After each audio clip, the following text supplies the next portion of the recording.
And welcome along and welcome back to Holmåkra and Forestry Friday, and we are going to start off on this fantastic forestry map by surveying for somewhere for us to set up. So the idea of this series is that we've got this old Land Rover here. It was the Santana. It's got 1,348 hours on it, and so it's worth about $1.5 grand. We have 300,000 in the bank with no loan. We are on a start from scratch setup here. And yeah, we're going to start a forestry setup from scratch with no loans. So I recently had somebody in a series say to me, "Oh, you always just go and borrow money and do loan stuff." So yeah, this series, £300,000 and no loans. So it's going to be a little bit of a challenge, I think. One of the nice things about doing a forestry thing with seasons is that we don't have to worry so much about the weather. We're able to plant and harvest trees fairly well. So I've come up this road here because there's a couple of areas I want to have a look at. One of them is an area that we have done previously on the FS19 version of this map, and the other is an area that's fairly close. So if I pull over and stop here, I think these are the areas. So we've got a fairly big pine area over here, and then we've got a very big spruce area over here. So let's have a look at our map. And what we're looking at is we are here at 51. So this area here has quite a lot of stuff to it. That is too expensive. That is also too expensive. I think I need to go a little bit further up. We've got a possible area here which has quite a lot of stuff in it. So there's a really useful key here. So we've got retention areas here. But we've got a nice big old spruce area here. And then we've got a young spruce area here in 16. So 12, this area here with 12 in it, that is 147,000. This one here is 222,000. So I think, yeah, we want to move up this row a little bit further and go and have a look at these areas. Oh, wow. So the road sort of skirts around here like so. And yes, so the areas where we're looking at, I think, are down this way. Yeah, there's no road down between these two areas. It is just a lot of very bumpy terrain. We want somewhere where we can flatten out fairly nicely to make our area. Oh, what's that there? That looks like a little bit of a hollow. Yeah, this here would probably do us pretty well to set up an area, I think. And then we can head up into, well, this is area 16 over here with the fairly small and young trees. So that, I think, is not going to be exactly what we're after. What have we got more this way? Oh, wow, that gets really steep as we get up into the older trees up this way. But we'll do us fairly well, I think. Yeah, look at that. That is a pretty steep area. And actually, that's 16. We want the other way. Wow. I think we're actually fairly well off. Ooh, that's quite some steep stuff going up here. I think the Landy's going to have a little bit of trouble getting up here. But we... Oh, I don't know, actually. I think we might be all right.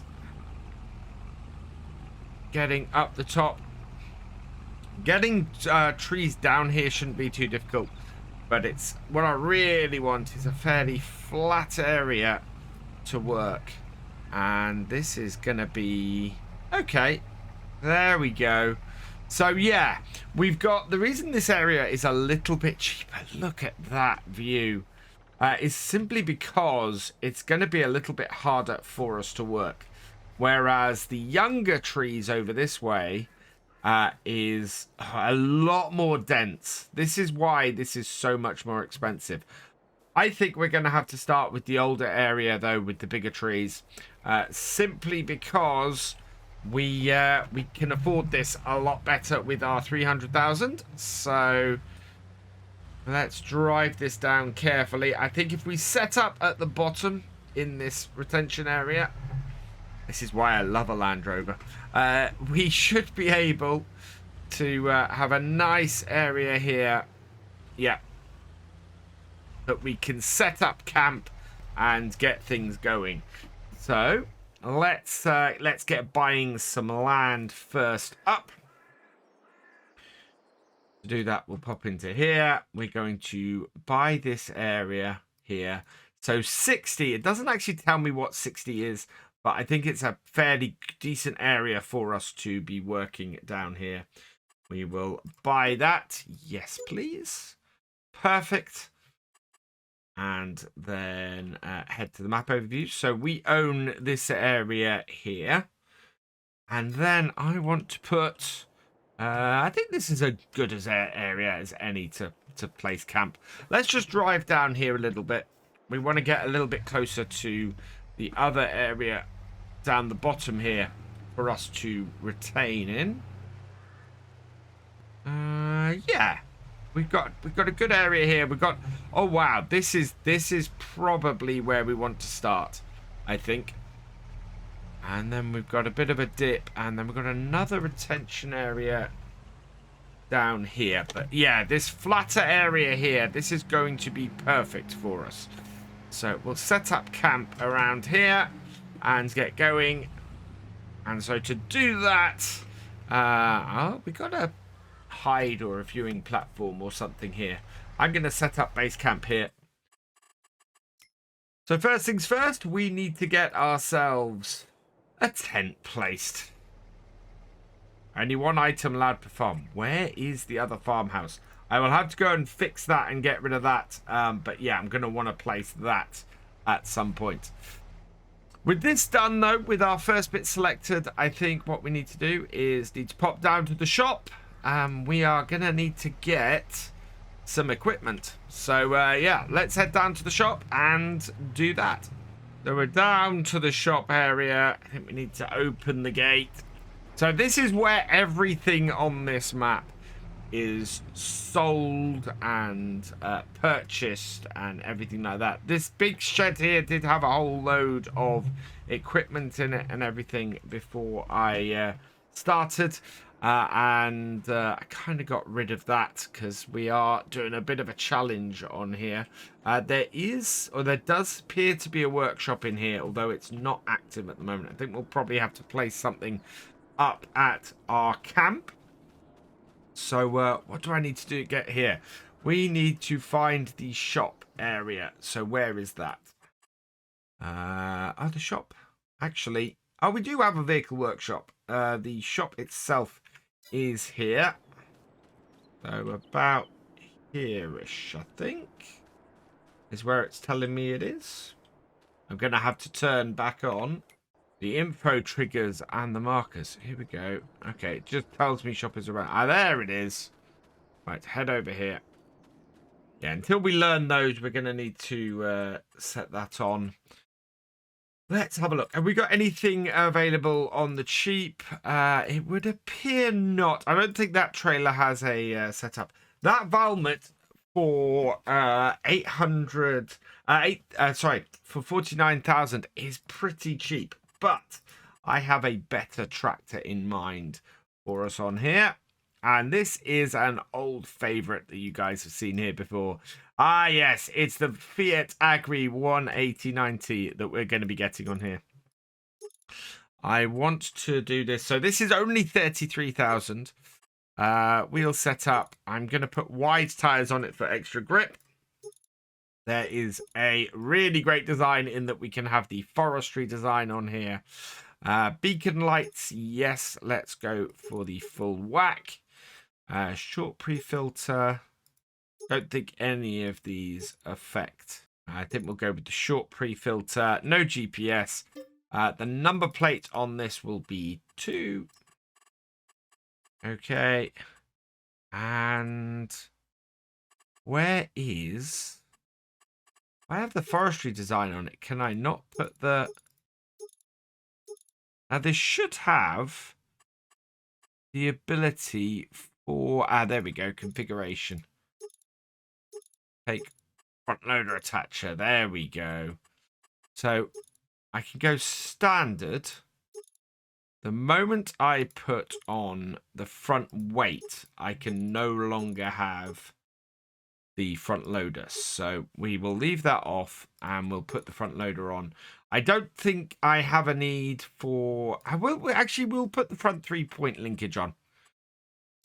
There we go. And that does everything I want. I don't want the stall. I think we want a quickie front loader on here. And for 41,300, 180 horsepower, Beer Agri tractor is perfect. So we're going to buy that as our first piece of equipment. Second thing I'm going to need is a chainsaw. We've not got a lot of choice between, well, there's not a lot of difference between them. I think I'm going to go with the Husqvarna on here. There we go. So we've got that. Front loader, I think we should get the Quickie 6M. I think would be quite a good one on here. Can we have... Don't think we have a Fiat color, so we'll stick with the black on this, with a white design color, I think. Maybe a beige design color. Okay, that I think will work quite well. So we'll grab that as well.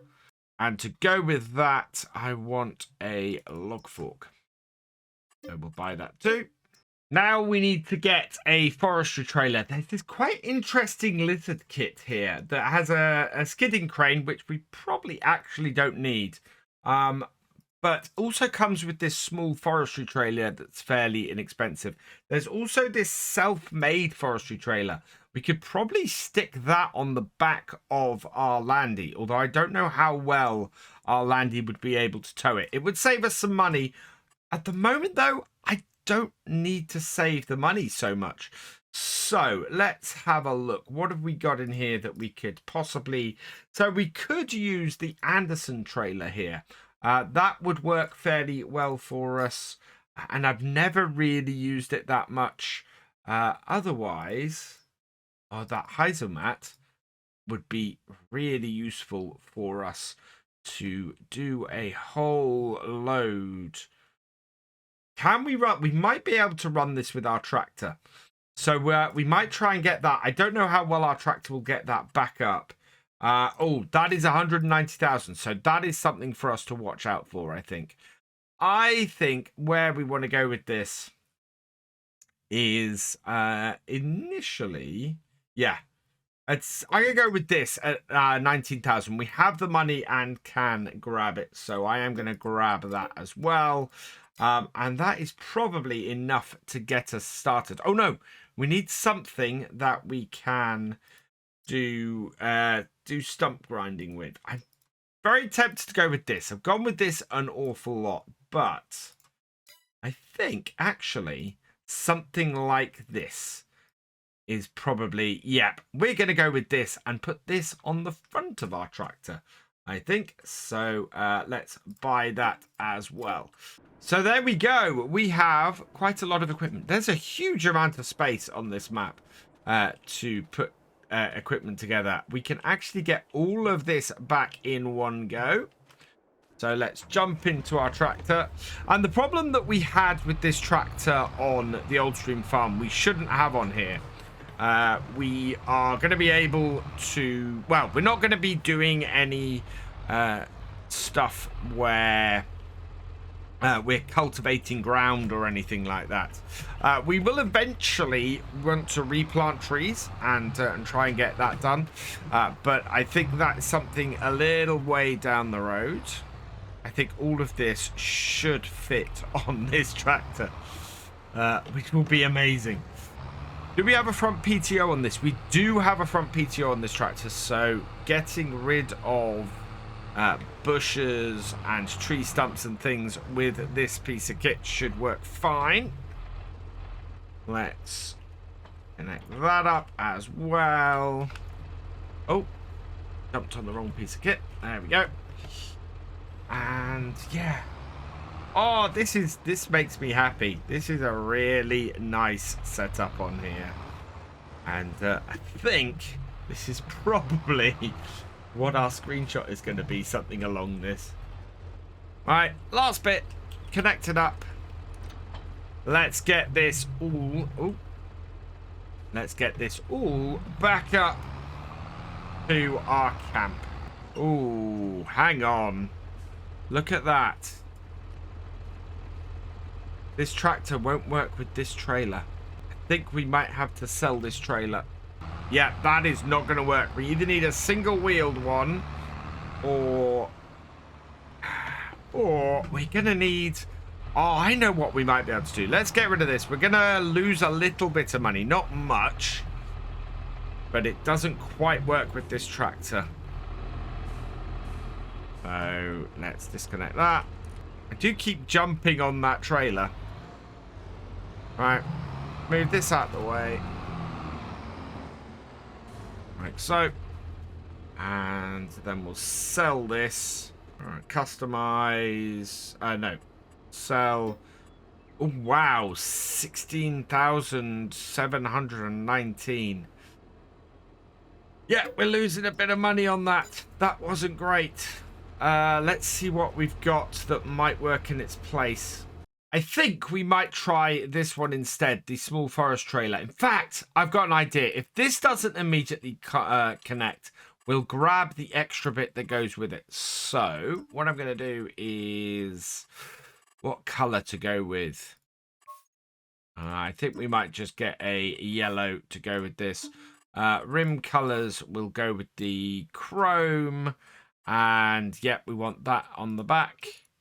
Notkins or Trelleborgs will go with the Trelleborg tires and buy that. Okay.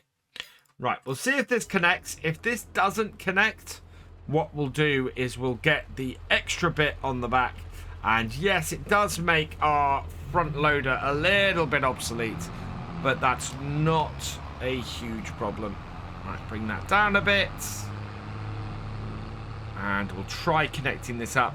It looks like it might do okay connecting to that weird non-moving upper hitch. So let's try it. Yeah, we've got all the wheels on the ground still. So that works. We'll go with that then and get this up to our area and we can go from there. Actually quite difficult to see out of the cabin of this tractor. But one thing that has definitely not changed on this map is how steep this road up here is. That is absolutely crazy. And oh man, I'm grounding out a little bit on that front. Let's see, can we lift that at all? Ah yeah, there we go, just a little bit. Oh wow, it doesn't want to lift though. There we are. Yeah, it's not a huge amount of clearance, thankfully.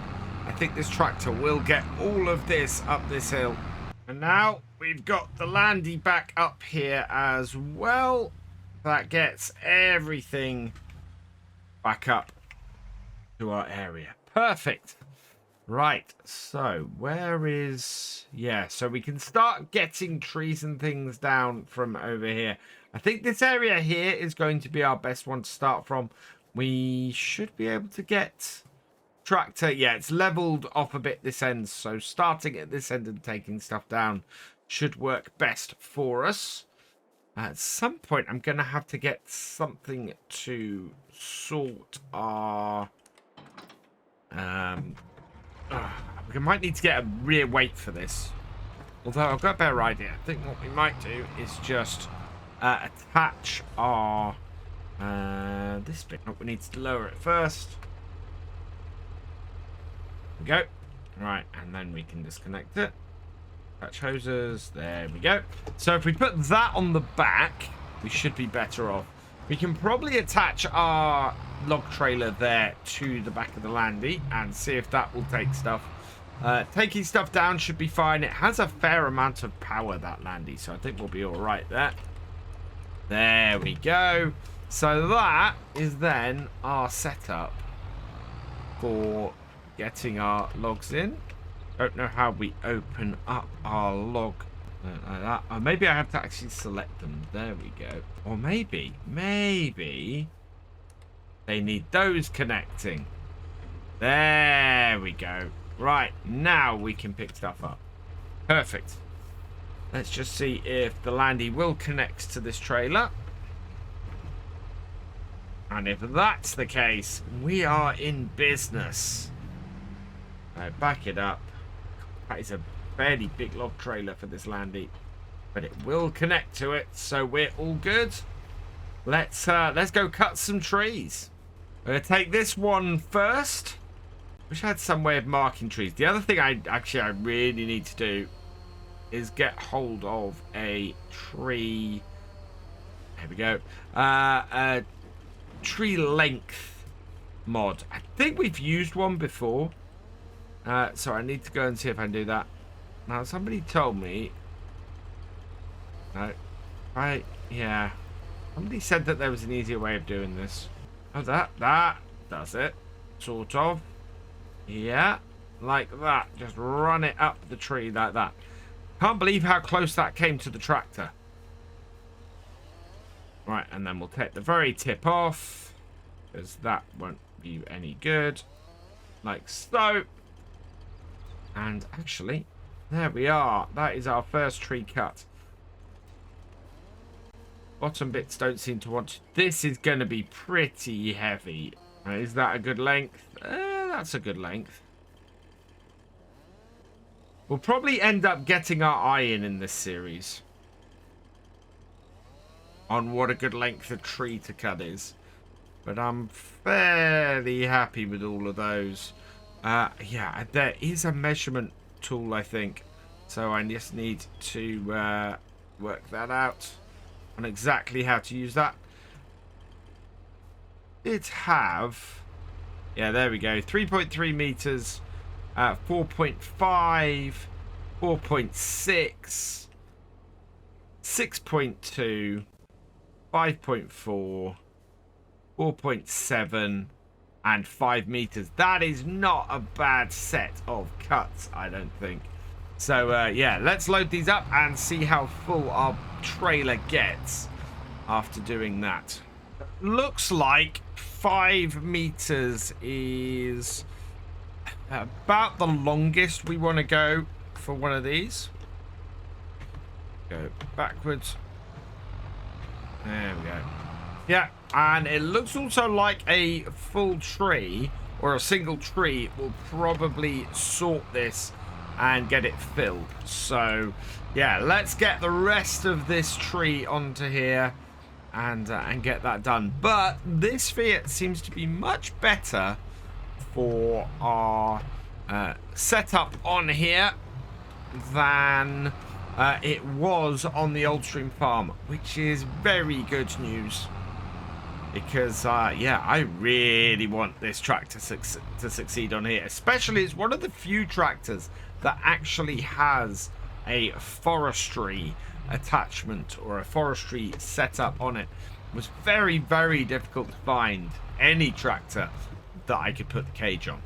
Down to the last 2 logs, and yeah, looks like it's going to be roughly a tree per trailer with the size of the trees we're dealing with here. Let's get this in a little bit further, which is great. That is exactly what I want to do. And we're going to take this down and see if we can sell this wood, get it into the sawmill. And actually, if I can get it into the sawmill, I wonder if we can afford the sawmill. So we'll go and have a look at that as well. If we can afford the sawmill, then we can get started on our production chain on here as well. This last little look is tiny. not going to make as much money. This is the kind of thing that eventually I'm going to want to actually turn into wood chip, because we'll make more money from the wood chip. But at the moment, that is a pretty good setup for us here. Just one last job to do. We want to switch over to our rear bit of kit, turn it on, and then over here somewhere is our stump. There we go. And if we grind away our stump, that is then going to be very nicely out of the way already. Like that. Wow, that is easy. That is brilliant. So there we go. This tractor, absolutely perfect for the job, for what we're doing up here. Let's take this down. Just see. Yep, there we go. Get that all strapped in. And see if our nice old Landy here is going to actually pull this trailer. It's doing. It's going to need to be a lower gear. Because if this will do this, then let's just not ask it to go uphill much, because that is not going to make it happy. Oh, this next hill scares me a lot. I don't think this is the best idea. I'm going to take us down to second gear. Try and take this a bit slowly. Yeah. We don't want to get much speed up down here, because it will just lift the back of this Landy up, this trailer, and then we'll just go careening down. I mean, even with the brakes on, I'm going at like 10, 11 miles an hour. Yeah, this is scary. This is very scary. But, oh, come on. Whoa! That's what I was afraid of. It's sending us down too quickly and us jackknifing. Let's see if we can just first this up a bit. Yeah. This may not have been the best decision to put this on the back of this. I think we might need a truck or something. Fortunately, at the moment, we really can't afford it. We are eventually safely down to the Nordic sawmill. Where is our sell point for these logs? We could have fit. We actually probably could have hit another tree on here. Looking at this, is that? Yeah, that looks like the point at which we drop logs off. Right, let's get them unclipped, like so. Yeah. Oh, do we own the sawmill? We own the sawmill already. Okay, that's interesting. So there's lots of stuff you get as base set in here. So we need to unload this wood into our sawmill then. That's the question of exactly where these are unloaded by. Here we go. And there. So no money at the moment, because we own the sawmill. We can get it doing some production now. So different types of wooden boards, planks. Oh, right. So wooden boards create. So that creates planks. Yeah. And it's a little bit confusing as to exactly which. Yeah. So we get those. Right. So let's activate some of the larger wooden boards. In fact, we'll activate all three of them so that we can keep an eye and go from there. And yeah, that is now producing some boards for us, and is actually creating wood chips from it as well. So we'll have wood chips to work with later on. Then do we have another? Oh, right. So that is our sawmill. We've then got the drying station that we can put those boards into. So I think back up to our camp. I didn't expect to own those, but yeah. We don't own a furniture station, which is kind of what I'd like to do. But we'll go from here and get this back up to our camp. As great as the Landy is, it has struggled to pull the trailer up and down the hills. So I think we're probably going to look for another solution to transporting our stuff. It's worked fairly well otherwise. I think it's going to be fairly useful to us for getting down to the area and getting down to the shop and the sawmill and everything and back. So I'm going to keep an eye on it for that reason. Right, I want to place down somewhere for us to sleep because it's getting a little bit on in the day. And yeah, we're just going to have a nice little camp around here. Overlaps with another object. What does that overlap with? I think about here should be fairly good. So let's place our camp down there. Perfect. We've got ourselves a nice little tent to sleep in. And now we've got our tractor up here. We will start building up our empire, or our forestry empire up here, which should be pretty cool. I'm happy with that. I think that's a pretty good start today. We've still got some stuff to do and some bits and pieces to sort out. But yeah, what I think I am going to do is deduct the price of the sawmill from our total. My plan was to buy it, but seeing as we already own it, I think it's only fair for me to deduct it. So I think that's going to be about 60,000 that I need to remove in order to make that fit with our setup. We're starting down here at the shop because we discovered last time we need something a little bit more powerful, or a little bit more tractor-like, in fact, to tow our logging trailer. So I think I found something that's not too expensive and should also fit what we're after. And that is this. This is the Deutz Agrostar 6.6. We are going to grab this with some Michelin tires. Main color. Ooh. Blue, black, restored blue. I think we're going to leave it the blue, black used. Design color, we're going to get the forest green. And the rim color, I'm going to get the dark gray because I think that fits it a lot better. Especially for what we have on here. And it's a little bit different.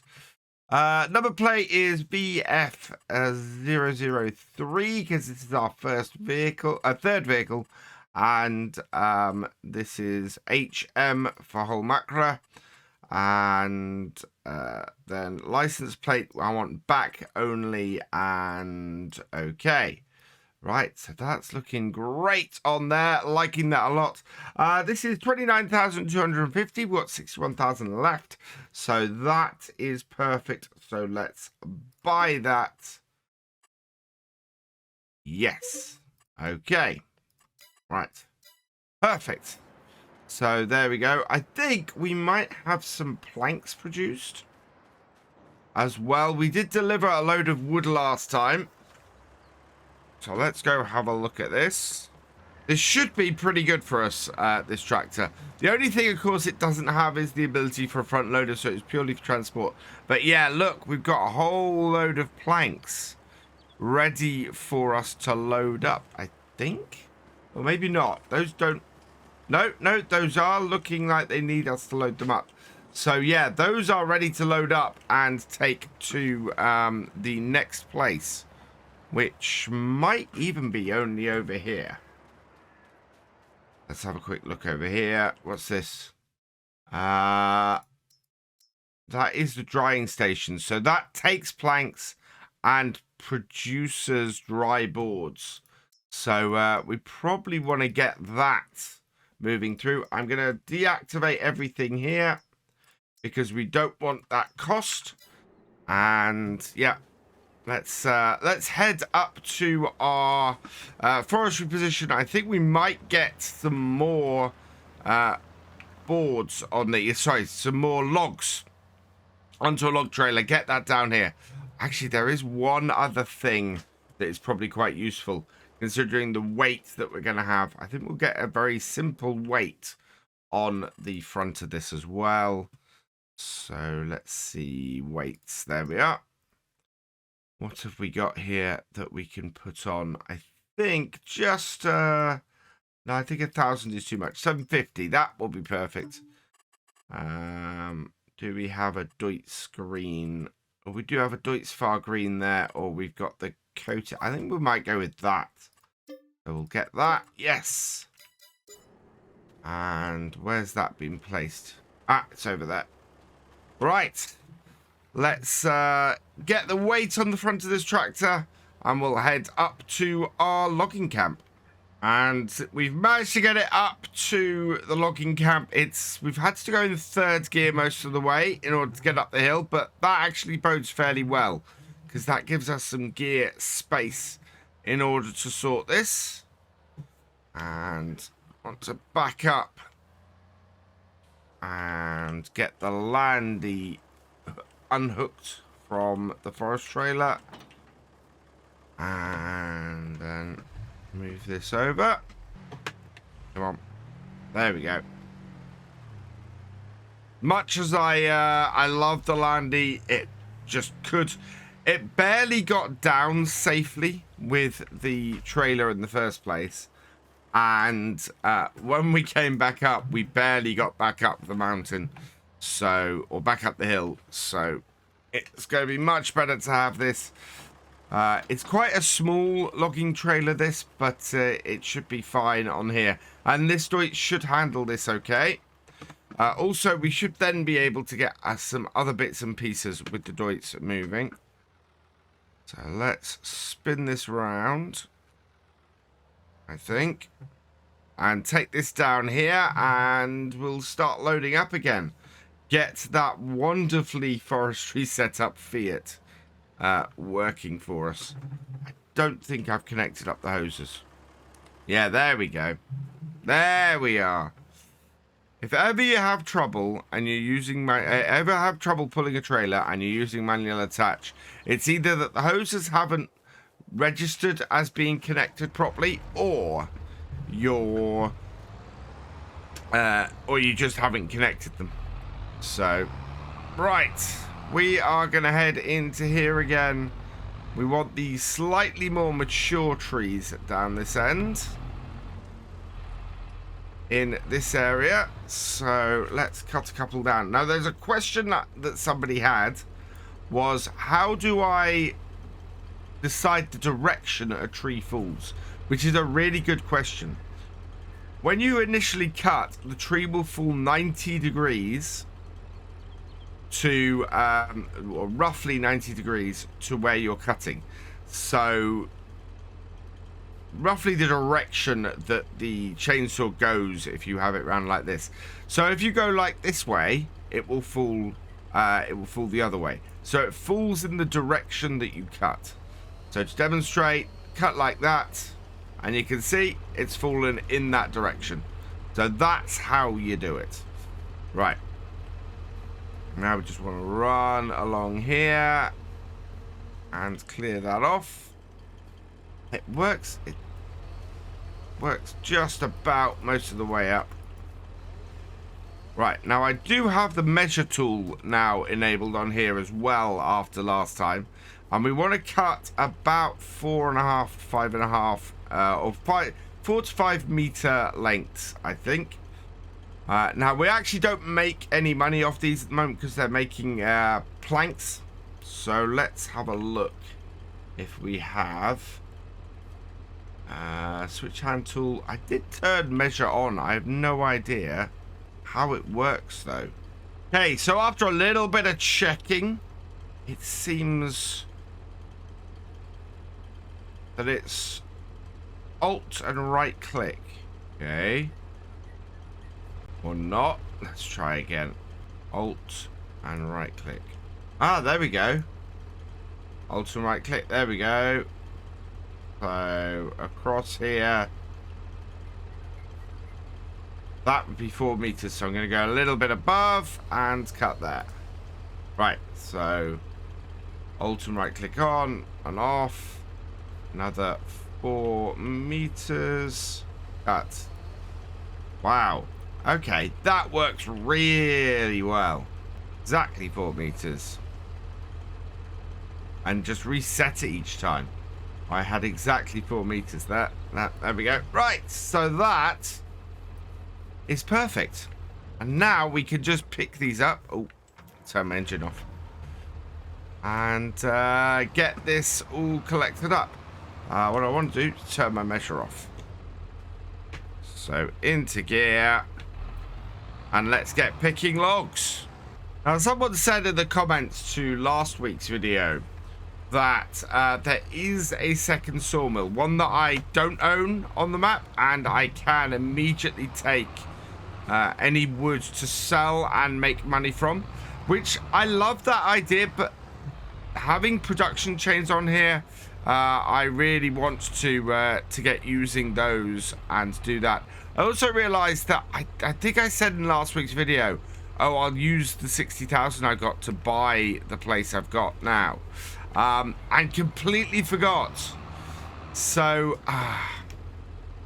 I'm gonna have to go with it as I am, because I've got 31,000 left, and I don't think it's enough to buy it. And we do need this Deutz. So yeah, it comes with the map, and it does have the allowance for it. So I'm gonna have to go with it now, because I've done that. But it would, yeah. We'll see what we do. We might deduct 60,000 once we get to that position. How much? Actually, I do need to check how much a sawmill would cost to buy or to build. So let's have a look. Production, factories, a carpentry. No, I want a sawmill. Spinnery. Where are you? Yeah, 60,000. I think that's basically a sawmill. Takes planks and trees and produces furniture and wood chips. Oh wow, the carpentry actually takes planks and trees. Where's the other one on here? Yeah, there is another one on here for 60,000. So yeah, I think that would be a fair price. So when we can, we will deduct 60,000. I don't think this is going to fit on here.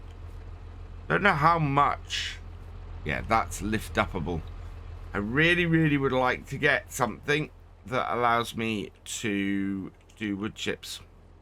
Right, and down. There we go. I think we need to try and take a taller tree, or at least a more mature tree. But I don't think there are any around here. In this area, yeah, this is the more mature area of the woodlands, so these should be better trees.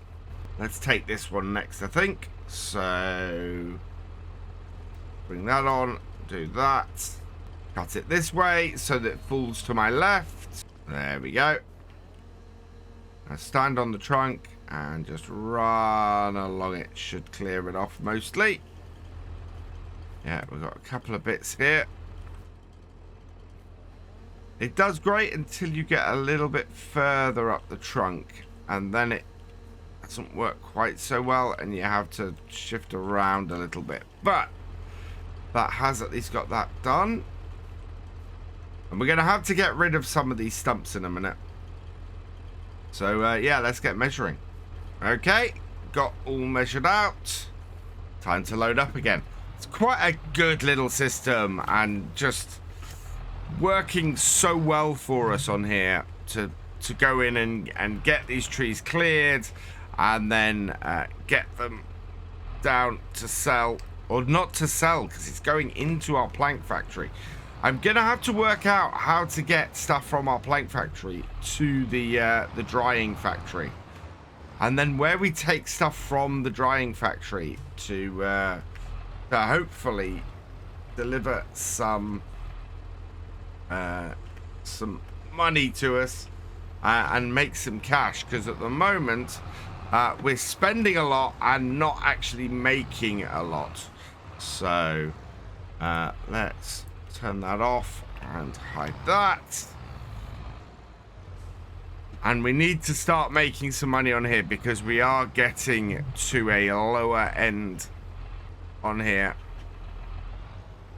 and I'm gonna need a flatbed trailer at some point, both to transport planks and to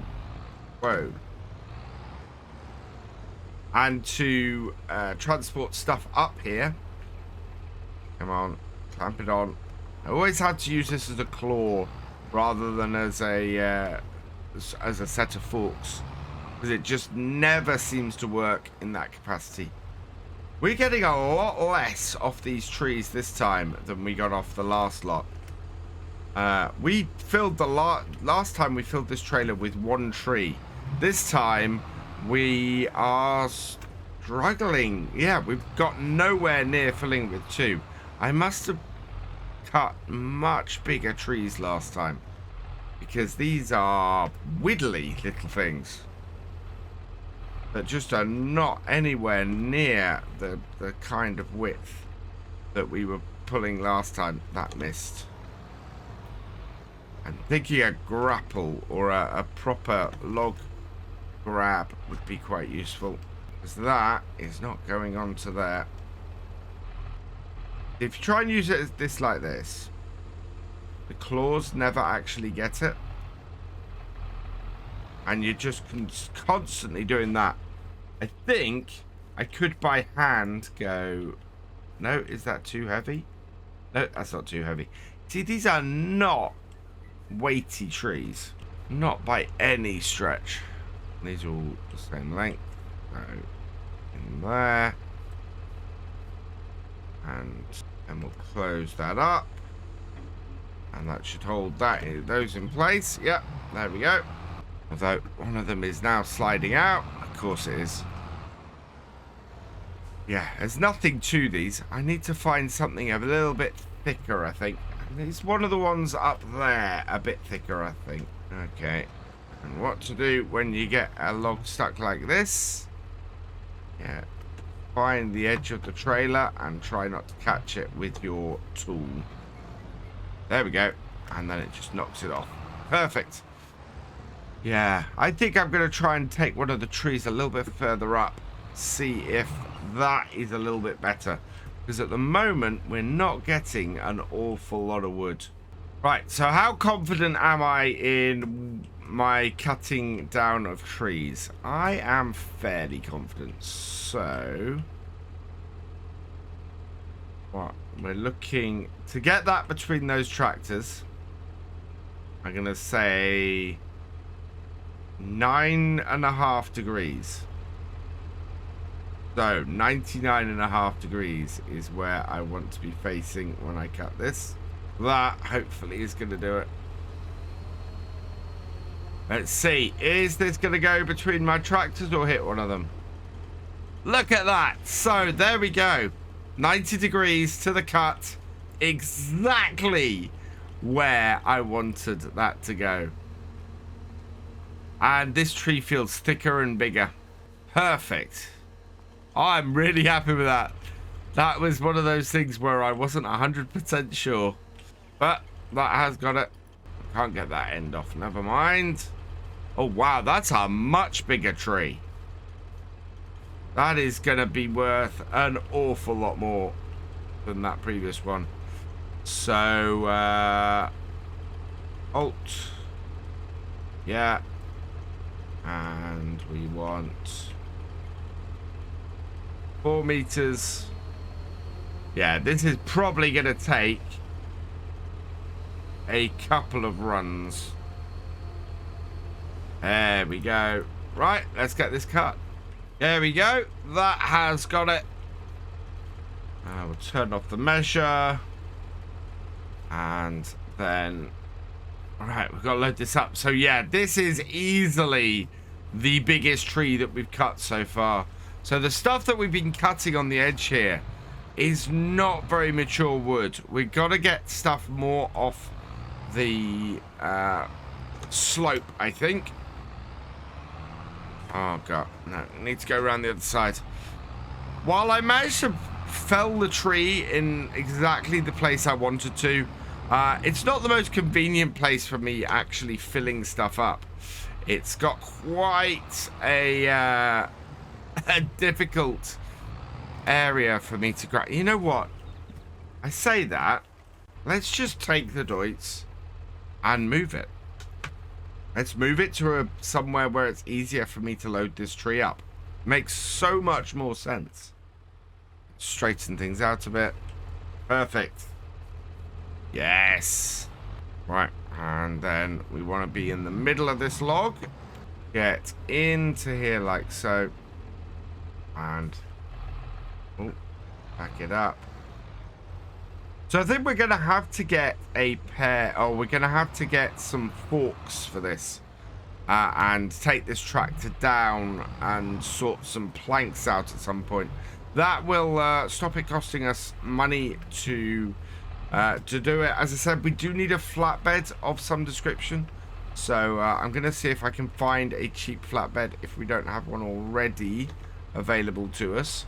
Something in the 10 grand range is kind of useful because we need to get not only planks delivered to the drying, but also I need to find out where the stuff with dried wood goes to. So dry boards is just a selling station for dry boards. Boards can only go to the drying station. So the setup we have here at the moment, yeah, is very much going in for boards and then in for the drying boards. Where else can we take wood? Let's have a look on here. There we go. So there is a sawmill we don't own. No, is that the sawmill? No, that is our sawmill, isn't it? Productions. Yeah, it is our sawmill. So yeah, at the moment, we don't have any setup for furniture creation or anything like that. It's all just creating boards and selling them on. So what I'd like to do is try and set up a furniture setup, and we'll probably have to buy a new sawmill and a carpentry station to do that, or just buy a carpentry station. Maybe that might be a way to go. Right, let's open that up because our trailer is moving. Whoa, there we go. Perfect. And yeah, this is going to fill up the rest of this trailer. So that is quite a big tree, this one. Especially compared... Wow. I think that's twice the diameter of the thickest log we got off either of those first two trees. That's mad. There is definitely a lot more tree here than in those first two. I mean, we have just got so much more on this trailer now from a single tree than I think we got anywhere near from those first two. The thing I'm trying to do at the moment is make sure that I'm putting this as far forward as possible without... Where'd it go? There we go.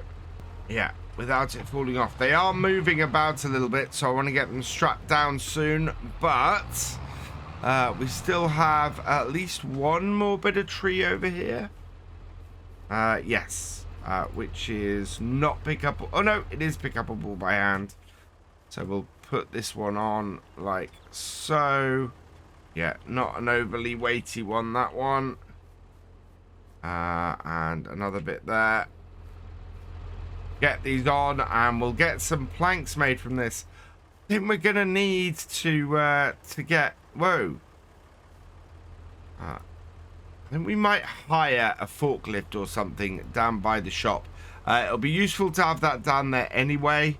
But also, it will be good for us. Right, there we go. Get that on top. It'll be good for us to, A, move stuff around down by the shop. And B, where's the rest of this? Where's our stump? We've got to grind that in a moment. And B will allow us to move our planks around. So I think it'll be worth hiring something. I think we're all clear on stuff from that tree. Yep. So the only thing I've got left to do is get the stump grinder turned on and clear out our stumps, which is here, I think. Yeah. I love how efficient this stump grinder is. It just makes things so easy. You just drive over there and reverse up to your stumps and they're gone. Absolutely perfect. That is if you reverse up to them straight, of course. There we go. There's that one. And then this one as well. Perfect. Oh, wow. Started working the ground. I need to be careful of that. Right, turn it off. And we'll go and park this up over here. Like so. And then we can go and get this trailer full of wood transported down to, there we go, our sawmill. Now the aim for getting this tractor was to have a nice controlled descent down this hill. Well, yeah, down the mountain, down the hill. Oh, this is so nerve-wracking. I love doing this in first person because of how nerve-wracking this road is. You don't get the same kind of feel going down in third person. This is so steep. But this is so much better than we had with the Landy. The Landy was being pushed all over the place by the trailer. But because we got the weight on the front of the tractor and because the tractor itself weighs a bit more, we're much better on the descent of that than we were last time. And now we're back down at the sawmill. We know this time where we need to unload everything. So bring it around and in here. Yeah. It wants to go on to here. Like so. Park that there. Undo the straps. There we go. Oh, there is a strap right at the front as well. Right, we don't need to worry about that too much. Right, and deliver it. There we go. All gone in. We will restart our boards. There we go. And yeah, what's the difference in those? They're different thicknesses. So that is all good there. Then I want to find out where we take our drying boards to. Ah, that must be where they are, where they come out. Where do they go in? Do they go in at this end here? I'm guessing they must go in at this end here. It's not overly obvious. I think we need to get a piece of kit and give this a try. I think there's a single set of boards. And I've got nothing being stored. I do have... So how big is this? This is 1,700 litres. Right. I'm worried... What I'm worried about getting a forklift is whether that will actually reach over and pick that up. So, let's pop over to the shop and just see what we can lease and how much it would cost. Leasing a forklift would cost us less money to do, but I just don't know if that is going to reach for where we want to get. So I'm going to look at probably not a wheel loader, although I want to try that at some point. Those are fairly small. That's an electric one. Where was the other? It's the telehandler. So that possibly at 56,000. That Schaefer might do us. Let's see how much to lease that. 2,800. Yeah. Okay. I'm gonna lease that. And then I need a telehandler set of forks. So telehandler tools. Set of Magicite pallet forks. No, I don't want to buy them. I want to lease them as well. Okay, leasing is fine. It's we can't actually get any loans. So I'm just very wary of how much money we're spending. That is smaller than I thought it would be. But still bigger than any of the... any of the... Are they? Any of the front loaders. The front loaders, those are tiny. So this should hopefully allow us to move these pallets and maybe get them into the other shed. Right, under the middle, like so. Oh, wow. Those are heavy. Yeah, this is not the right piece of kit. We're going to need a telehandler that's got a little more oomph to it. Or a wheel loader, I think. But yeah, this is way too heavy for this. And if I bring this over here... Yep, there we go. In it goes. So that's exactly how we want to do that. And get those into there. But we are going to need a different piece of kit because this is not up to the task. These are way too heavy pieces, or way too heavy planks of wood really for this. So if I'm a little bit more careful, should be alright.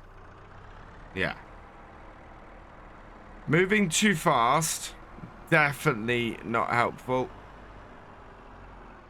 But move a little bit more care. And again, that's unloading those. And yeah, perfect. We are getting our planks dried. And as soon as we got that, we'll be able to start looking at maybe getting a flatbed of some description and getting some planks sold. Because we need to get some money back in. And these are producing a decent amount fairly swiftly of these different planks. So it's a nice diverse set coming out, but there is enough space in this area really for us to add some carpentry if we wanted to, and maybe try and create some furniture as well. Right, that's the last of the planks. I think I'm going to return this Schaefer here, and we might try and maybe get an electric one of these, I think, or an electric telehandler, maybe one of the Fergusons, and use that instead, because I think that would be useful around here and would work really well. Into the workshop, and we can just return this. It was a good little experiment, that. But yeah, that isn't quite what I want. So let's get our Deutzfahr back up to the logging camp. And oh, before we go, I just want to start production on these boards. So we'll get this all activated. So we've got a lot of wood coming in there that's now being converted to planks. We've got a load of planks that are being converted to dry boards. We just want to keep this moving. The Landy was really struggling to get this trailer up this hill last time. Good to see that we've got more gears and more options, and the Deutz can actually get this trailer back up the mountain. I'm wondering if we could get a flatbed for the Landy to actually transport the wood to the sell point. Because as far as I can tell, that sell point that we're after is not down by that plank producing facility. So yeah, we need to get something that will allow us to maybe get it on the back of the Landy and get the Landy doing some deliveries. I think if it's on a flat road, it'll be fine. It's just really pulling something like this logging trailer up here, it struggles with a bit. Let's pop up to third gear, see if we can get up here. Yeah, you can see the moment we get a bit steeper, it gets a bit harder. Although that is working. I like this Deutz. I've been wanting to use this on a map for a little while, and yeah, it's working very, very nicely on here. And the forest green fits in really well. And that brings us back up to our logging camp. And I need to, I really, really need to expand this a little bit and maybe get some roadways and things in here. So we've got a little bit of landscape work to do. We've got lots more trees to cut, and next time we'll probably cut a couple of big trees and get that going. But I want to get some dried boards taken to the sell point and get that done.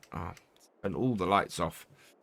But yeah, that Deutz has been impressive today. That has done exactly what I wanted to do. We're working our way back down to the shop because we have various bits and pieces that need sorting down there. Not least is that our first dried wood has come out, so I want to try and get some of that sold.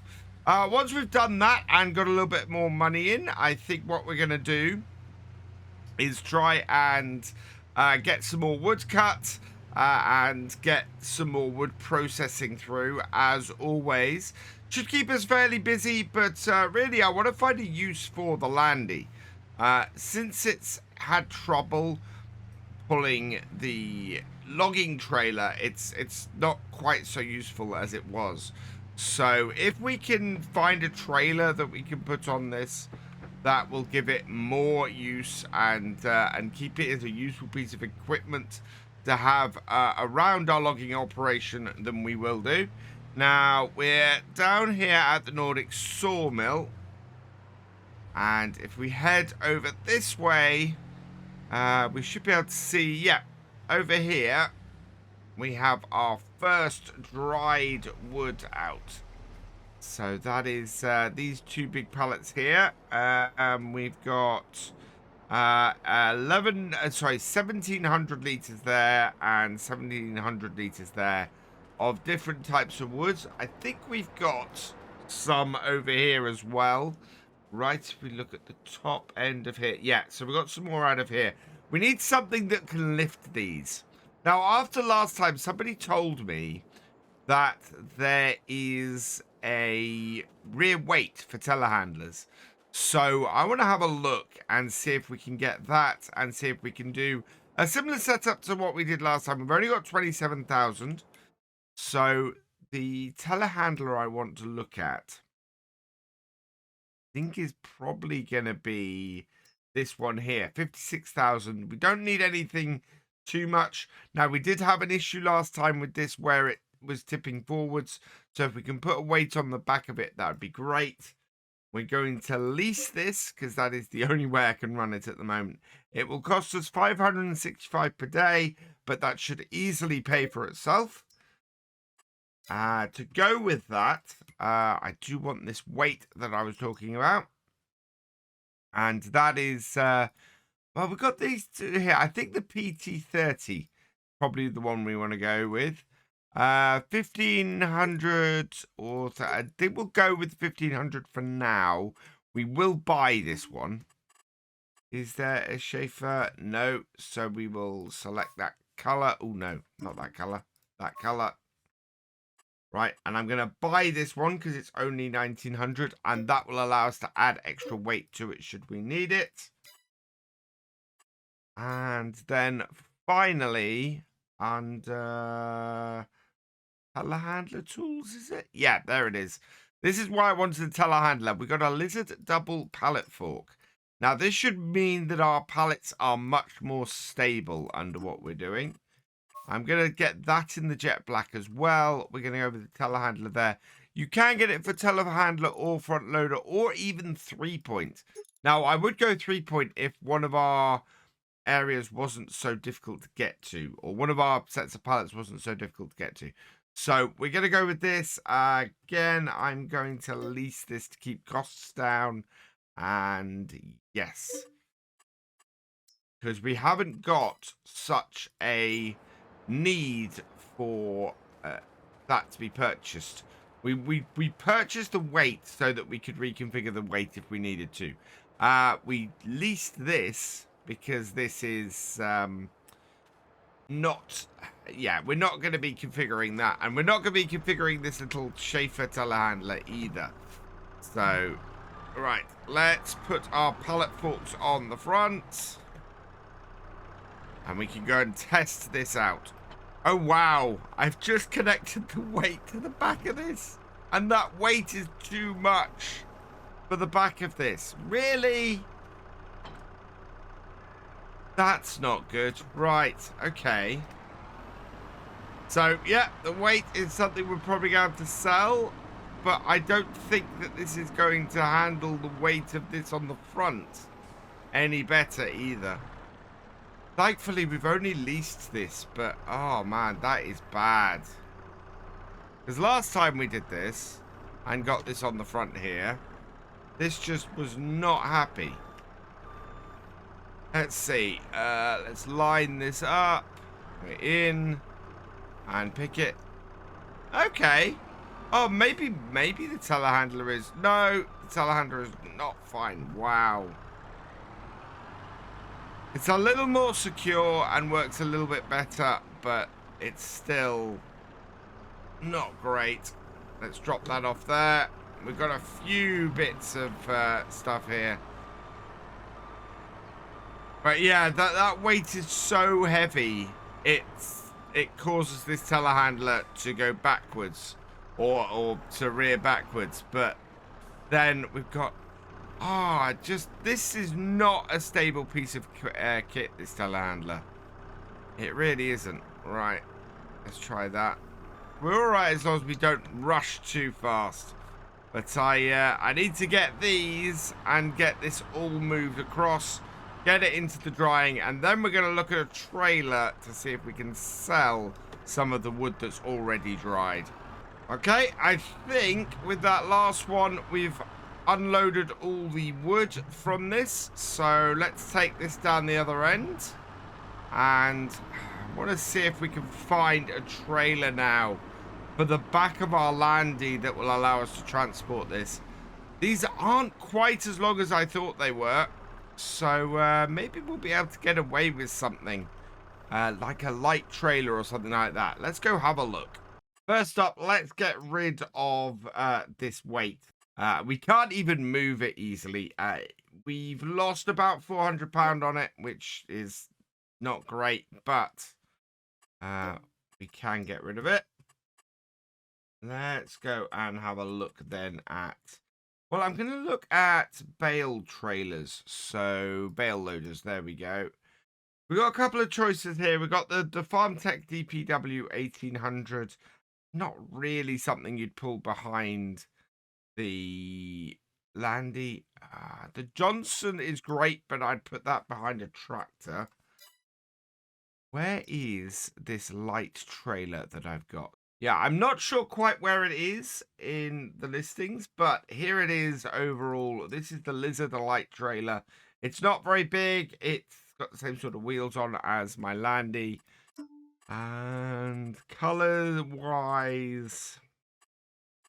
we might go for the Deutz-Fahr with a... What are we going to go for? I think... Ooh. Oh no, not the design color at Scarlet Red. I want the wheels to be cut Scarlet Red. There we go. Scarlet Red on the wheels. I don't know where the design color comes in on this. I'm going to make that sort of... Oh, that green, that Fent green is way too bright. There we go. There we are. That's the color setup that I want. VF01, I think, is correct. Yeah, the nice thing about this is if we wanted to, we could make it a log rack.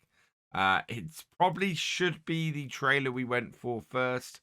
But I'm quite happy with this. And it's only 7,350, so we will buy that. Yes, please. And head back out. And this should then, in that green, is going to fit with our Landy very nicely. Yep, that is exactly the setup we want.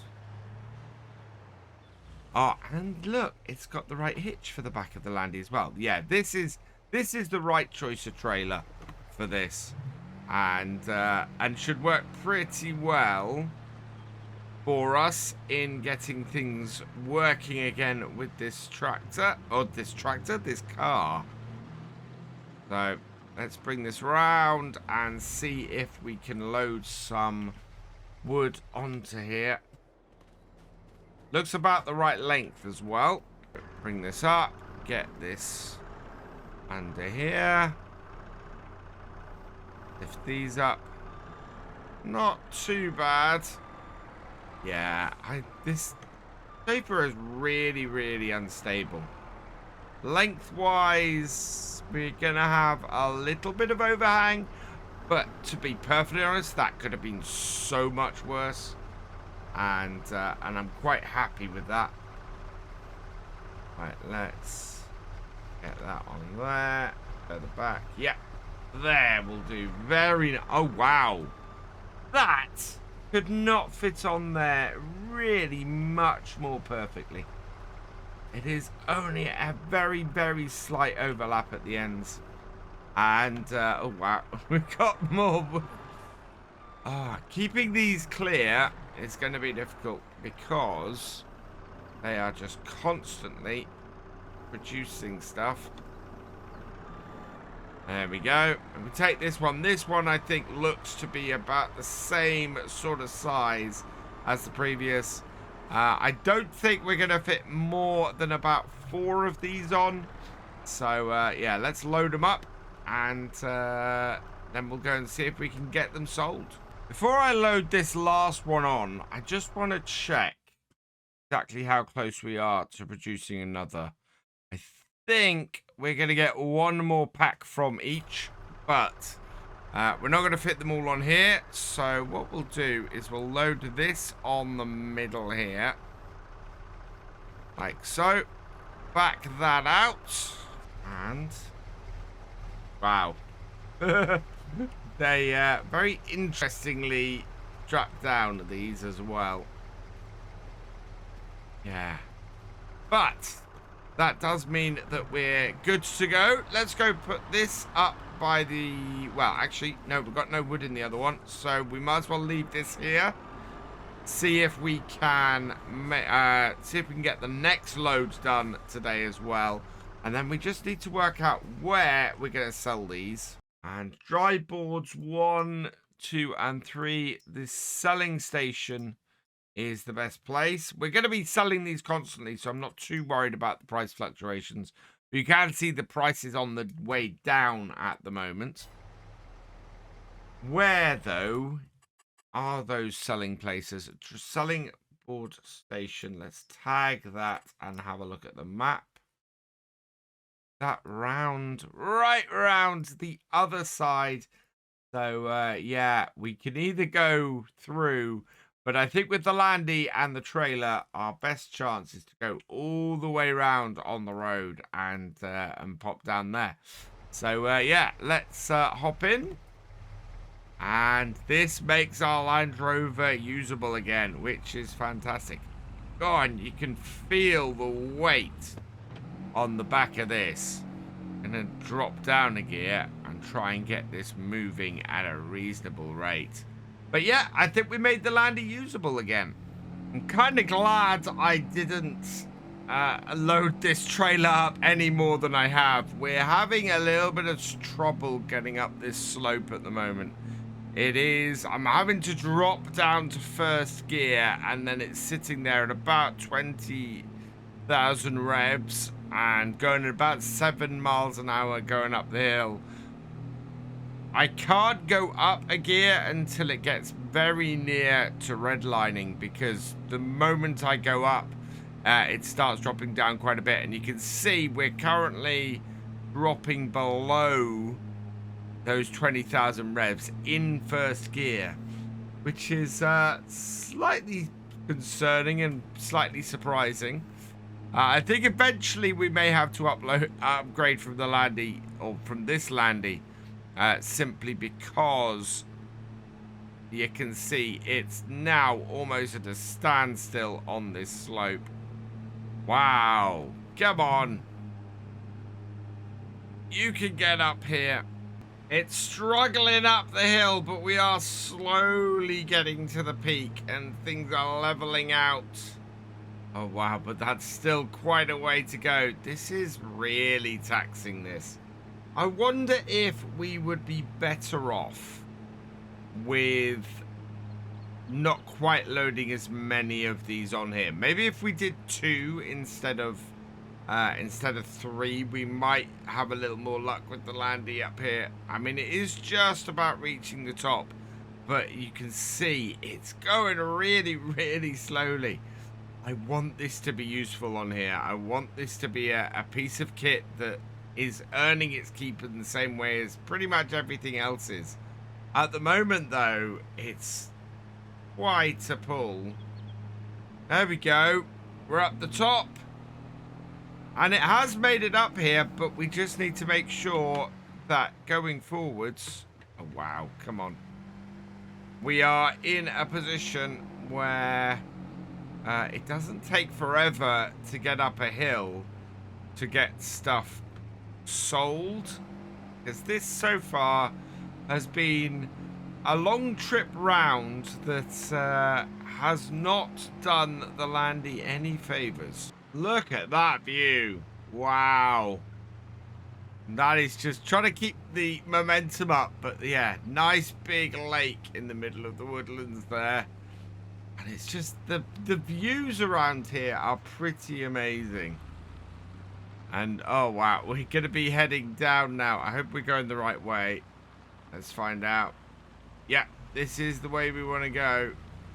It is a very long way round this. But at the end, I'm hoping it's going to be worth the money to do it. It's all downhill now. And the landy is having a much better time of it going down the hill than up it. Until finally, here is our destination. Whoa. Slow down. There we go. Well, it might have struggled to get up the hills a bit and had a little bit of an issue halfway through, but it has made it here and it has got our dried boards delivered. Where are we going to take this? Does this have a wow? We don't own this place, but it does have sell point for other stuff. So yeah, this is where we want to get these. Let's back them in and see how much this big long round trip was worth. There we go. Back it up. Back this into here. I think as we progress and we get a nice big lorry or something, we'll be fine. Right. Let's get these unhooked. Oh, no. It has sold 7,289 off that. Which is not bad at all for one big round trip. It has taken us half a day, though, to get round here with this. And yeah, I think we probably want to head back up to our logging camp, get some more wood cut, and start getting it processed. Because yeah, if it's taking half a day to get round in the landy to deliver this, we're gonna need to keep everything moving as well as we can. Unloaded, the landy is having no problems whatsoever. It is purely the amount of weight that we had on the back here that has been slowing it down. I do think that if we put only 2 of those pallets on here rather than 3, we may fare a lot better. It does take quite a while, though, as I said, to get round and get stuff delivered. So it's gonna reduce the cost effectiveness of things a little bit. But at the same time, it is going to make things... Yeah, we want to go this way. It is going to mean that we should get round there quicker with this. As I was saying, though, long term, I think what we're going to want to do is get hold of a lorry of some description, have that as transport down the bottom, and get that moving, planks and stuff around there. I think to transport trees down with a lorry is going to be a bit difficult. These roads do not strike me as ones that are easy to get large articulated lorries up and down. So we'll see how it goes. Not to say that lorries like that don't come up this kind of road. I just think that it's going to be a little bit troublesome for us to get them to do it. And so we're pretty good with our current logging transport. There are logging transports and things that we can do. This is really rutty and bumpy. So yeah, it's going to be, I think, a case of having a different way to transport those boards once we make more money from them. For now, I think if we just don't load quite as much onto the landy, we'll be in a better position. This map has definitely changed. This is where we set up our camp in FS19. I did not recognize it at all. It's completely different. Has completely rebuilt and has changed to be unrecognizable, which is amazing.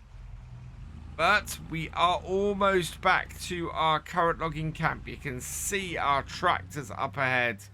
What I'm gonna do is bring this in and yeah, drop down here. We need to try and make an area soon, but we're back to our tent and our tractors. So yeah, I like this trailer on here. We'll leave this on here. We'll just not overload it quite so much. It's really in the shade here.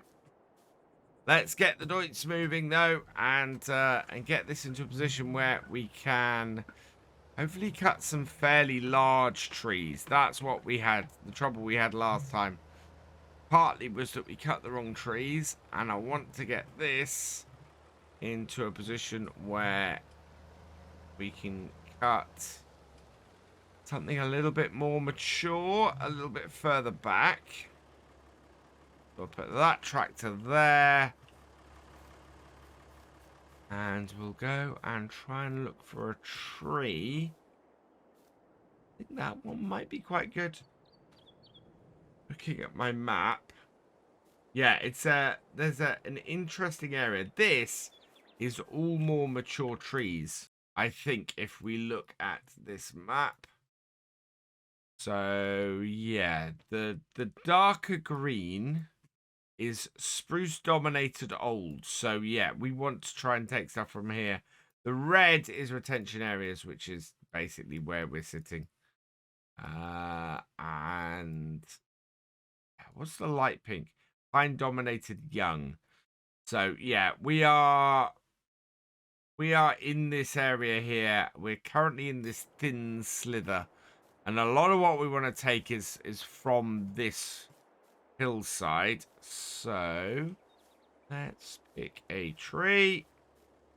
Let's try and make it fall down there. So that angle is about 92-ish. Chainsaw out. Cut tree. Timber. Whoa, that flew down there a bit, but that's pretty good. Right, so lots of people in last week's comments saying crouch down as you clear the tree. It works a lot better. So let's try that. Oh, wow, yeah, that is working really well. Look at that. Did I get everything there? Yep. That has just cleared all of this off. This tree is huge. This is absolutely massive. Right, there we go. Yeah, that is a big one. So, I want to trim the end. We're going to start making some wood chips as well with the smaller pieces that we've got. So, hopefully that... well, I've got a piece of kit I want to pick up, actually. Now, what I want to do is bring this up. Do that and that. There we go. So we're doing 4-meter cuts. Is what we were up to. There we go. So there, because they fit on our trailer fairly well, that is going to collapse. And then the next one. 4-meter cuts. Right there. And yeah, so this should work fairly well. And 4-meter cuts go really, really well on our trailer. Right, that's got it. So we've got one that's fallen right off the edge here. I don't think that is pick-upable. No, that isn't. So that's going to be a pain to get. This is the only trouble, is that things are, can be a little bit rougher. But I think we'll be all right. Okay, let's grab the Fiat then. Turn that off. We'll go into gear. And see if we can't get this all loaded up. Oh, wow. This is going to be an interesting first log. Maybe cutting it along the slope and getting it to roll down would be a good choice. And we need to get rid of some of the stuff at the bottom first. But that is quite an angle our tractor is at. This up here. Get that picked up. And then we should be able to back off here. Yep. Oh, just not quite that secure in these log grabs. But that is good. And 4 meters, yeah, is going to fit in our trailer quite nicely.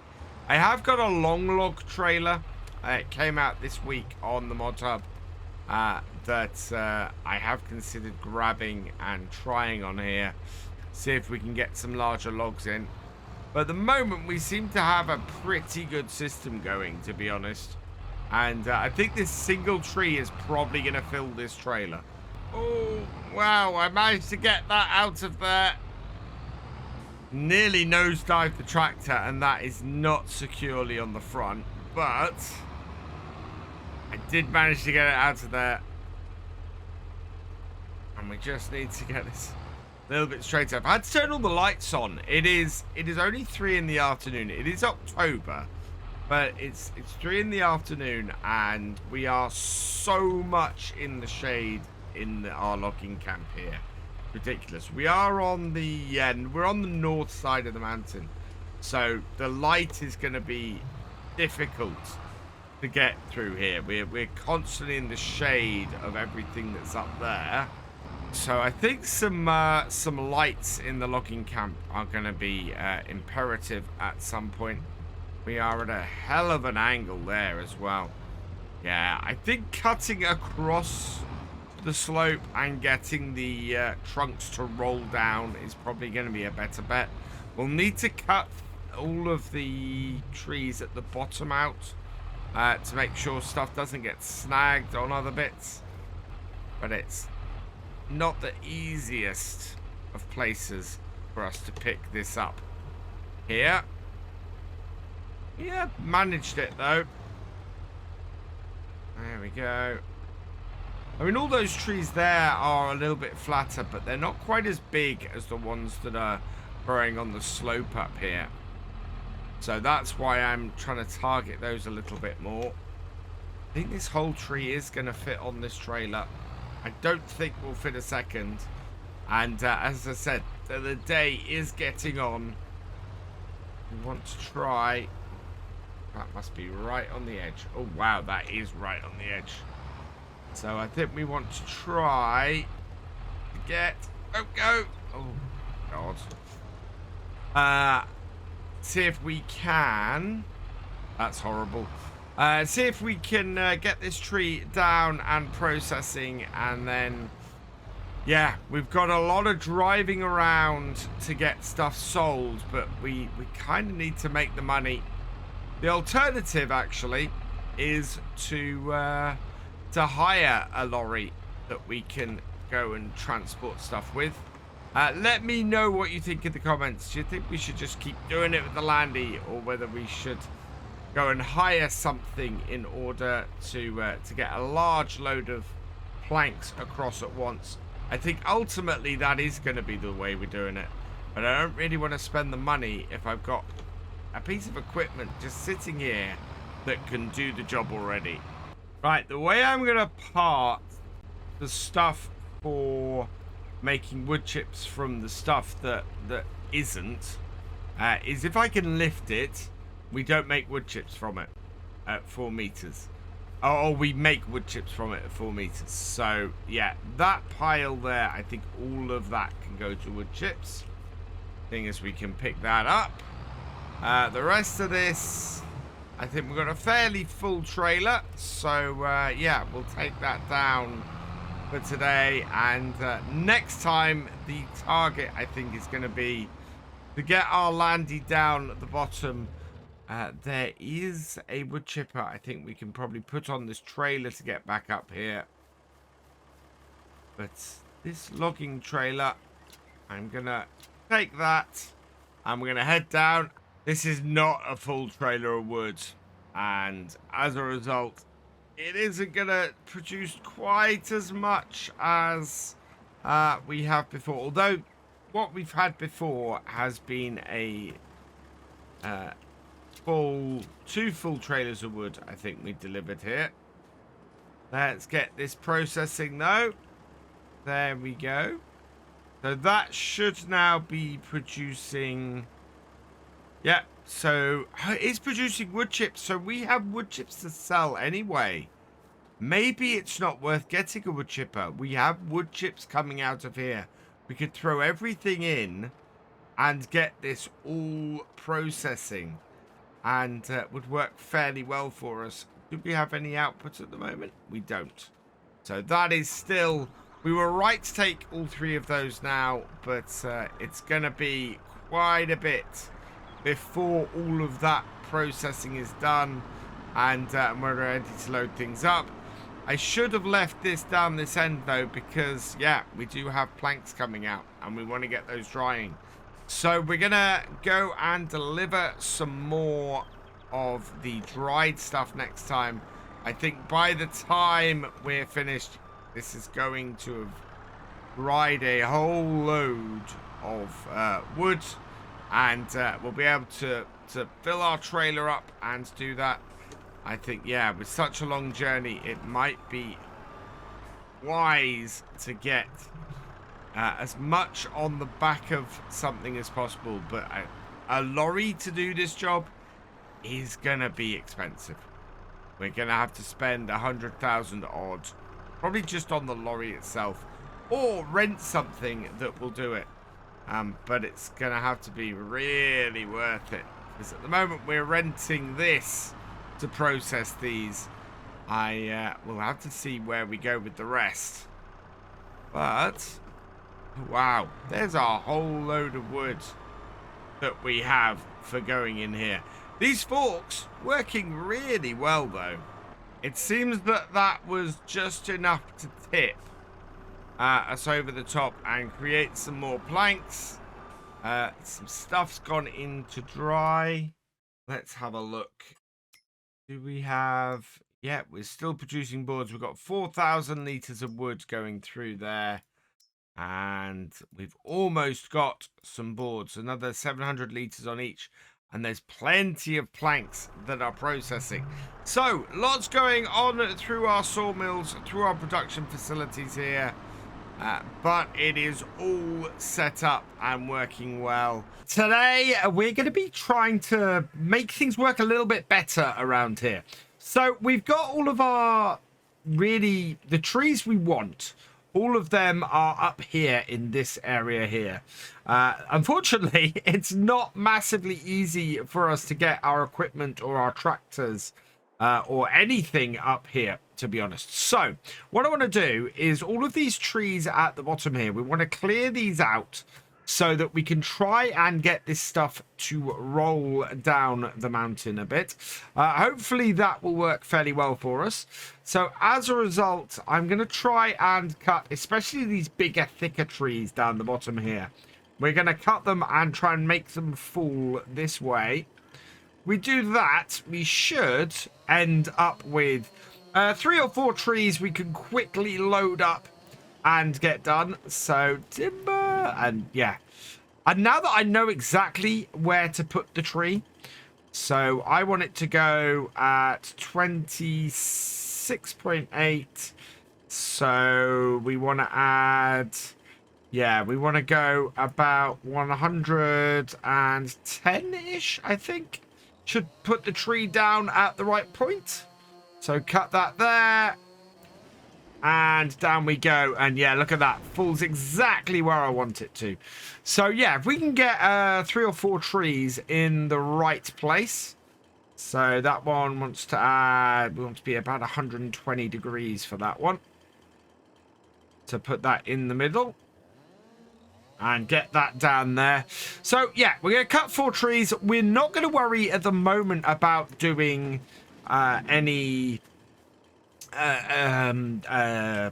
wood chips. Simply because our sawmill, we put all of these in and it uses all the wood and even creates some wood chips for us as well. So as a result, we end up with wood chips down the bottom. And what I want to do is raise enough money, hopefully, to buy us a dump trailer. If we can buy a dump trailer, then we're going to be in a position where we can easily transport the wood chips to our final destination. I think our little Deutsch should be able to pull a dump trailer with any luck. And if that's the case, then we'll all be good.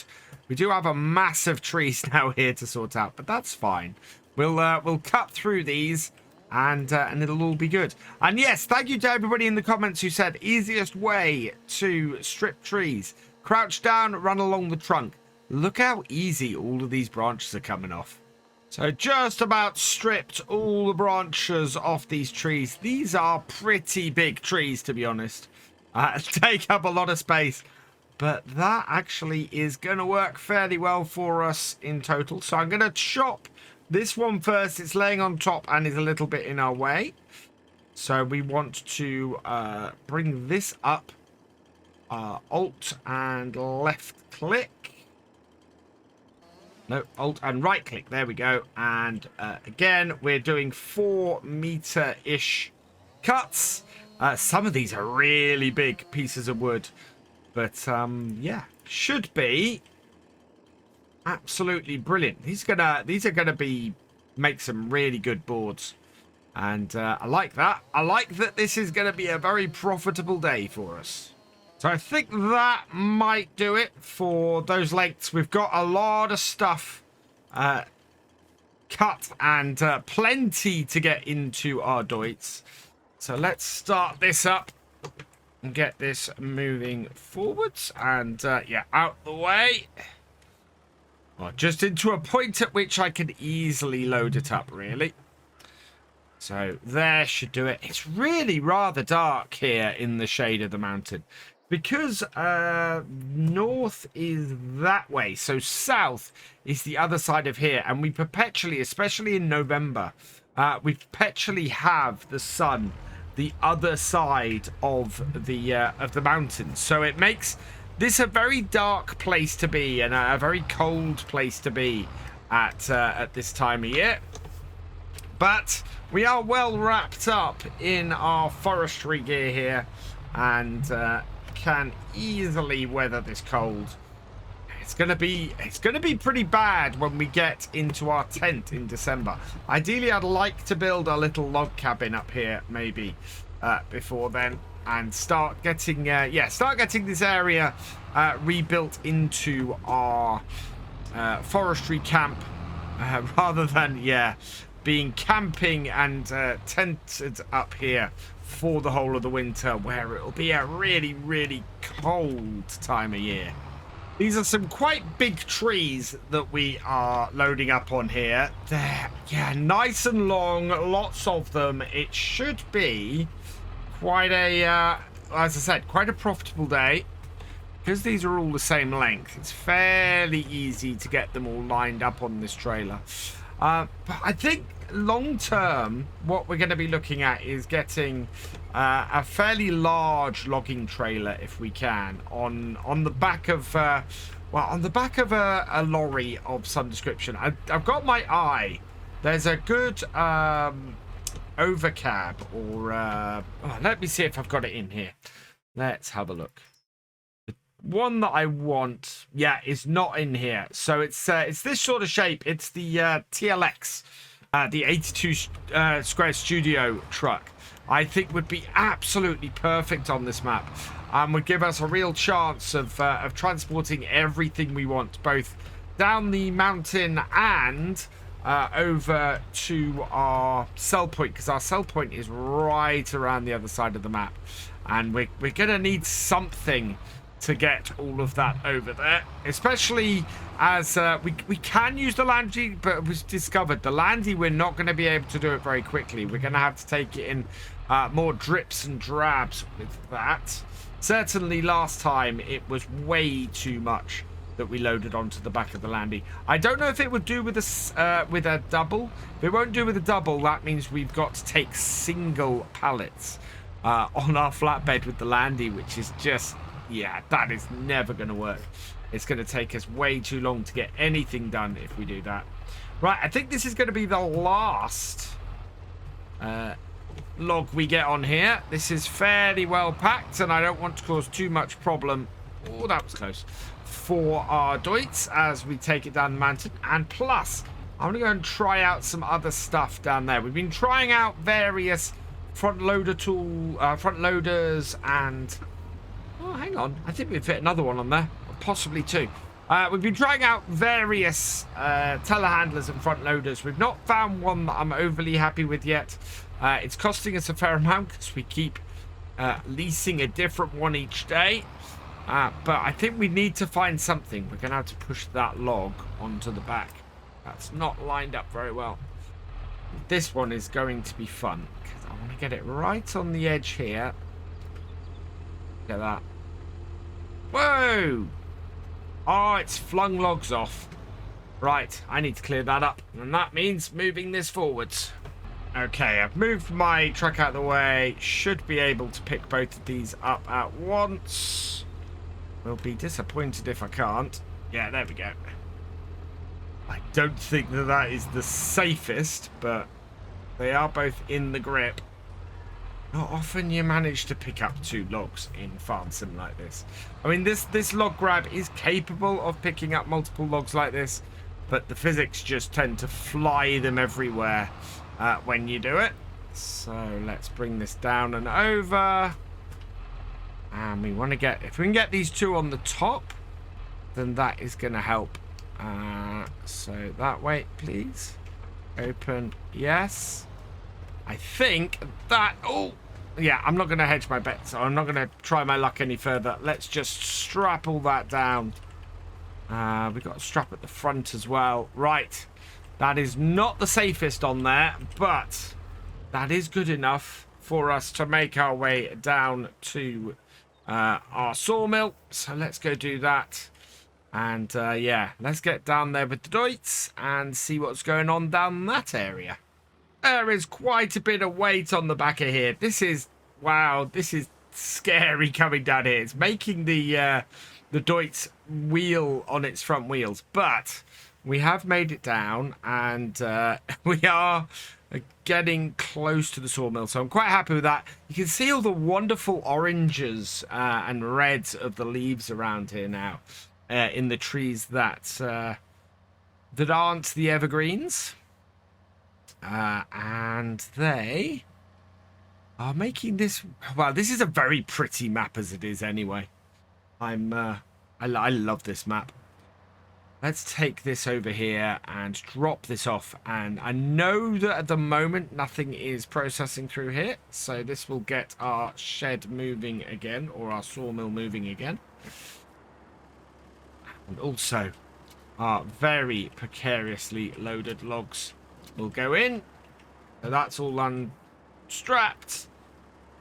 In they go. And we now have planks. Yeah, planks being created. Wood chips being created. We've got nearly 6,000 litres of wood chips. We've got, yeah, boards 2. They've just come out. And boards 3. Boards 1 and 3 are coming. So yeah, we've got this at the moment. This little Schaefer. Which is costing us a fair amount of cash and isn't very good. So what I think I want to do is probably replace this with something else. But right now I kind of need it to do the job. We're going to have to go up and get the landy, I think. And then we'll head back up, grab the landy. Well, no, I'll be back in a moment. Okay, so I've popped out quickly and I've grabbed... Well, I went to look for the truck that I wanted and it's actually not available. What I've got instead is the various TLX trucks that are here. Wow. These are some fantastic... Look at that. Oh, that's an agro work one. So that you can put on crawler tracks, which is pretty cool. But that's not the one I'm looking for. What we want is something that we can do some forestry stuff with. I like the idea of a cat like one. So configurations, lots of different configurations. What we want is the flatbed version of this, though. How much is this? So this is 82,000. So actually we don't have enough for this truck at the moment. Maybe, oh god, even this is 53,000. I think we might have to lease one of these though, in order to actually get what we want done. Does this have enough to get us where we need to go? Is going to be the question. I think we may have to stick with what we've got. So it's going to be back up to the top and grabbing the landy. I think for today we're probably best off concentrating on getting all of these logs down here and in, so that we have a good amount to keep us going, and then maybe we'll be able to earn enough money after a little while to make enough cash to get something that can transport this stuff more easily. Otherwise, yeah, it's going to be a lot of back and forth with that landy with very little on its trailer. One steep climb back up to the top of the mountain, and I need to really build a roadway off here to the sort of the gentlest journey down into where our logging camp basically is, because at the moment, it's not the easiest of places to see where we are, especially with it in the dark like this. Right, I think what we want to do is get another load of logs onto this tractor or onto this logging trailer. And from there, we can then go and, well, we'll probably try and take the landy and see if we can deliver at least one set of planks today. It'd be interesting to see which of the planks are paying the best at the moment and just taking a set of those, I think. That may be how we have to work it if we're not moving much at any given time, because that will then maximize the profits that we get. Oh, it's a tough one. And as somebody said, we really need a low-range gear in that landy. We'd get everywhere if we had that. Right, I've loaded up a load of logs onto there. I think, yeah, these ones are ones that I'm beginning to be able to pick up. I think that one's actually got a lot more there. Wow. Thought I had cut all of this off. Apparently not. There we go. That's the bit I missed. Right, let's get these logs cut. So back up with the menu. There, and 4 meters. If we get a few logs off here, that will start to free this bit up like so. Yeah, cut those 2 bits, and then I'm going to cut a couple here. So 4 meters. I love this measuring tool. It works so well. Absolutely perfect. There we go. That will do. And then we cut the one off the top here, and that will start giving us access to the ones behind a lot more easily as well once we remove that. And this one here, like, there, perfect. Right, let's get these ones loaded up, because that should probably be enough to finish off this trailer. And with 2 trailers worth in there, we should produce quite a few bits. And if we were up to 23,000 last time, I can't remember. Actually, how much did we make from our logs last time? Let's have a look at this. So we made, that's buildings. We made 7,289 last time, along with selling a vehicle. So yeah, we didn't make much off those two last time. So yeah, we really do kind of need a large truck or a large lorry or something to transport as much of this at once as we can. Because right now, we're kind of doing it in piecemeal bits. And the amount that we can get off the mountain does not match the amount that we can, that we're then able to transport to sell around the other side of the map. Almost full again. I need just one more. Wow, it's really hard to see out of this cab. Let's come over here. Yeah, and we've only got one more cut anyway, so let's just work our way into there, like so. Pick that up. And then, yeah, hopefully this will way fit on top. And just sort of rest on there, please. I think what we're going to have to do is get a whole load of planks ready down at our down from our factory. And when we've in that position, when we've got a whole load ready to go, like at the moment, looking at our productions, we have wood going through there. We've got a whole load of planks coming out, so those are going to produce some soon. They have, yeah, they have a good amount. We are storing a fair amount in here. I think we're going to have another board come out. So yeah, we want to move the stuff out of the way, get it stacked up, build up a collection of boards, and then what we can do is come in here and 82,000. We want something, yeah. So I would have said our best bet is probably to then lease something like this Phoenix, like the TLX Phoenix. Lease one of those, especially as there's a very nice set of colors that you can get on here. And yeah, we can then go and take ourselves Canada, US. It's going to be an American truck. We can then use this along with a flatbed. Now, we should have flatbed attachments for this. Don't know if they're under miscellaneous. That is auto load. I don't want an auto loading one. Just want a flatbed. Yeah. Hopefully you can turn the auto load off. I don't think it takes most things that we produce anyway. But yeah, 4,500 for that would work quite well. So yeah, I think it would be fairly good. I think I'm going to have to test this though with that, and hopefully it won't auto load.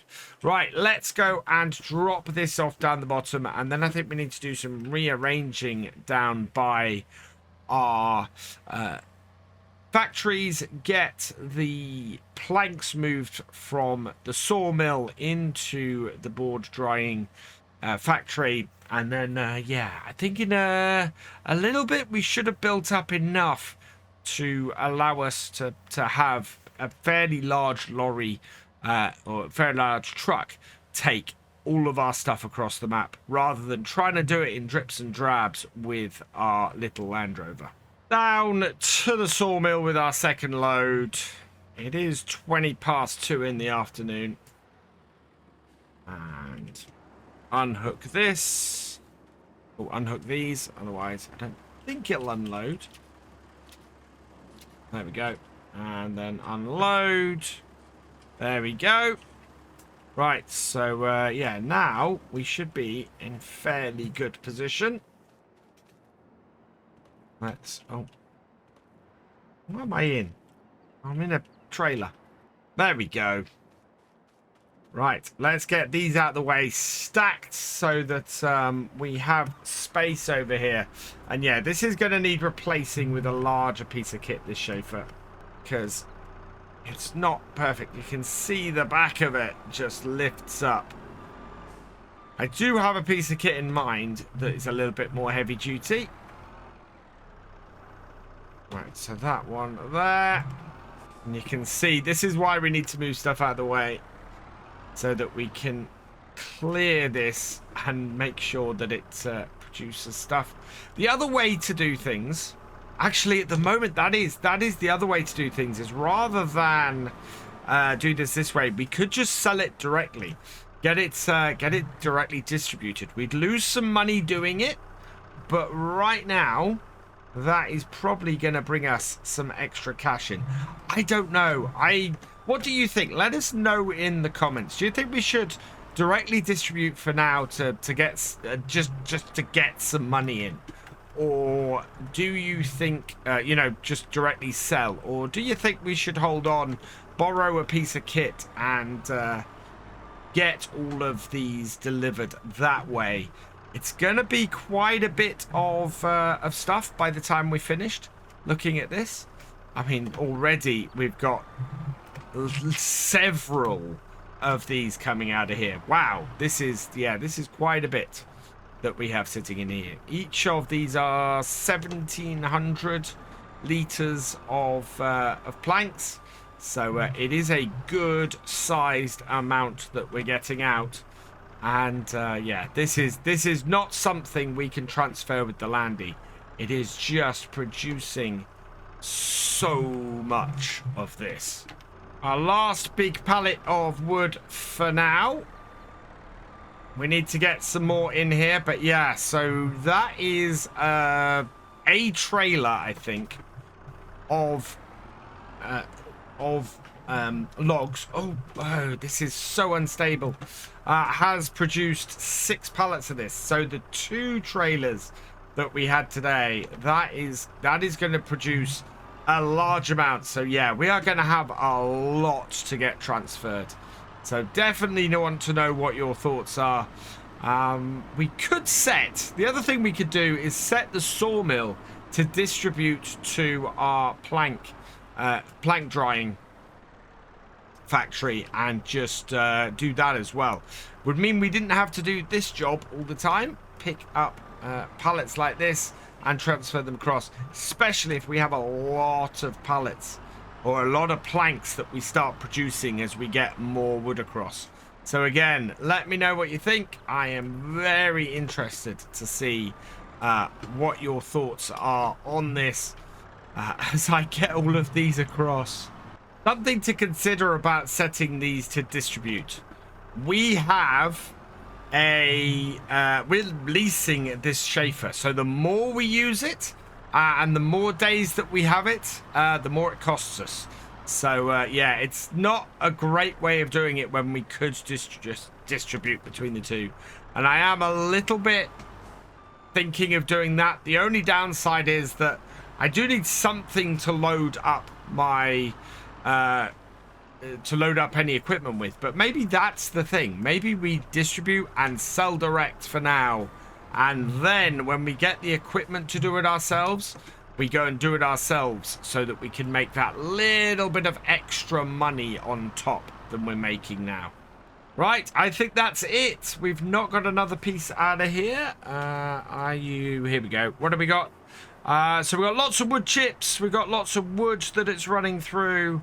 But yeah, we're way off getting any more boards at the moment. So that is our factory loaded up.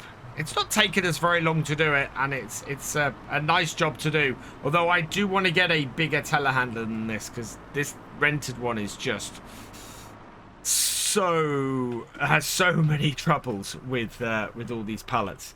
But that's all good. And actually, I think we're losing the light at this point. So I think that is all we're going to do for today. We are going to be doing some clearing up. I need to go and get the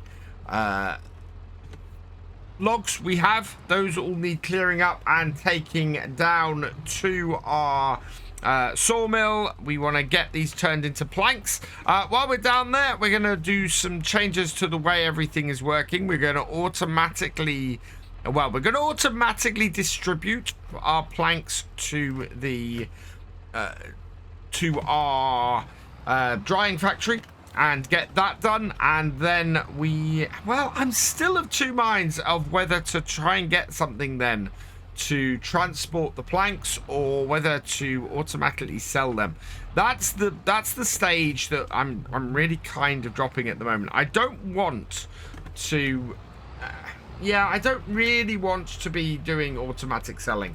It costs us money and doesn't really do anything other than means we avoid, that's really weirdly on there, kind of avoids us taking all the stuff over there, but I don't know if it actually saves us the money from hiring a truck maybe to do that journey instead, or getting something with a flatbed. I think we could sell our flatbed trailer and do that, but I don't think. Oh, there we go. That's gone on there. I have decided that we're going to take all of our logs down to the sawmill. As I said last time, we are doing.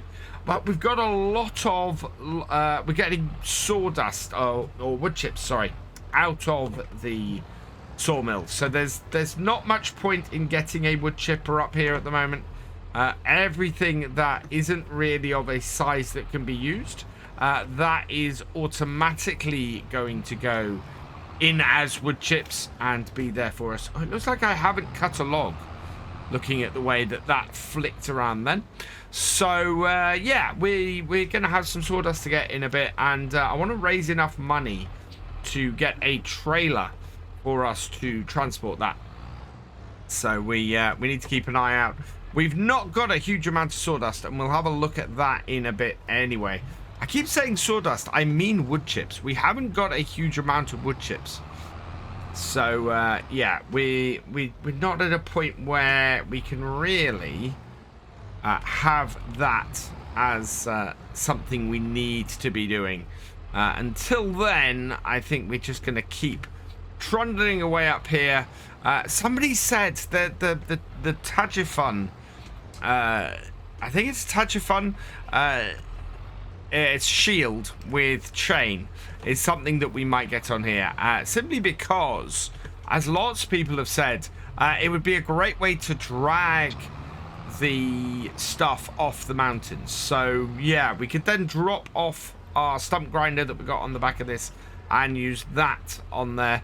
The other thing that I downloaded that got released today, I think it was, which is yesterday as you're watching this video, is a sort of a log cutter that we'd be able to cut the same length logs with, just using a tractor and a 3-point. So I want to have a look at that as well. That is possibly a good way to go, especially if we get a lorry or a truck or something that we can transport logs down the mountain. That would then give the Deutz another job to do up here, which would be really, really good.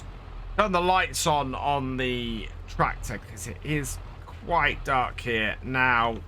One thing we've got is that it's the middle of winter at the moment, so I do need to look into the possibility of well, we need better housing, really. Oh, I need to push that on. That is well off the back. But yeah, I think we need some better housing. We're still living in a tent. It's really getting quite cold. We're not expecting any snow yet, but I think it won't be too long. And actually, I've got hold of a mod that I think might do us quite well for that. Oh, let's get that right, and then just slot that on there. That'll do. And that is a trailer. There's a nice trailer mod. The other thing that I want to start doing is sort of marking out a yard around here. We're looking to sort of turn this area into a yard kind of area. I need to smooth out this up onto the roadway so that we can get out of here easily, and all of that good stuff. Let's strap these down and then start this up. Get the lights going on this, and yeah, we can get our Deutz headed down to the yard, down to our sawmill, and get things sorted down there so we can make things run a little bit more smoothly, I think. Seems the best way to come down this mountain is in second gear. It sort of halts us going down there too fast. Well, let's get back into forwards, and yeah, works pretty well. Much less scary going down there at that kind of speed. This Deutz actually, as a tractor for carting these logs, is doing us fairly well. It was a good little purchase for that, and of course it's got a little bit of age to it. But it was, well, it's basically a new tractor when we bought it. Liking it very, very much for the job that we've had, that we have been using it for. Right, let's head over here. I'm going to go and alter how things are going before we do this. I also want to try something else out today. So let's just unlock all of these, or take that off. There, and there. Perfect.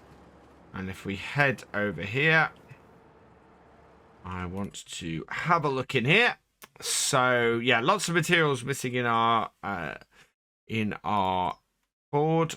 We want to set these to distribute, and distribute, and distribute. So those now will go into the other. We're storing the wood chips at the moment. Because, yeah, dry planks, boards 2 and boards 3 are the things we're trying to get out. So, should be that we automatically get that stuff out the back. And now that those are set to distribute, we can unload our wood, which is perfect. And then we need to go round the other side because, just to clear things up, we're gonna need to use this. This is leased, isn't it? So I think we have a lease on, yeah, both this telehandler, this Schaefer, and also on the tool. Wow, we got both a pallet fork and it. Yeah, so I want to return all of this. I'm gonna try something else. So back. No, right. So let's get this returned into here. Telehandler tools. Return that. Yes. Okay. Return that. Yes. Okay. And return that. Yes. Okay. So instead, what I want to do is try, I think, the Kubota one. So I'm going to stick all of the weights on the back of this. On this little Kubota skid steer. I think this might handle our stuff a little bit better around here. So we're going to lease that. Yes. And then I want to have a look and see what we've got in these skid steer tools. I don't think that wide one works on it. If we have a look in here, I think this only does telehandler, front loader, and 3 points. So yeah, it doesn't, we can't put it on there. Now the CSZ pack does have something we could use for that, but I'm not going to go that route. Skid steer tools, the best one we've got for this is going to be the Paladin pallet fork. It's red or grey, so we'll go with the grey, and we'll lease that as well. So it hasn't cost me much to lease either of those bits of kit. Which is quite nice. 2,000, so about 3,000 to lease all of that. But I really like this little Kubota. It is a fantastic piece of kit. It's really, really responsive. And it should be able to handle pretty much everything we throw at it. We'll set our forks on it to be really wide so that, that they should be able to handle this. And because we're distributing, we should only really have to grab off here once. So I think the length it can grab is not going to be an issue going forwards. But having said that, I think even then, you know, it can reach this bit as well. Look at that. Straight in. straight under, lift it up. Oh, wow. I may have been wrong about this. Well, it is on the tips. Yeah, it's right on the tips. Come on. Right, and in. There we go. Come back, back, back. Just get it off there. Oh, there we go. Right.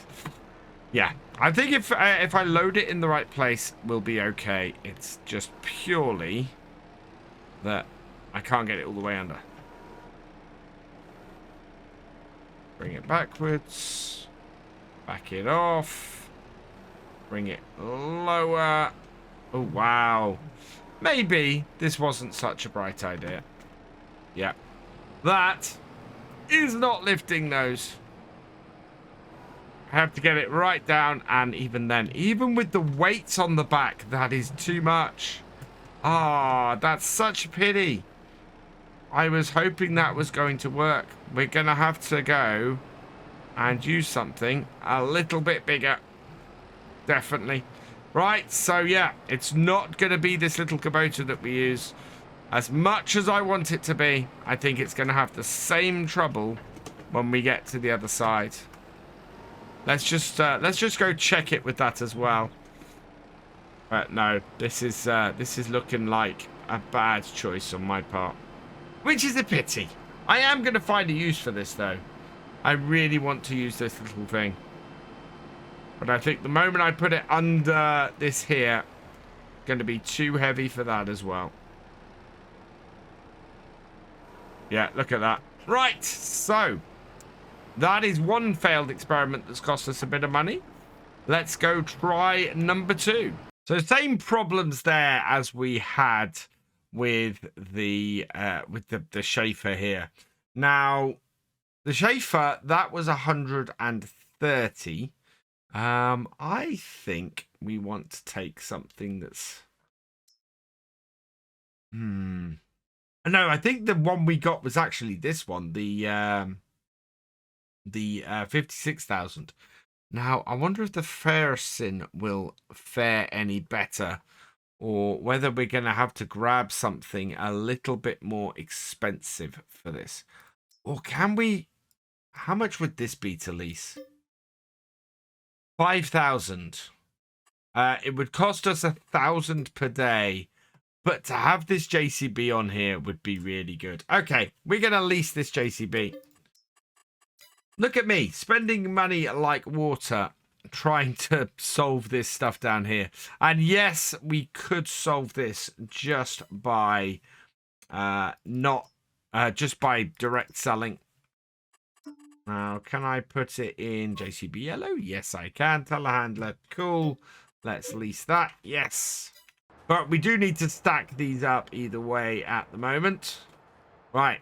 Let's try this instead. So I don't change the number plates on items I lease. I do number plates on items I purchase. And as I've said before, the way we're going to move forward in all of our series now is that any new item I purchase, I will put the random name, or as best as I can fit it anyway, the random name of one of my patrons who is at the producer level on it. So that's where we're going to be going in future. Underneath, up, and yeah, even this. Now I know there's a weight I can get for the back of these, but even this is, you can see the weight at the front is quite heavy for this. So I'm quite happy with that. We're going to end up with quite a load of these here.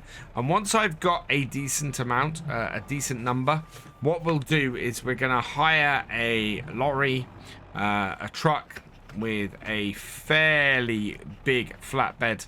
Either a fixed flatbed or one that is actually loaded.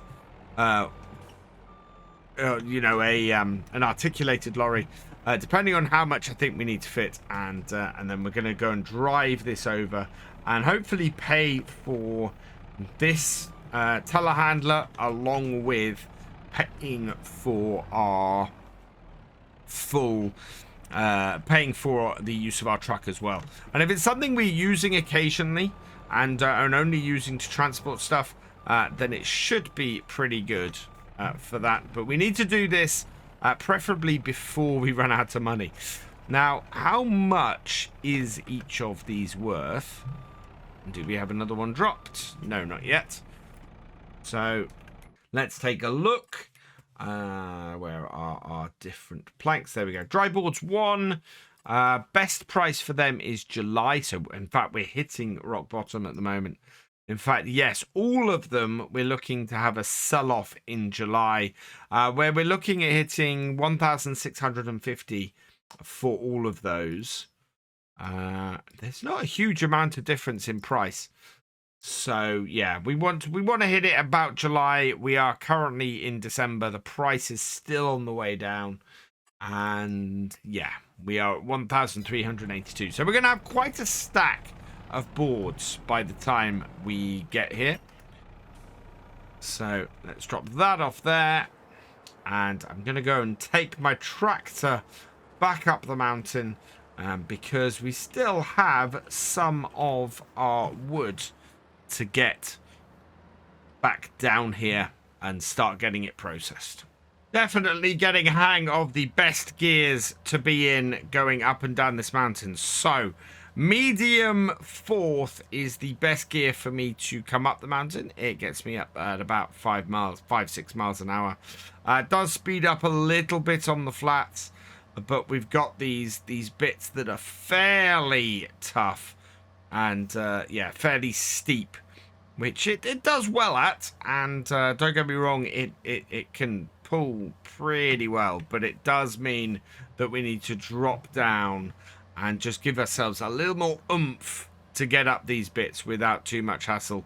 And on the way down, high 2 does the opposite effect, actually slows us down enough so that we don't go careening off with a full load of wood on the back and end up doing some jackknifing.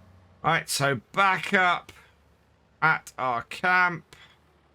Yeah, we do need to sort something out about getting that, getting a dedicated way into our area, into what is going to be our logging camp. Well, it kind of already is. I mean, we've got our tent here, and we've got all of this. We don't need this trailer on the back of here anymore, I don't think. I think it would work as a logging trailer, but we don't have a rear hitch on this. And we do have a rear hitch on this, but I don't think I'd like to hook this trailer up to that one. I don't think that would quite work. Right, so I have some more wood to load up.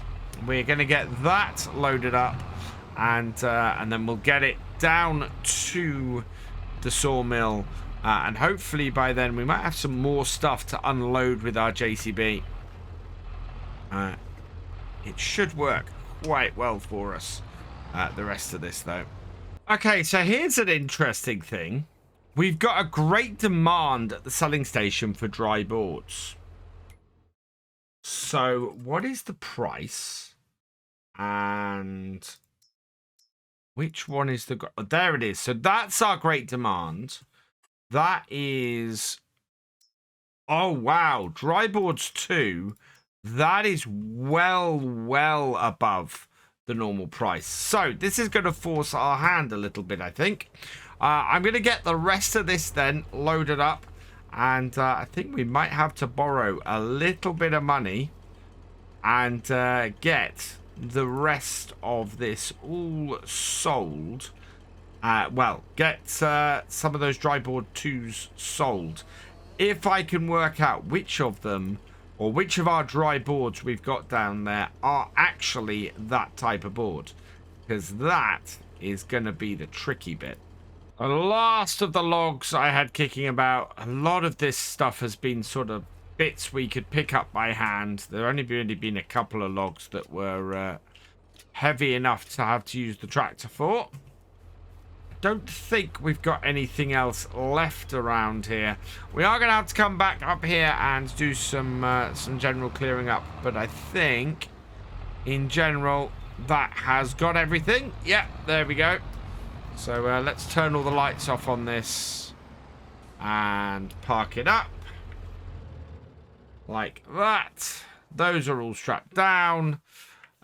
We could use that flatbed, I think, to transfer some boards with this tractor. I think we might want to get that down there. That wouldn't cost us anything, but that would definitely get us some money in. So with this down here, can I drop off this? And then we'll see where we are with the dry boards too. See how many there are sitting over here. Right, and deliver that. There we go. Right, what have we got over this way? Which of these are dry boards 2? Can we tell? So those are dry boards 2. Those are 3s, 1s. Okay. That is a 3. That is a 2. That is a 2, and that is 3. So we've got a couple of 3s at the front here that need moving out the way. I think there's quite a lot of stuff in these boards. Actually, can we pick up 2 pallets at a time? Oh, I think this probably won't work. Oh, wow. Oh, wow. No, the JCB can handle it. Yeah, definitely worth having this kicking around. Then that is moving quite a bit at once. So those are both dry boards 3. This over here, I think, is a dry board 2. So I think we only have 3 pallets. So doing that trailer with the tractor will probably work. So is this a dry boards 2? That is a dry boards 2. That is a 3. And the rest of these are 1s. Okay. Whereas the 2 over there are also 2s. So 3 sets of boards. I'm going to go and grab the Landy, get that down here, and then we'll load that up and we'll use the Deutz to get these delivered. Now, it being December, the nights are closing in quite a bit, but the Landy has got our trailer down here. Right, let's disconnect this. I'll detach the... Yeah, there we go. Right, and then move that out of the way. I still think this is useful. I still think it's useful having the Landy about. We just need to find out exactly what that use is. Let's drop this off. Like so. And then we can go and hook the Deutz up. It's not going to be quite as fast. We might get over there at a fairly decent speed. But... we do need to take advantage of this. We're not taking advantage of a great demand like this, then yeah, we're gonna fail. We're not gonna do so well. Right, lift this board up, back us off, and so yeah, a truck eventually is how I want to deliver all this, but for now, I think our trailer is gonna be about right. So back off. Wow, get off my... sometimes the forks do this. There we go. Just need to detach them and reattach them and it's fine. We discovered last time this trailer is just shorter than our plank boxes, but that's okay. We'll put a second one on the near side here, and then the last one will go on top. Last pallet on top. I got this a little bit skew whiff on our forks, but that should be okay. Like so. Oh, this trailer is not overly happy with this much on here. Yeah, this is very much not the final setup I want for this. Let's try and... strap this down as much as we can. And time to head over to the sell point. The great demand is in the only place that selling stuff is, which is the far side of the map. So, selling station drive boards yet. Not sure. I don't think we can go any quick way.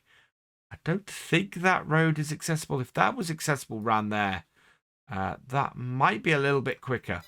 But I have a feeling that's off the edge and is a closed road. We'll give it a quick try, though, because obviously that would be something that you guys would like to know. But I feel like we're going to be stopped from driving this way. Yeah, look, road closed up ahead. So, yeah, we can't go that way. It is the long way round we're going to go. So, the long way round we're going to go. Tractor is struggling on this hill a little bit. I was planning to say, come back and say something on the effect of one fairly uneventful trip around the map later. But, yeah, we are having to move gears around a little bit, trying to get up this hill. I'm not surprised the Landy struggled. I do have a low-range version of the Landy that I need to try out, that somebody sent me over. They modified it so that it would do this. Let's drop into the medium gears and see if we can get a little more pull off this, just to see if the Landy would. Apparently, there's a little bit of a slippage issue with the low range setup, so I do want to give that a try. At the moment, though, we are going with this Deutz, and it is still going, and we just need to get it to the crest of this hill. We are also getting to the, well, we're getting fairly dark. It is December, and it is a pretty early sunset. I think it's going to be dark by the time we get up there. There we go. Oh, we still have to go round. This map is such a long way between the sell points. Finally, we've made it to the sell point, and I think that actually the amount of time it takes for us to get up to here is a pretty good argument for just direct selling it. A few people have suggested that in the comments before. Let me know what you think. I'm very much erring towards that. And if that's the case, what we'll do is we'll just put it straight on to sell next time. So let's unstrap these. Oh, it has all done.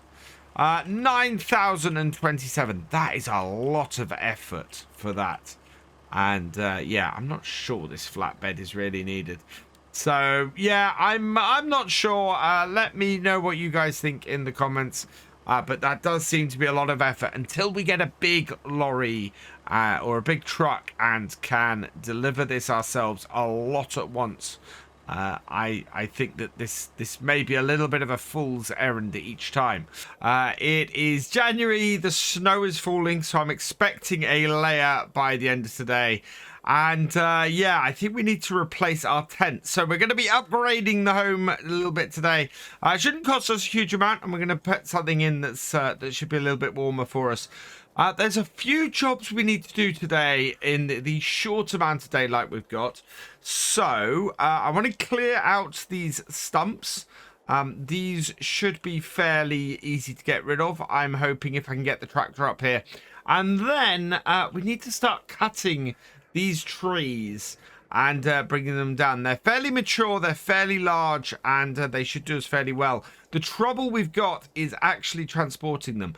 We can't get a tractor up on this slope here, so we're going to have to go and get a new piece of equipment that hopefully will help us drag these trees down off the side. So we are going to start today in our Fiat here. We'll get some lights on because, as I said, we don't have a huge amount of daylight, and it is not it's not overly helpful as a result. And plus, us being on the south-facing side of the mountain on the north-facing side of the mountain means all the sunlight, especially at this time of year, sits on the other side. So let's start up our piece of kit. And in. Slowly back it up. And then I should be able to lure it down. There we go. Perfect. Yeah, look at this. We are really getting into the slope here. And the tree, all the trees we want are up on this slope now. So back that up and off. And I've got to be careful because if I move this piece of kit along the ground, it also works as a cultivator. So we start losing the grass on the ground and start cultivating it instead. Yeah, look at this. It's getting up here to get rid of these is going to be really hard. We're going to have to try and cut these stumps fairly low, I think, in order to actually make the difference I want to make. Right, and lower it. And that's got that. And then we just got the 2 here. Thinking this last one is right in the dip. That's going to be fairly difficult to get. Oh. Yeah, look at that. We are hovering over it. And if I pull forward a little bit, no, we're going to have to back up to that dip, I think, in order to get that to be done. Trying to find it with the camera at the moment. It's, yeah, it really sits right in the bit where those 2 meet. Let's back it up here. There we go. Go into there. Yeah, there's definitely a bit of a dip there. But that has got it. Perfect. So, with that done, I want to drop this off the back, I think. I have had this set up most of the time as something that we can just...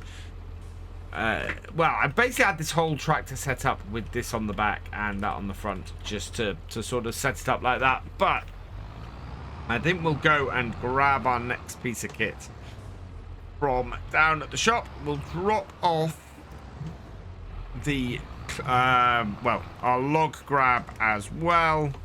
Oh, we got to touch. I forgot this has hoses on it, which is pretty cool.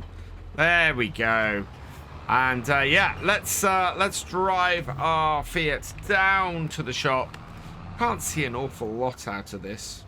Is our door open? I don't think it is. No, it's not. Just yeah, just looks a little odd.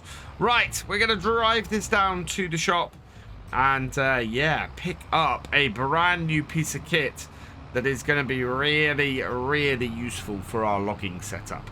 Something else I want to do down here is reduce our monthly outgoings as well. So let's grab our piece of kit that we want, jump out of here and head into the shop. And in here under forestry equipment is this piece of goodness. This is the Tallboy EGV80 AHK. It has a winch on the back that we can pull the trees and the logs down. So I'm going to buy one of these. It's only 4,500. So that is a perfect little price for what we want. And then over here, yeah, we can hook this onto the back. This will just allow us to pull all those trees down off there and get them into a position where we can then get them cut up and loaded onto our log trailer. So it's quite a good addition to have on the back of this tractor. And then the other thing I want to do while we're down here is we're just going to head over here because I asked you guys a couple of weeks ago what we should do, whether we should automatically sell all this or wait till we get the best price. You guys very much went down on the side of go and deliver them yourselves. Wait for the best price and do that because you're gonna lose about 40% of the value. So as we're waiting for that, and we're just gonna let it stack up in there, we need to return this JCB and the front because this costs us a fair whack of money every month. So we're going to return the JCB and the telehandler front as well. So return that to, yep. Okay. And that then means that when we come to load this stuff up, we will go and rent some more equipment, and then we'll load it up that way. And we don't necessarily have to get that telehandler. We may get a, but we may be able to get something like a forklift or something that's a bit stable. But we'll see. We'll see how we go. Certainly, we're not going to be selling anything for about 6 months on here. So yeah, we'll have to wait to see how we do that. Always fun getting these tractors back up the pass here. They struggle a little bit, although the Fiat Agri seems to struggle a little bit less than our Deutz does. But it has made it up to the top, and now we can concentrate on pulling some of those logs down. We do need to, at some point, define the roadway and everything, exactly where our main sort of area is going to be. Right, what I want to do first, though, is we'll come up here, we'll hook this back on. There we go. Get our log fork back on the front. And then I need to make a little bit of space, because what I want to do is switch out our current tent for something a little bit more cozy and useful for up here. Still something temporary and inexpensive, but a little bit better than a £50 tent when the weather is dropping like this. So let's go into here, and I am going to select construction. We're going to sell our tent. So £24, yeah, that is fairly cheap. And what we're going to replace it with is this. So this is a great little house, or a great little trailer for us. We can just plonk this down here like so, in place, and we should have at the back here then, yep, all mod cons. So we've got a nice new kitchen, bed over here, nice little stove, so that'll keep us warm, and yeah, much better than what we had before. No longer in a camp. We have a nice little trailer with a good seat, a generator. Why we've got a lawnmower up here, I don't know. Right, so let's back this tractor off, because we're gonna go up here now, and we're gonna try and cut some trees and make them fall where I want to. Now, making them, ideally they would fall across the slope and just roll down. But this is the trouble of this. Because of where we are, the only way we can easily get them to go across the slope is to cut them that way, and then they're falling into this area here, and it's much more difficult to move them. So what I'm going to do is I'm actually going to make it fall into our clearing there instead. So let's try and get... Oh, we're looking down a little bit. This may not be perfect. We'll see what happens. Sometimes when you cut it like that, yeah, you can get a weird thing happening like that. So that actually fell uphill, and is not a great use to us like that. So this one, I need to make sure that when I cut it flatter. And the trouble is, to try and cut something flatter, the only way I can do it here is to cut it higher. Otherwise, we're doing the same mistake we just made. So let's try and cut this. Oh, yeah, you see it's really high. There. So you see the massive height I have on this rock. Oh, this now. And I was slightly worried that was going to fall on my new house for a moment.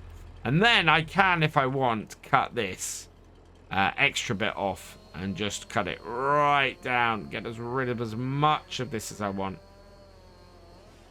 And that just popped that off. That isn't very heavy. Throw that down there.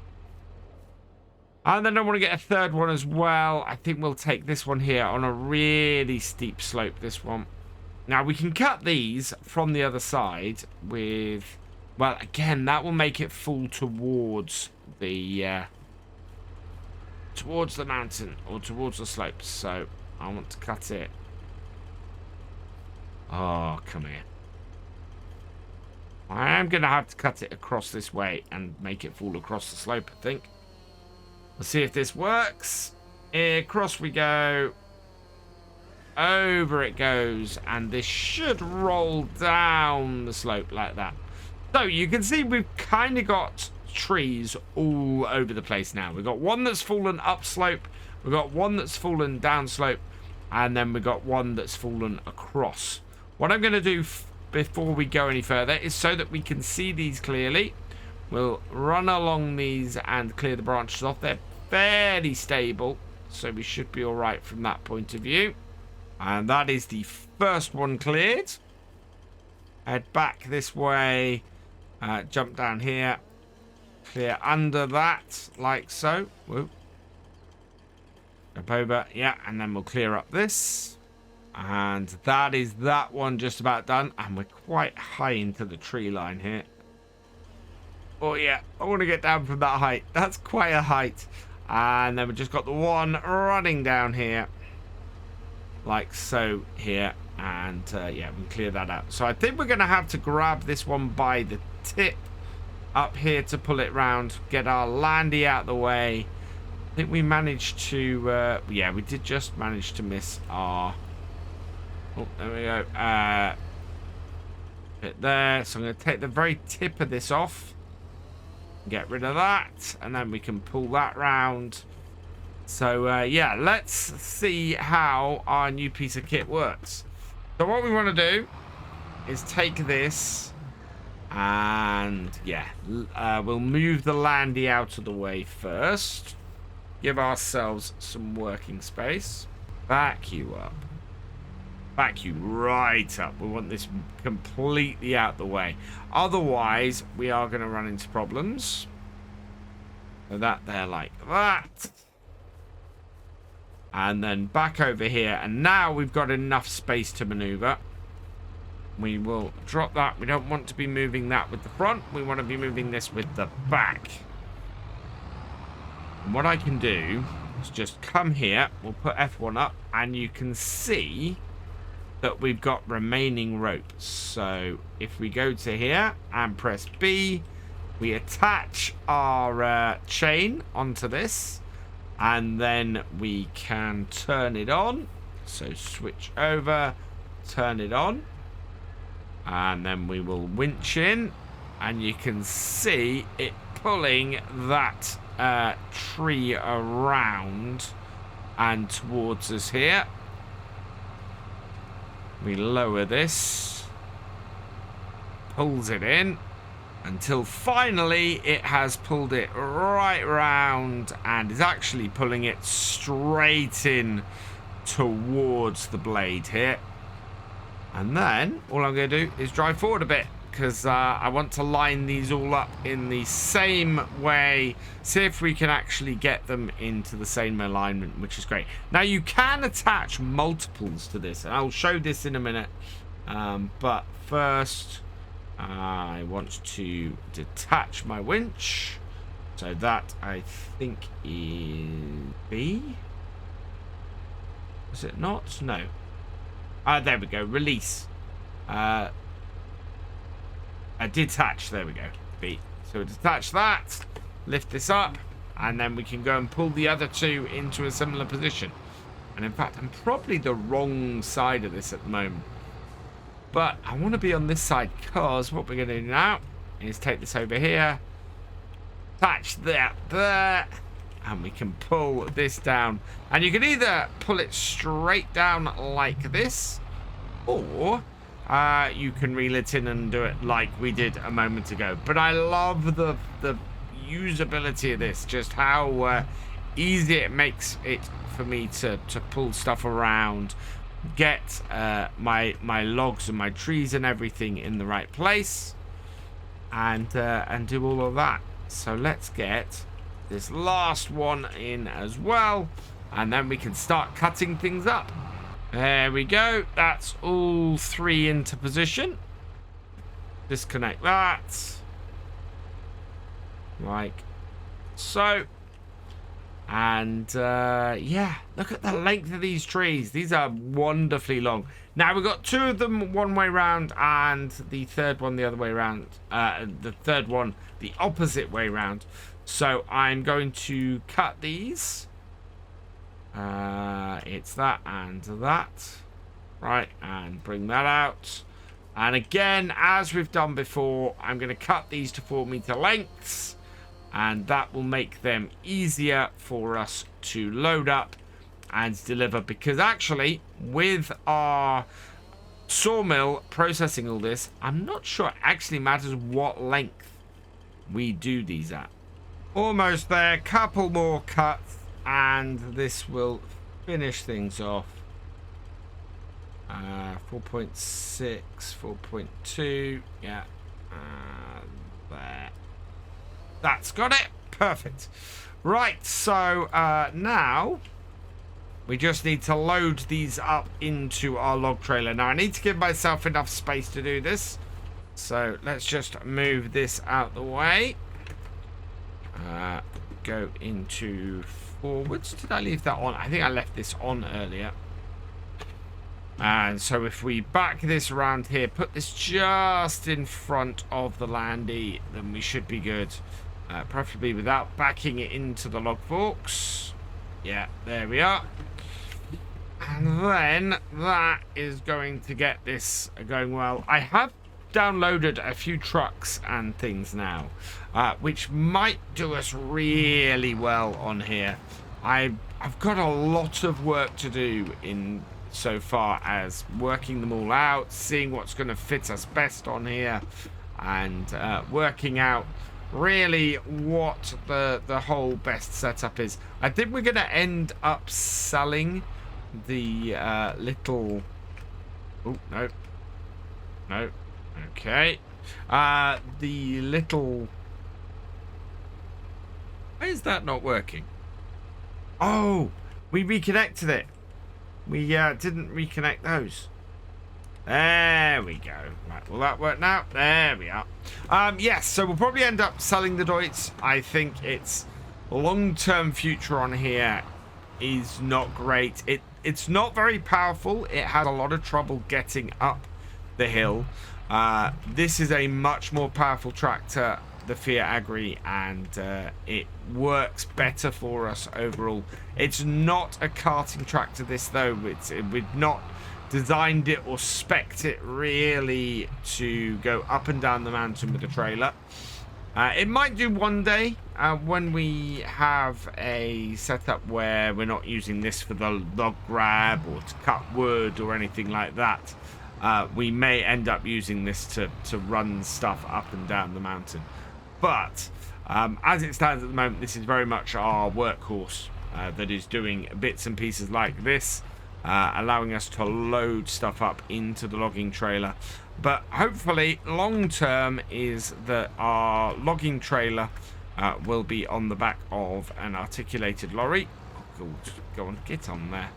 And as a result, we won't need the Deutz. We won't need the functionality of that. It's not powerful enough to run some of the other stuff and bits and pieces. So yeah, it's not a tractor that I think has a long-term future on here. It is useful to us for now for getting stuff up and down the mountain, but as time goes on, I think it's going to slowly get pushed out. And I think probably the same is true of the Landy.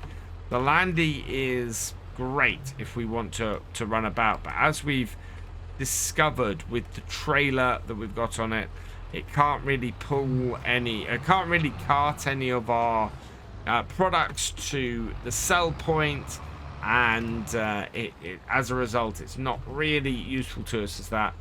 And yeah, it's really something where we want to get, I think we'll get rid of that flatbed, and instead we will go with just having the landy about as a nice little bit of window dressing more than anything.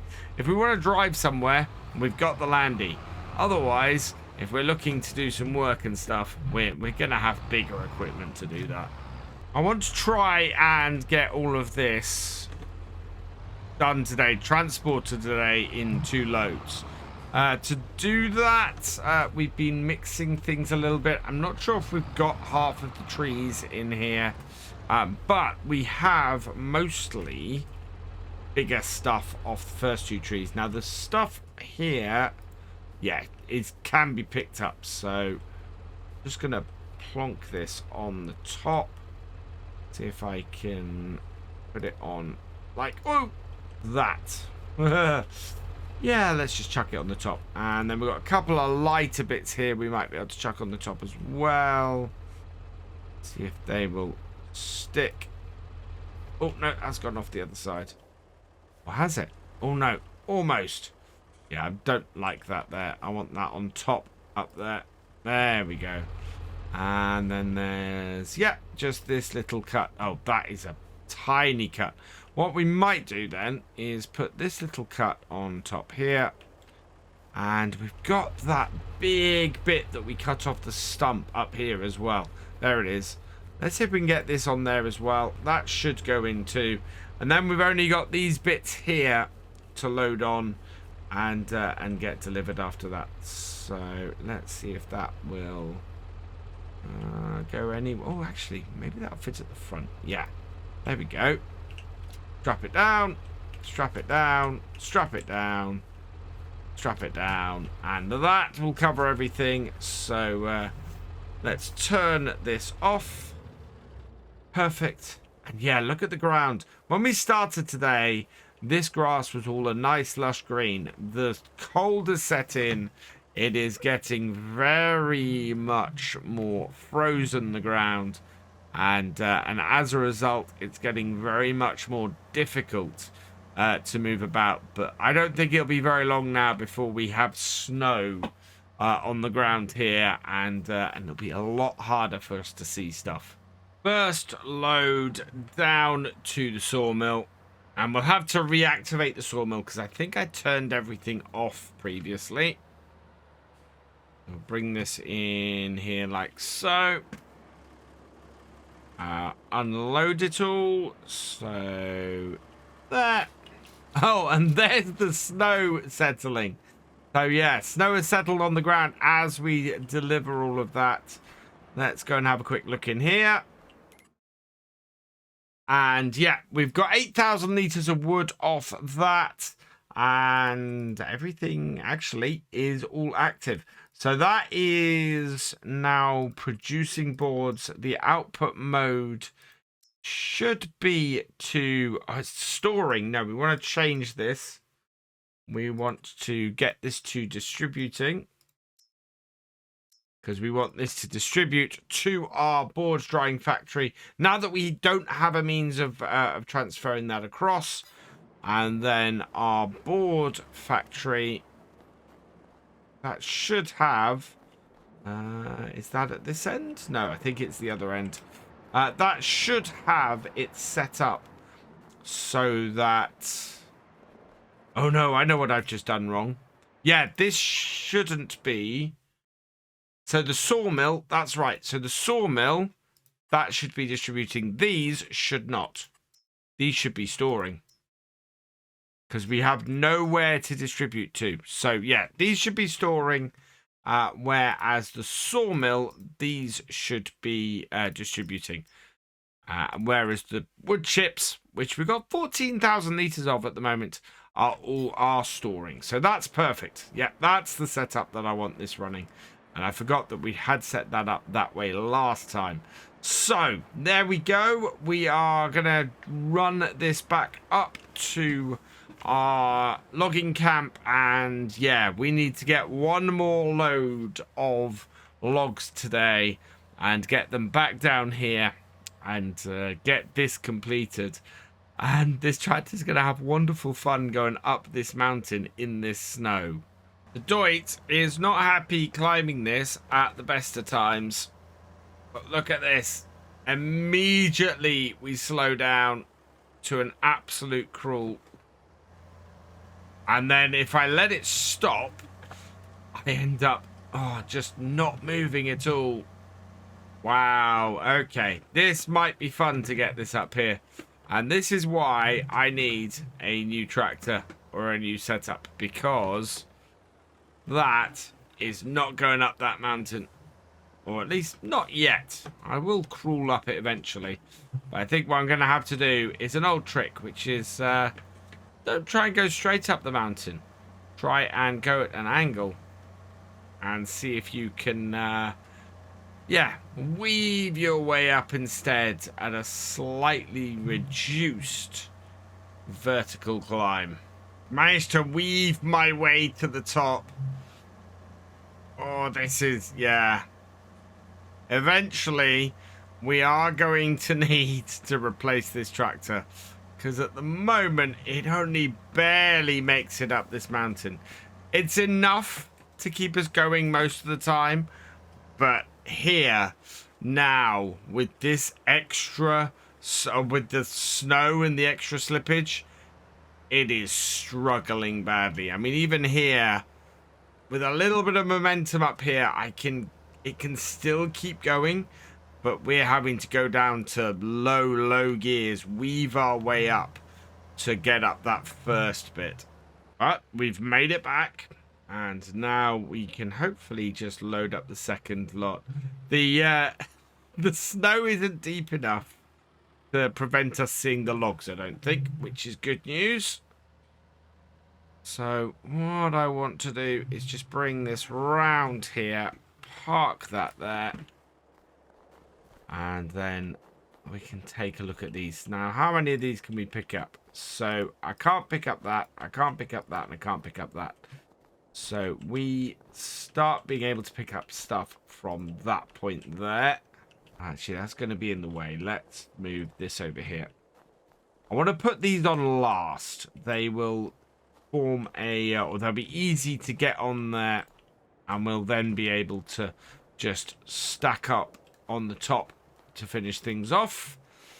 And this, moving these out of the way, will give us easy access to the ones, or the larger ones we have at the end here, that we need to grab first to get on our trailer. So let's grab that. Knowing we had about 8,000 on our first lot, we will know roughly what we're going to end up with this time. That's got a lot of gumph on the end. So if we can get more than 8,000 down this time, actually that will work very well for us. But first, we've got to get it all loaded onto the log trailer. But let's not undo everything that I've just done. Instead, let's go grab ourselves some logs. I wonder if I can pick up more than one at a time. Right, here we go. Oh, that is a little bit weird. I think this might end up flinging stuff if we're not careful. Those are definitely bent round the wrong way. Let's see. If we put this down here, is this going to fling stuff off? Oh no, I'm too far over the end. Bring this across. That is just so weird. Bring this across, down into here, and release it. Yeah, flip around. And in. Yeah, actually, that didn't work too badly. I'm quite happy with that. And that means we might be able to get multiples in a bit more if we're careful, especially as we have smaller ones here. So maybe we can grab some multiples here. And maybe that large stack we created a minute ago, we might be able to grab multiples off that as well. That is the first time I've seen this actually get under a log. That's impressive. Right, let's close this up. See if we can grab 3. We have... Oh, no.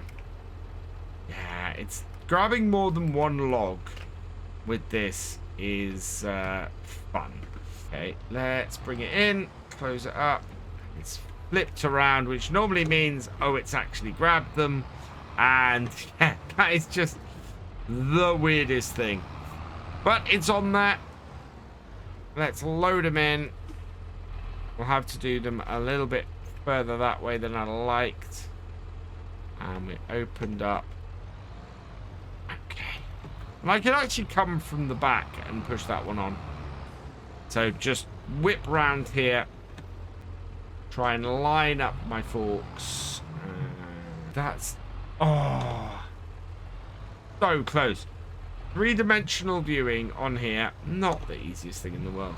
But that's cleared up. Let's get the rest of these on and then see if we can pick up multiples from that little pile we've got. I think I've actually managed to pick up 3 at once. Look at that. Oh, no. Not quite. So close. This is actually looking quite full at the moment. I'm concerned about us trying to put more logs onto here. Oh. That logging trailer move around. That is not the most helpful of things. Yeah, I don't think our small pile of wood here we're going to be able to take down this time. I think it's going to be... it'll just all fall off the top if I try that. So what I'm going to do is just finish this up. Pick this and put it on. Whoa, top. I was trying to avoid that pile of wood. There we go. Yeah.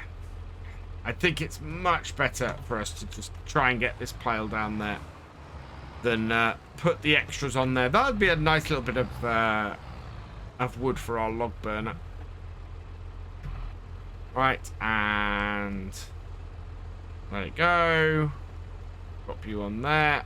That'll do. Right. Turn off the tractor. There we go. So that is all done. I don't think we can get this on top. Well, it's not going to stop me trying, though. Let's see. Now that this is all done down, will this fit on top? I know it's going to be rickety, and it's going to be not the best fit. No, we're going to leave these here. Whoa. There we go. Just plonk them there. And yeah, let's run these down to the sawmill and see how much this is. 8,000 litres roughly was our first delivery. Let's see what our second is. In we come. Oh, wow. Everything slides about in the snow. Right. And so we've currently got 4,400 in there. 11,000. Okay, so about 7,000, I think, that puts in.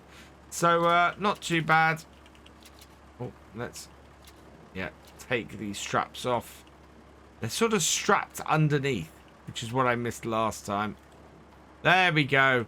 So, not bad today. We've got 3 trees cut. We got the majority of their wood in, and it's moving our stuff forward. We are fairly well set up on here. We've got, yeah, how many planks have we got? So we've got 3,000. Yeah, we've got nearly 5,000 litres of dry boards 3, 3,200 of dry boards 2, and 3,200 of dry boards 1, with plenty coming into the factory. So we've got a huge amount of space. And if we have a quick look over here, yeah, we've got a fair amount sitting out here waiting to be loaded up onto a truck or something like that in a few months' time and make us a whole load of money. We've got a lot of snow on the ground here. It is February. I'm just looking around and looking at how we're going to progress up the side of the mountain here. I think eventually what I'm going to need to do is maybe get a logging road or a mountain road going sort of up this way here, because we've got a bit of a flat area this way. But if we could get a road all the way up our land and sort of up this way and up to the top here, we end up in a fairly flat, fairly easy to work area, at least in comparison to other bits of here. So yeah, we're looking to make an easier route for us to get up here. And part of the reason why I started thinking this, somebody suggested I make an easy route up from the bottom, somewhere where I can easily get my tractors and stuff up. And of course we can't do that down there, but up here, yeah, I think we could put a road in and make things a bit easier. However, to do that, we are gonna have to remove some of these trees. Basically, every tree in this area is going to have to go in order for us to sort of set ourselves up, get a nice roadway going up there. So that is my plan for today. We are going to cut some of these trees down. Whether we load them up and take them today, I don't know. But, yeah, we need to get them cut and cleared. And hopefully, as a result, make well, we'll make some more planks. We've got till July when we're looking to sell our planks, so that should all be good. If we can keep our money, or the amount of money we spend at a minimum until then, that would be good, because then we'll be able to get some stuff in. I've also got hold of a mod that came out today, actually, which is the lease to buy mod. I think for this series, that would be a cracking mod. We are limited in how much we can make at any given time.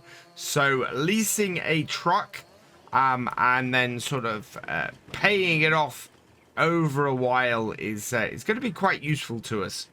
So yeah, I think we're gonna take that approach to the truck that we're going to be using to transport stuff. We'll see if we've got enough money to lease it. And if we have, we'll then be able to go and get it used, or we'll then be able to purchase it, having leased it, and get the money off the cost of the eventual purchase by how much we spend leasing it in the first place. So this is the last of our 5 trees to get delimbed. And once we've done that, oh wow, it's acting a bit funny on the end. Once we've done that, we can try and get these cleaned up. Let's just take the very tip of this off. Yeah, there we go. That's got it. Oh, is that limbs? Nope, that's not limbs. That is limbs, though. Let's just clear that off. Right, and now we need to get these into a position where we can actually do some work on them. And for that, we are going to use our chain that we grabbed last time. It's a massively useful piece of equipment, this. And yeah, I'm very pleased we grab it. You guys seem to agree with me on that. Several people have said, oh, I'm so pleased you're using that. That's a cracking piece of kit. So that's really good. I'm really happy with that. And I want to show you another function of it today. So what we can do now is we can go here and we bring this up. We can attach this one. We can attach this one. We can attach that one. I don't know how many of these will actually be able to pull at one go, but we're going to give it a try. So yeah, all going on to that first one, and then it sends chains out from that point to our other 4. And the hope is that we can now just pull forward with this chain and pull all of these logs into a position that is more easy for us to deal with. Has meant a couple of them now overlapping, but what we can do about that is with those now in that kind of position, actually could just attach that, which detaches everything. So now B and B, so those two, and we'll pull those 2 forwards, even though, yeah, it's underneath. That's annoying. Okay. So detach that. And then... yeah, I think we're going to have to leave these here. Oh, no. This is a shield. So what we can do is actually just push this backwards with this. And if I lower it, we can get all of them and sort of just push them back into a position where we can use them together. Like so. Right, and yeah, positioning this all so that it's more usable. That is the trick. That is what I'm aiming for with everything I'm doing here at the moment. So we can then cut them up and move them about and sort of pick them up fairly easily. When it comes to the point where we're looking to use bigger stuff with this, that is when it's going to be important for us to maneuver our stuff about.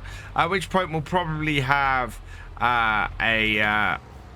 something that we can pull logs about with and bits like that. But there we go. That is pretty good. I'm happy with those. They're all in a position now where we can deal with them. So the next job is to get these cut into 4-meter slots, and we can get them all taken down to our sawmill.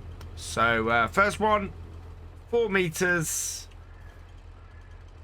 There we, yeah, 3.9, that'll do. And yeah, we're just going to get these cut. Eventually, I think we'll be surprised if we have a tractor on here at all. I think we're going to end up with some sort of wheel loader along with a truck that we can load logs onto the back. And yeah, the need for a tractor here will be minimal, if anything at all.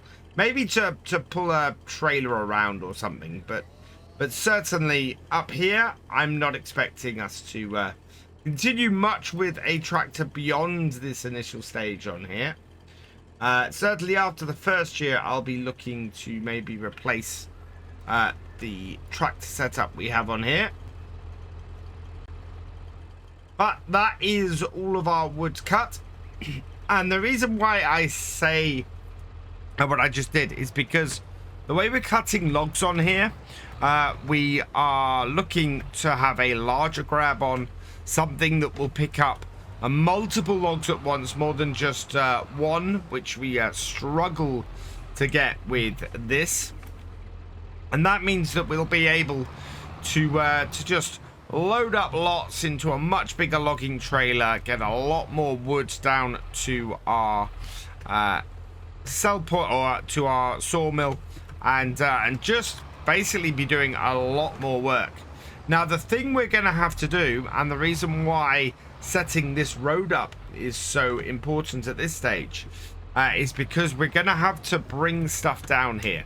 And so that will either be by having a forwarding trailer or a forwarding logging vehicle coming down to this area here and transferring from that into our a large lorry here that won't be able to get up there, or pulling logs down here and cutting them up.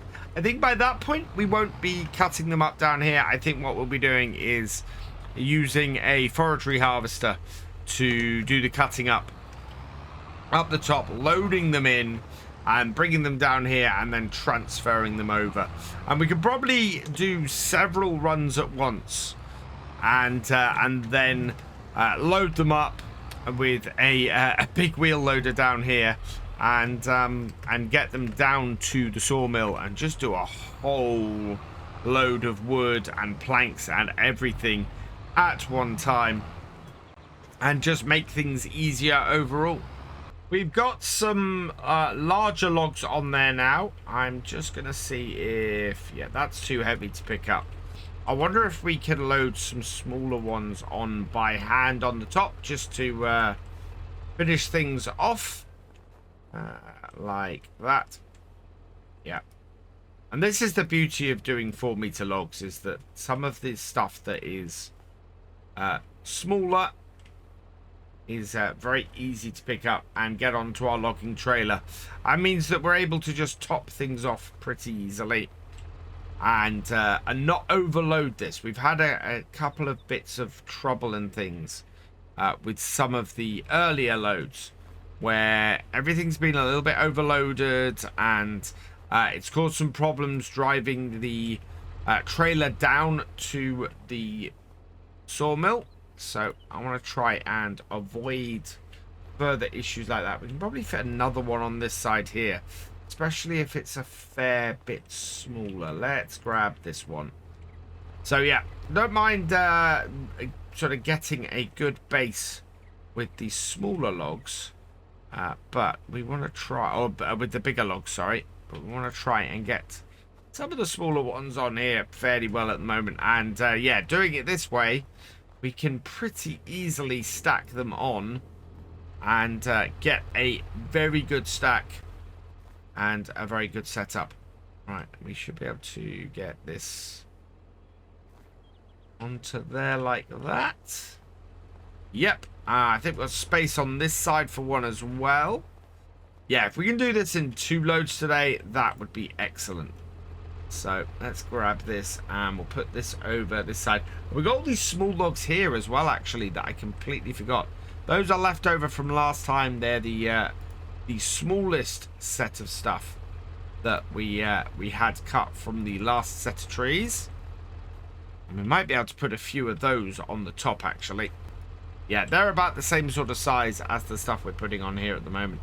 And the more we can get on there and down, the more planks we're going to make, and eventually, of course, the more money we're going to make as a result. So let's see if carefully we can stack stuff on top of all of this.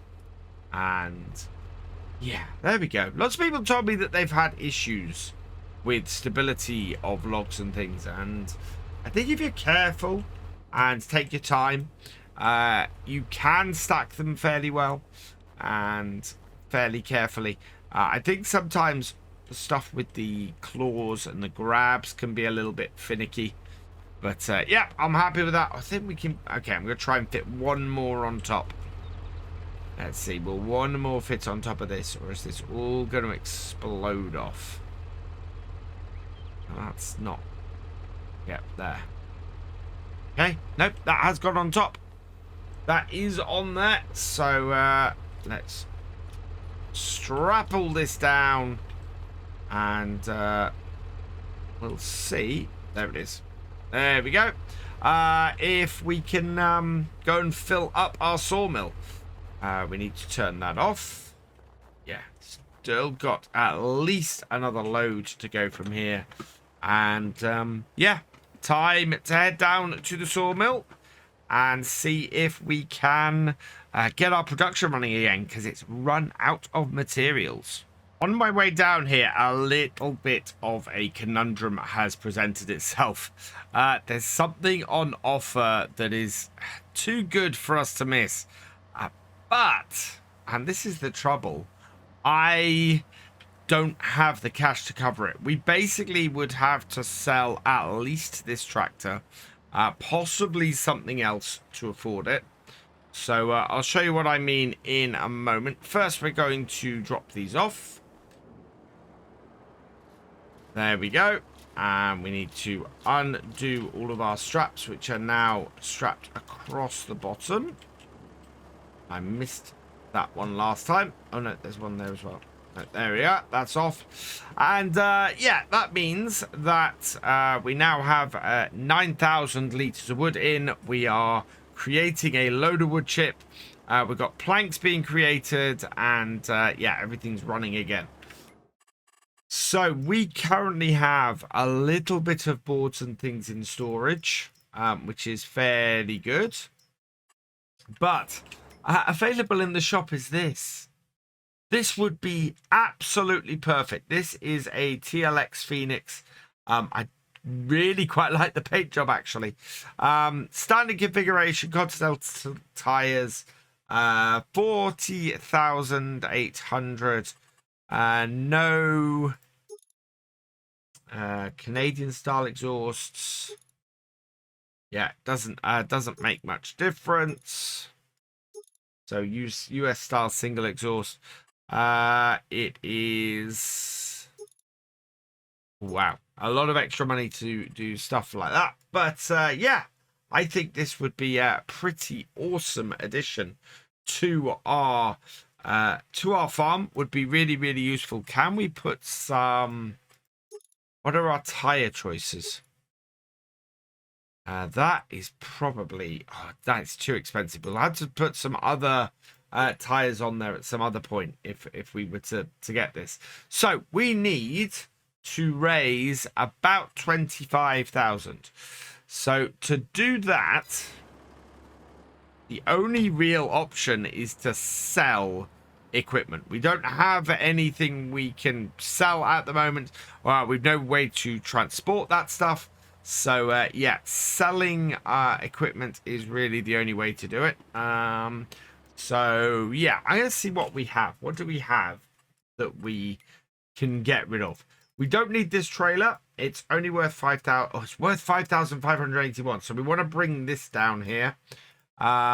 We can sell our tractor, but yeah, it doesn't look like. Must have. Oh, is it?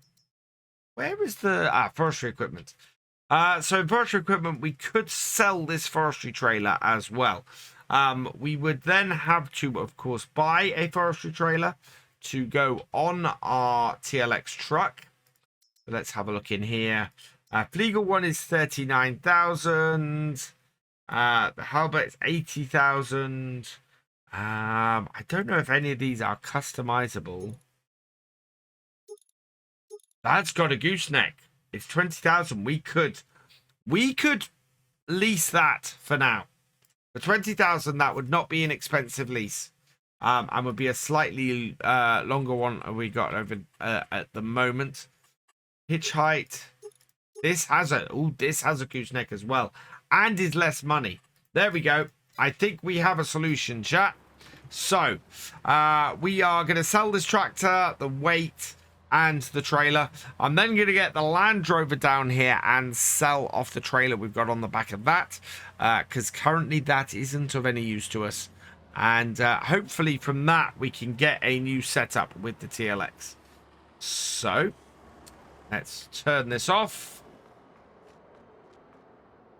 And yeah, we are going to sell that forestry trailer. Yes. We're going to sell the Deutz. And we're going to sell the weight because we don't need any of those.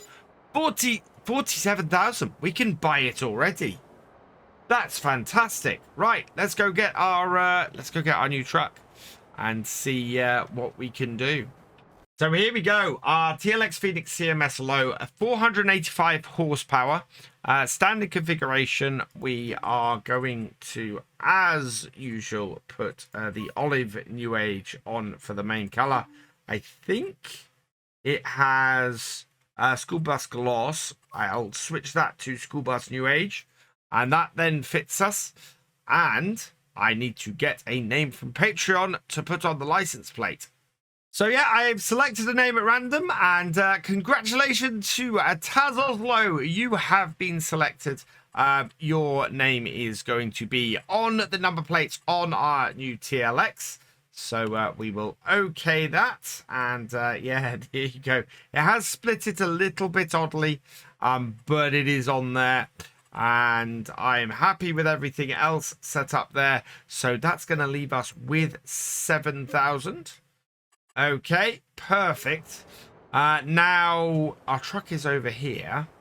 What we're going to need to do is head up to the top. I need to go and grab that trailer that's up there on the back of the Landy, and get that sold as well. Now 15,000 would be enough to get the trailer I'm targeting. I'm just wondering if it's worth holding on to this stuff and just parking this lot down here for now and leasing that. Do we have... Is this trailer customizable? Let's just bring this onto here, actually. I want to see what customizations we can do on this trailer. If this has a... I don't think this is going to have a gooseneck configuration. That would be a little bit surprising to me. Yeah. So let's customize that. See what we've got in here. So yeah, capacity. We've got a bale trailer. We've got a log trailer. And we're standard. So this is a trailer that is actually fairly multifunctional, but we do not have any ability to put it on a gooseneck, and yeah, it doesn't have a good hitch for us really. So let's have a look at what's in the shop and how much it costs. That goes on. Oh, that goes on something else. We don't want that. Let's have a look at our logging trailers in here. So forestry equipment. But now we really need to just get stuff down here and load it up. As I was saying a minute ago, I think either of these Lizard Logistics trailers. In fact, I think these are both trailers by 82 Square Studios. So these go on here fairly well. We've got the short trailer and the long trailer. To lease the long trailer with the gooseneck would cost us only 200 per workday, and what that actually is a really good price and would go perfectly on here. So I think what we want to do is yeah, I think we want to try and get this as we want. Yeah, wide or standard. We'll stay with standard. We'll put the gooseneck on this. And we're going to be able to cut longer stuff as a result. Do we have... Nope. We are going to go for painted green with the main color being the yellow. Oh, no, actually, I don't like that. I think we might go back to the metallic black with the painted dark blue and go with that. Or, no. There we go. We'll go with that. That, I think, is a good setup. So, is there anything else we want to alter on that? No.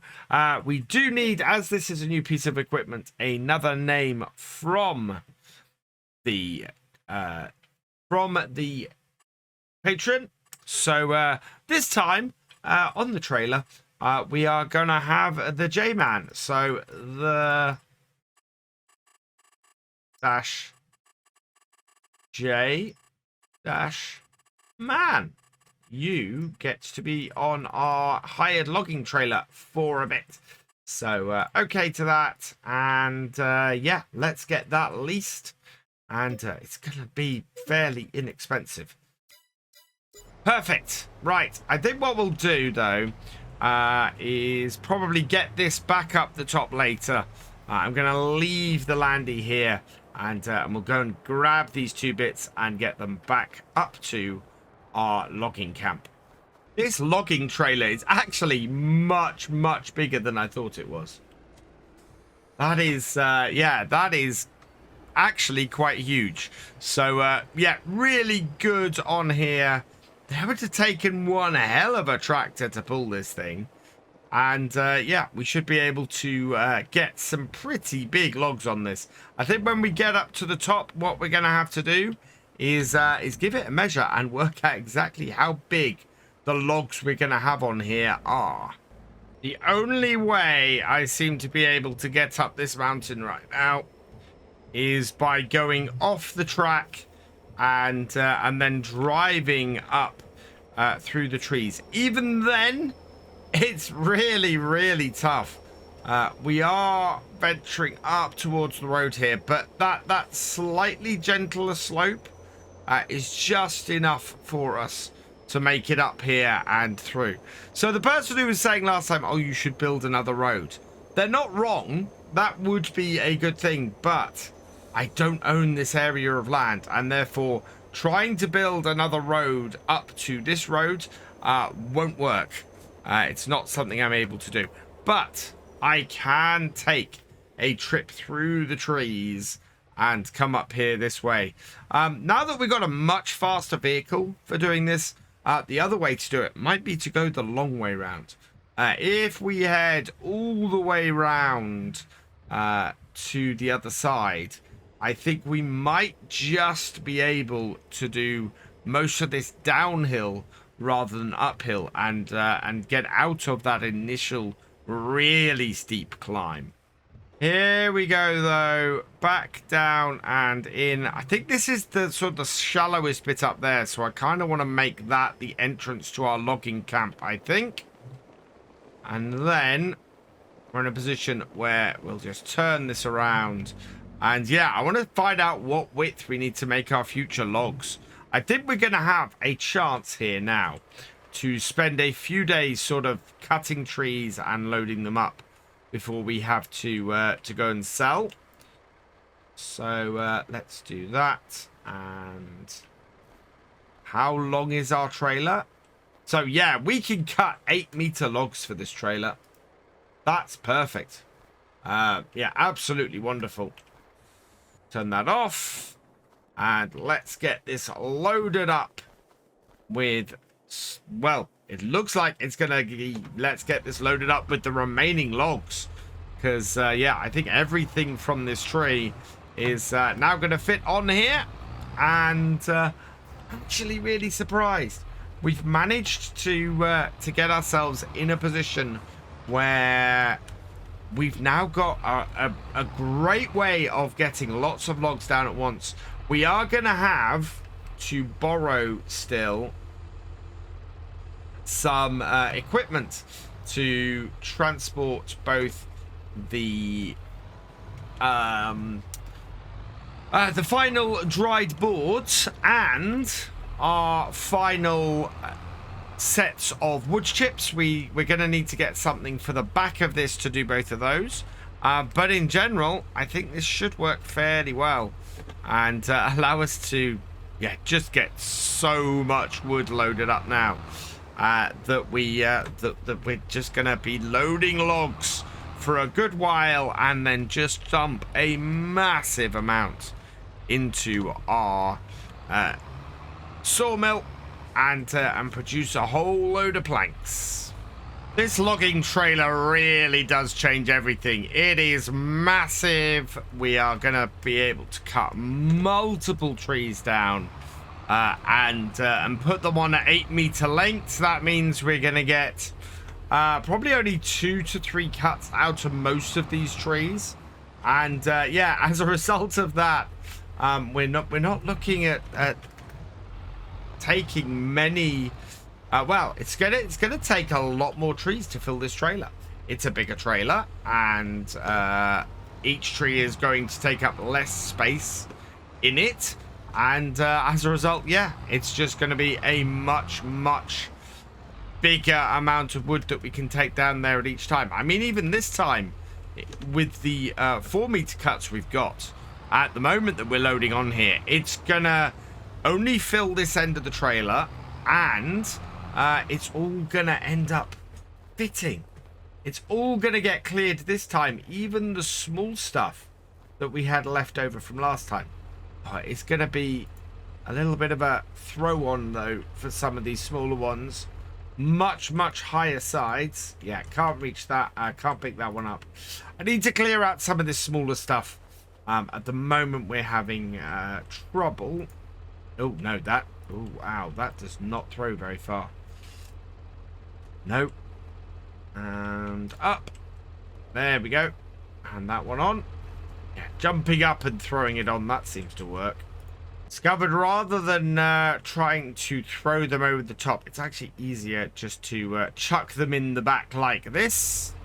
And then that very easily gets them out of the way. Have we got any more under the snow here? Yeah, this is the other trouble we got at this moment. The snow is hiding stuff.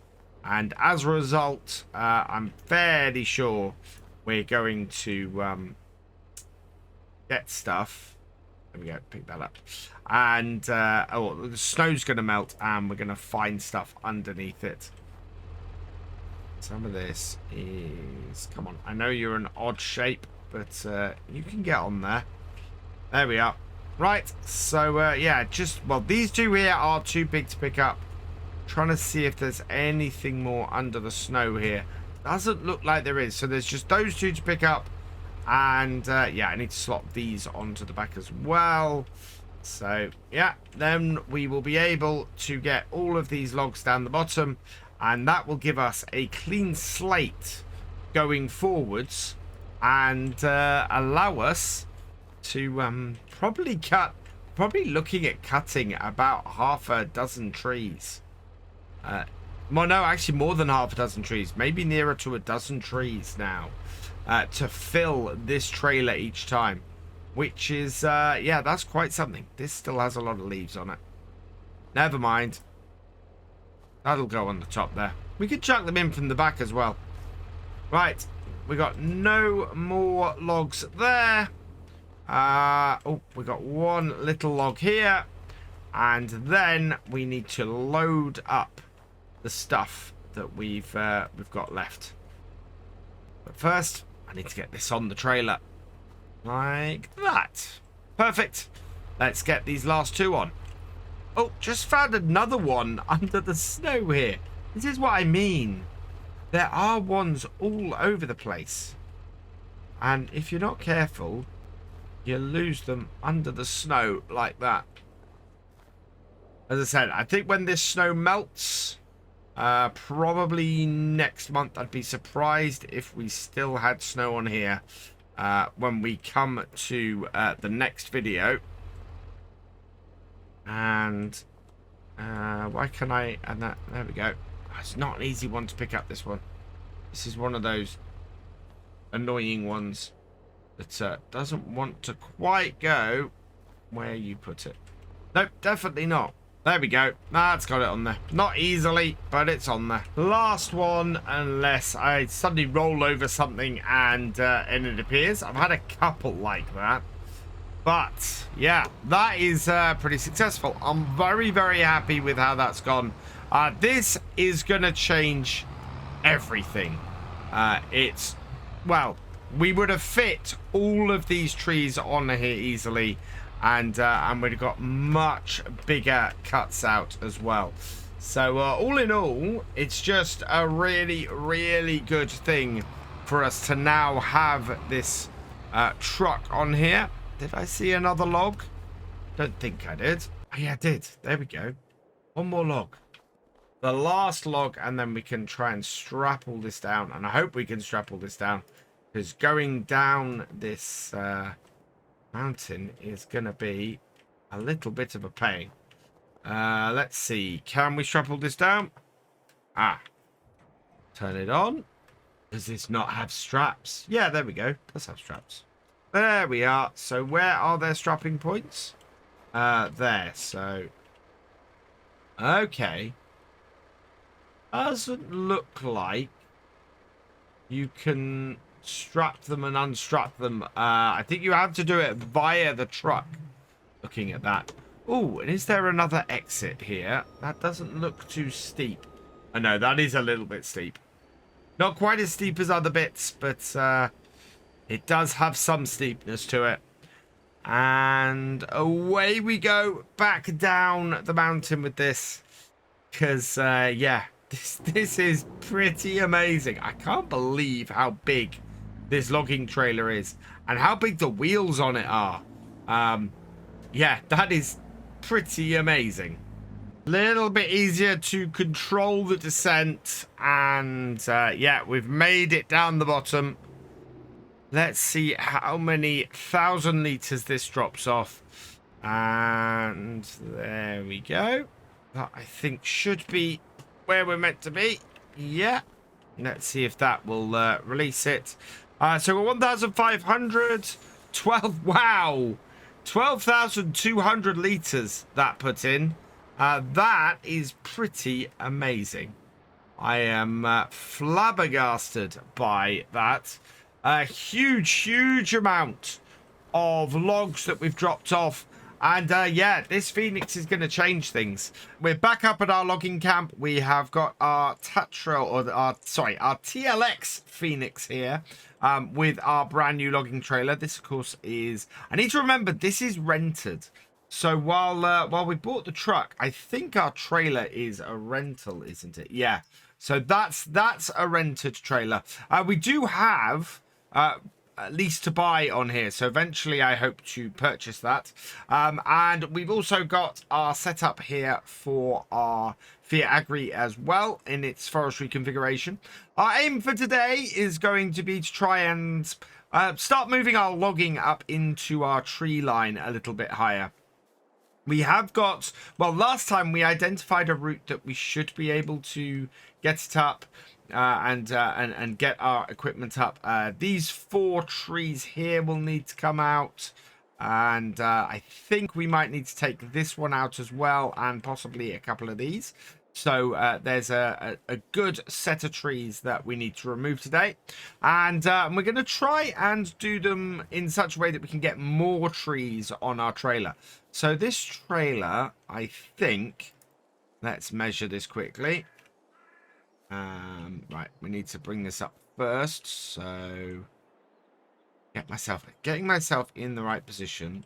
There we go. Ish. Okay, here we'll do.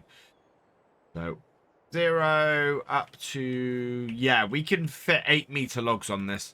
So we're going to cut our trees twice the length this time and try and get them sorted that way.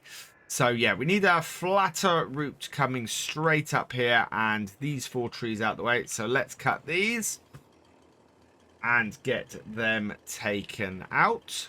I'm trying to get these so that they fall in the right direction. That is going to be the trick. Oh, that went really well. So this one, we want these to fall as far down the mountain as they will go. As long as we also manage to not block the work we're trying to do. So yeah, I need to get it at that sort of angle there. And these I don't think are much longer than 8-meter trees. Let me see. How long is that? So that's 90. Okay, so we'll get 2 logs out of that tree. That's good news. Now, this one here, I want to cut at an angle downward here. Try this. See if that falls. No, I need a much more extreme angle, I think. Trying to get, we're having to cut this uphill, and it's not going to fall the way I want it to as a result. But we should have enough length on our winch to be able to pull all 4 of these trees down. So we're going to go and give that a try and get them out the way. The fun bit is going to be going in and removing the stumps themselves. There we go. So if we position this here, should be able to winch each of these down.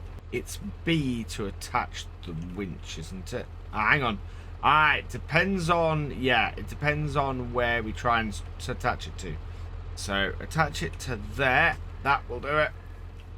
And then we will winch that in. Pull that down off the mountain. Actually, might be quicker just to drag it, to be honest.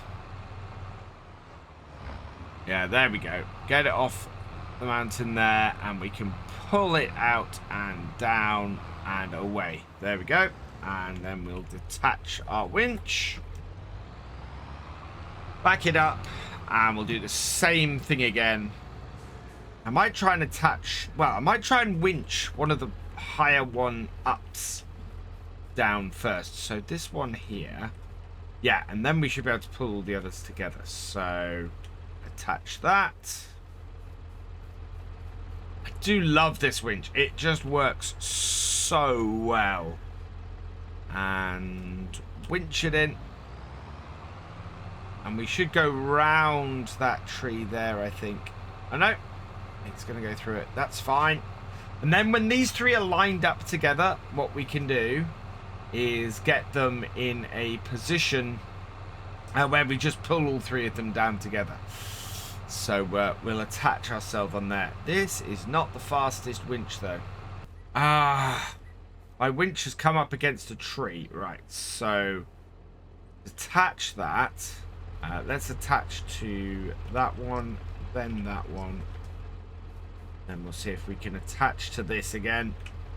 There we go. And see if that will pull off the tree and pull sideways, but kind of doubting it. I'm going to have to get in it at the side and pull it sideways, aren't I? Because that is not coming off that tree. Right, we'll pull the other two down then.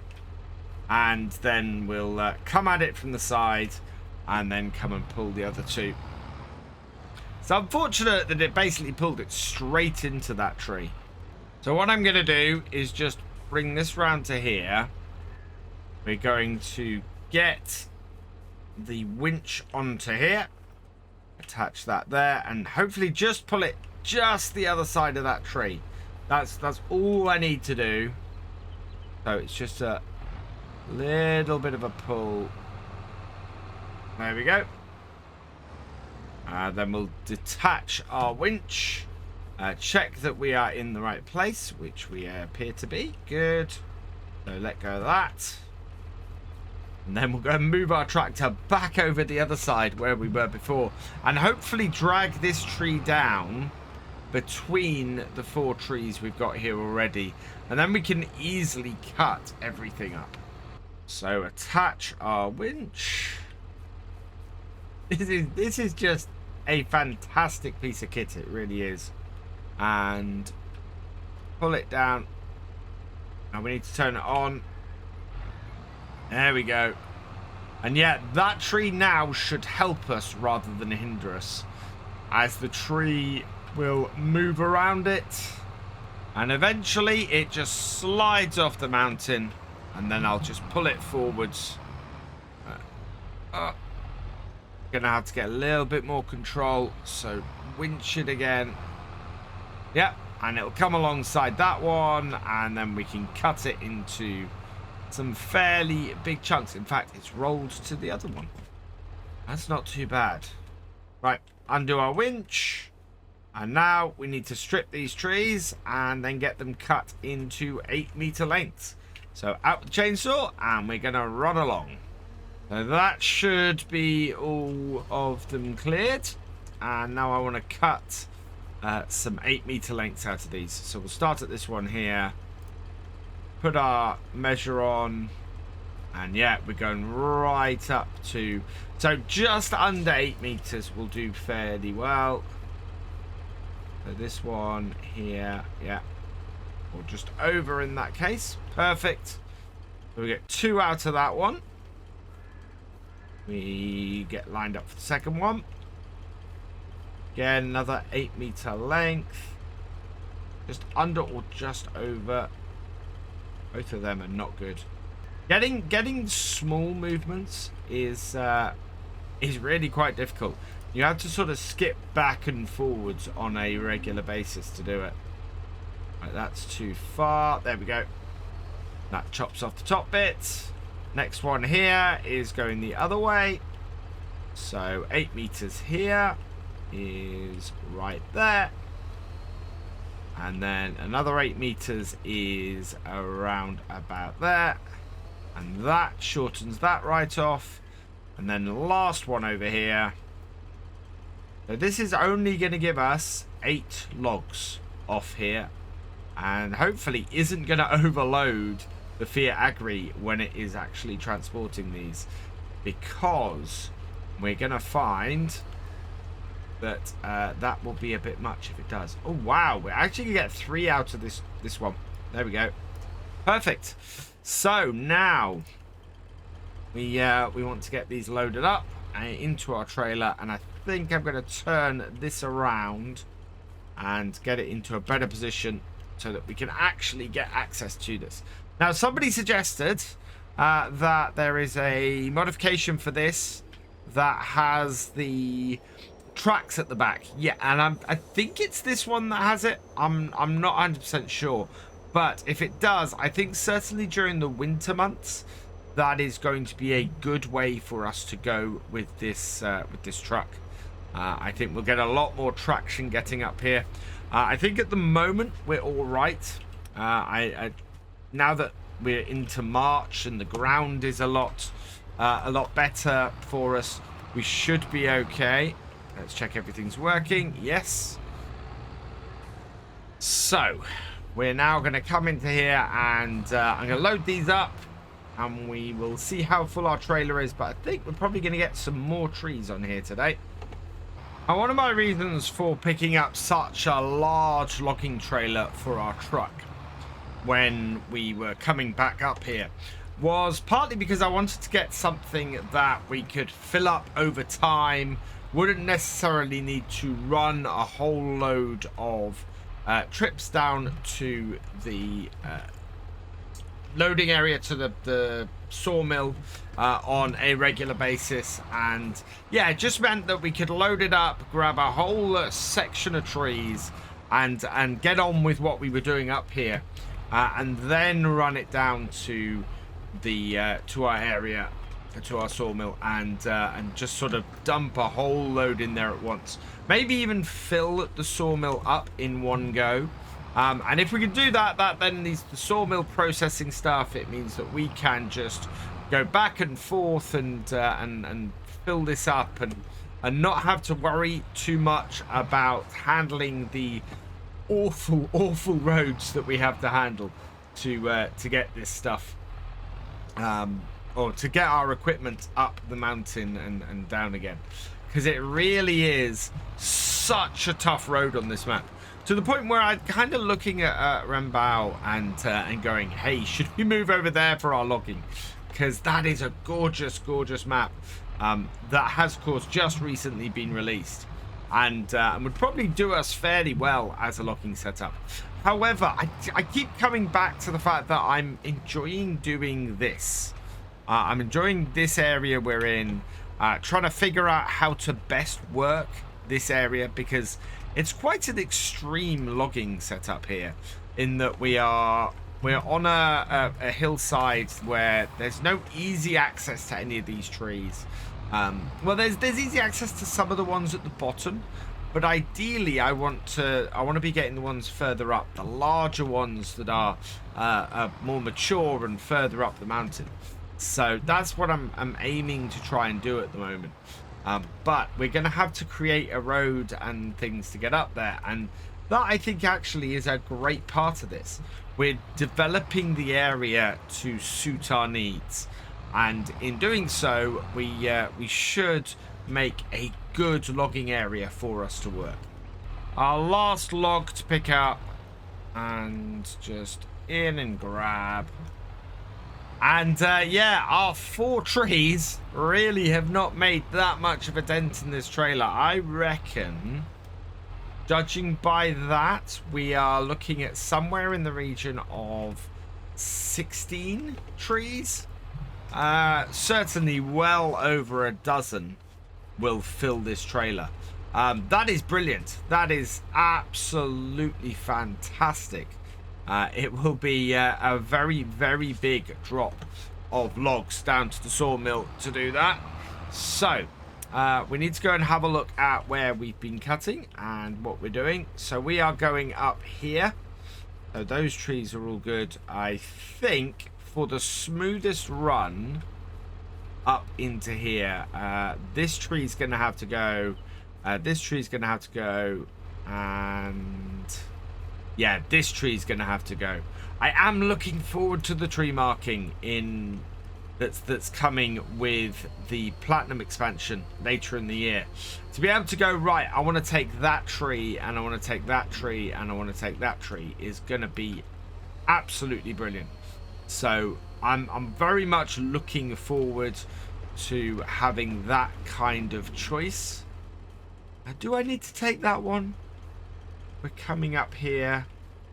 Yeah, I think that's still going to be in the way. I mean, that one there, that is also a little bit iffy as to whether we might need to take that one as well. So, cut that.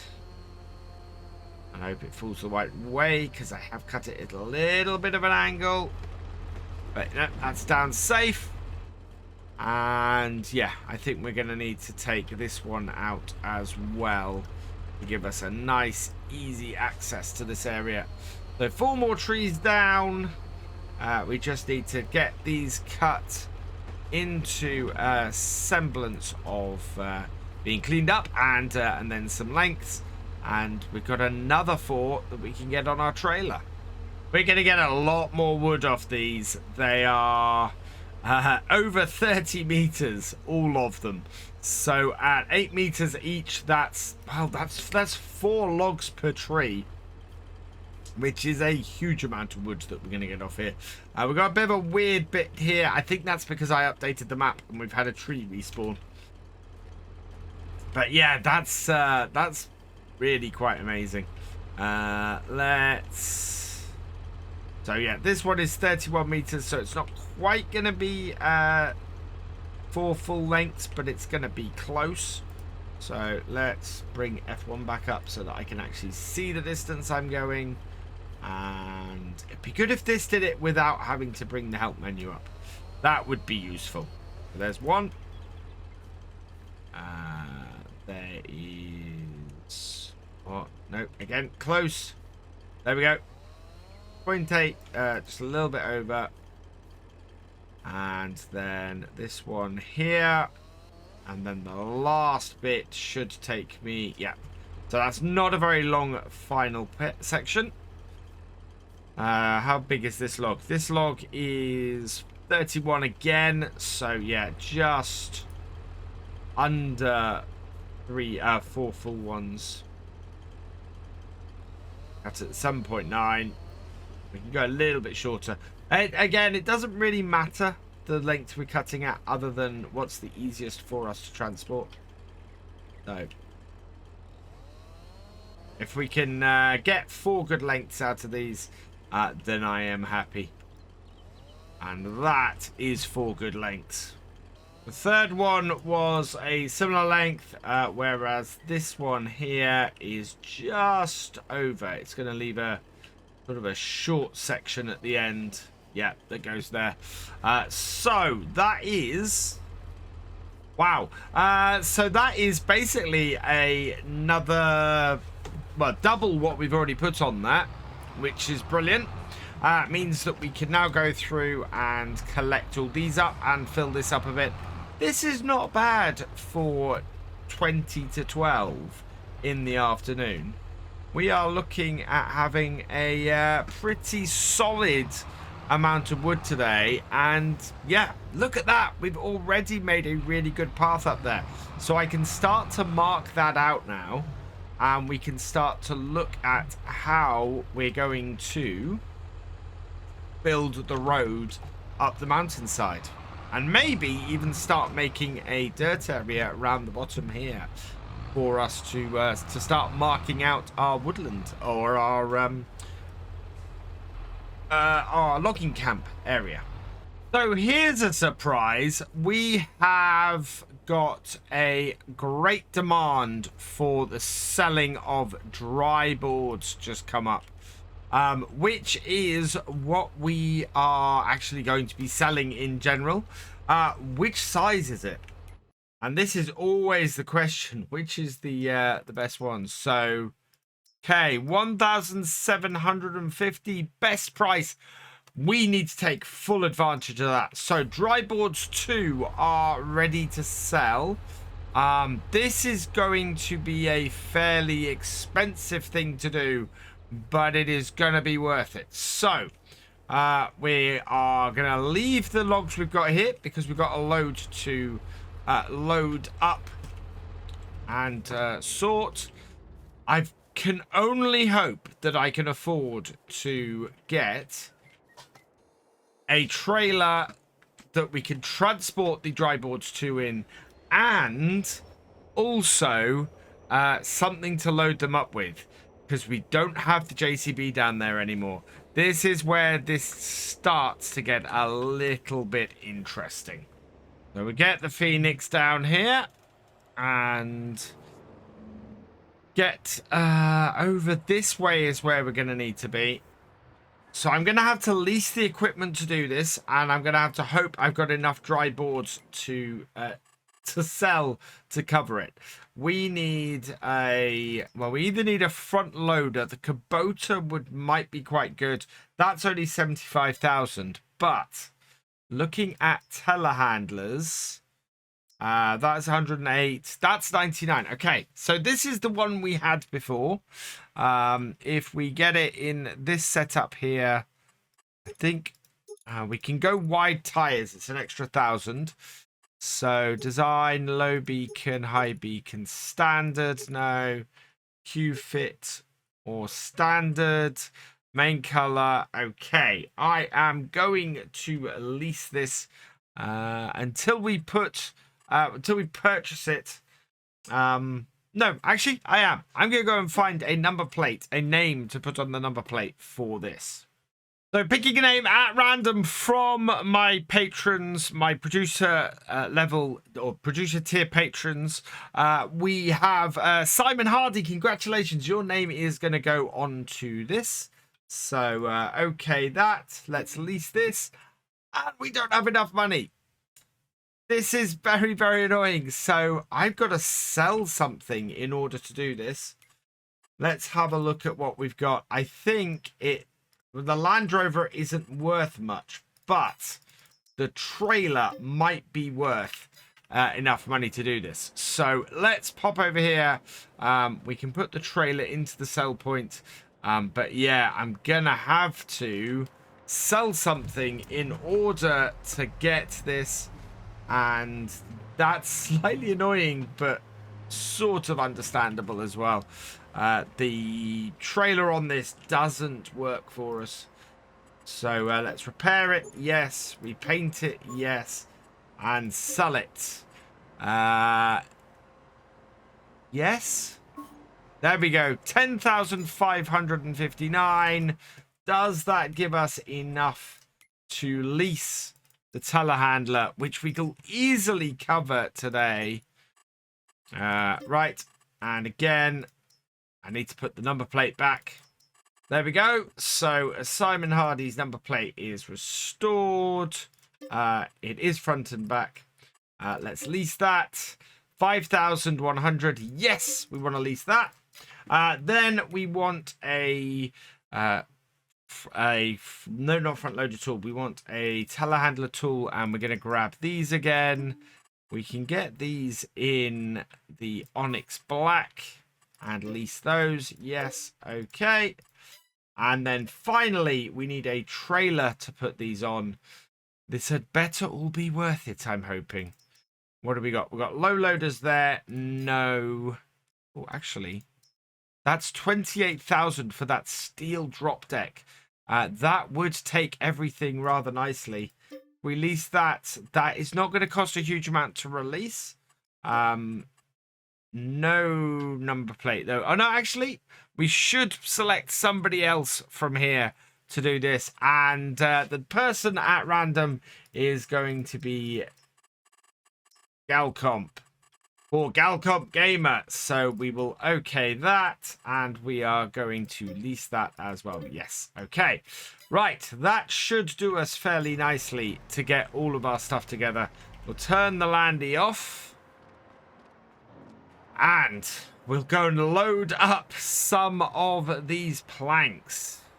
So the ones we want to get on here are the dry board 2. So those are the ones that are currently got a great demand on them. Now I did sort these a little bit. So dry boards 3, dry boards 1, dry boards 3. Do we have any dry board 2s out? Dry boards 2. So that's a dry board 2. That is a dry board 1. You must have more than... That's a dry board. Have I only taken dry boards 2s to the sell point so far? Ah, this may be very costly, but at least we've got this stuff. And at least we're sort of setting things up. So I'm going to grab these from out from under here. That'll drag those other ones over. And yeah, this is very nicely stable, this telehandler. Now our truck should be powerful enough to handle several loads of these. So we're just hoping that lots of dry board 2s are now going to be processed out of the shed. I'm actually going to turn off... Well, is there anything processing through here at the moment? We do have that, so let's deactivate that, and see if we can output as many dry board 2s as possible. These on here now are dry board 1s, I think. Which I can't tell from here, but I'm fairly sure those are dry board 1s. So those ideally want to go on that lot there. There's a set of dry board 3s on top of here. So, right, let me just get these out the way. And make sure everything is where it should be. Because, yeah, those are dry board 3s. Oh, all this stacking up to try and make sure everything's in the right place. Now, in order to make everything we've just done worth it, we need at least 4 pallets of dry board 2s. And this is our 4th pallet. So thankfully, we've got enough out of here that we can transport them over and try and take advantage of this great demand. Now, we're going to keep trying to load on here while we can, if any more dry board 2 comes out. And we are only producing dry board 2s at the moment. Now, we can strap all these down, which is good news. So, yeah, as long as it's producing dry board 2s at the moment, we will take them over there and take advantage of this. This is going to be a massive influx of cash for us. By the looks of things. Certainly going to pay for having had to do sort of a rush setup for all of this. But that's not the end of the world. As I said, if we can get the dry board 2s on here and loaded up and delivered, we will be all good. Right, there we go. And on. It's whether our truck will be able to handle getting them up the hills. This is going to be a fairly heavy setup. Yeah, it's producing them nice and fast, which is great news, because that's exactly what we want it to do at the moment. Get these out of here and yeah, get them sold, because wow, this is actually a fairly good windfall of dry boards at the moment. And it's outputting them really fast. So it looks like for now, our number of dry board 2s being output by the factory has sort of dwindled and slowed. We still have boards coming through. But yeah, they're not processing very fast. And everything that's coming out at the moment is dry boards 3s and 1s. So, well, we've just finished emptying all the 1s out. We're now emptying the 3s out. So I don't think it's going to produce any extra dry board 2s for a while. There's a fair amount to extract. Well, we've got 1,700 per pallet. And we've got 7, yeah. So we're going to have a dry board 2 out soon. Yeah, we could get one more on here. We've got time to empty all this out and get one more on here, I think.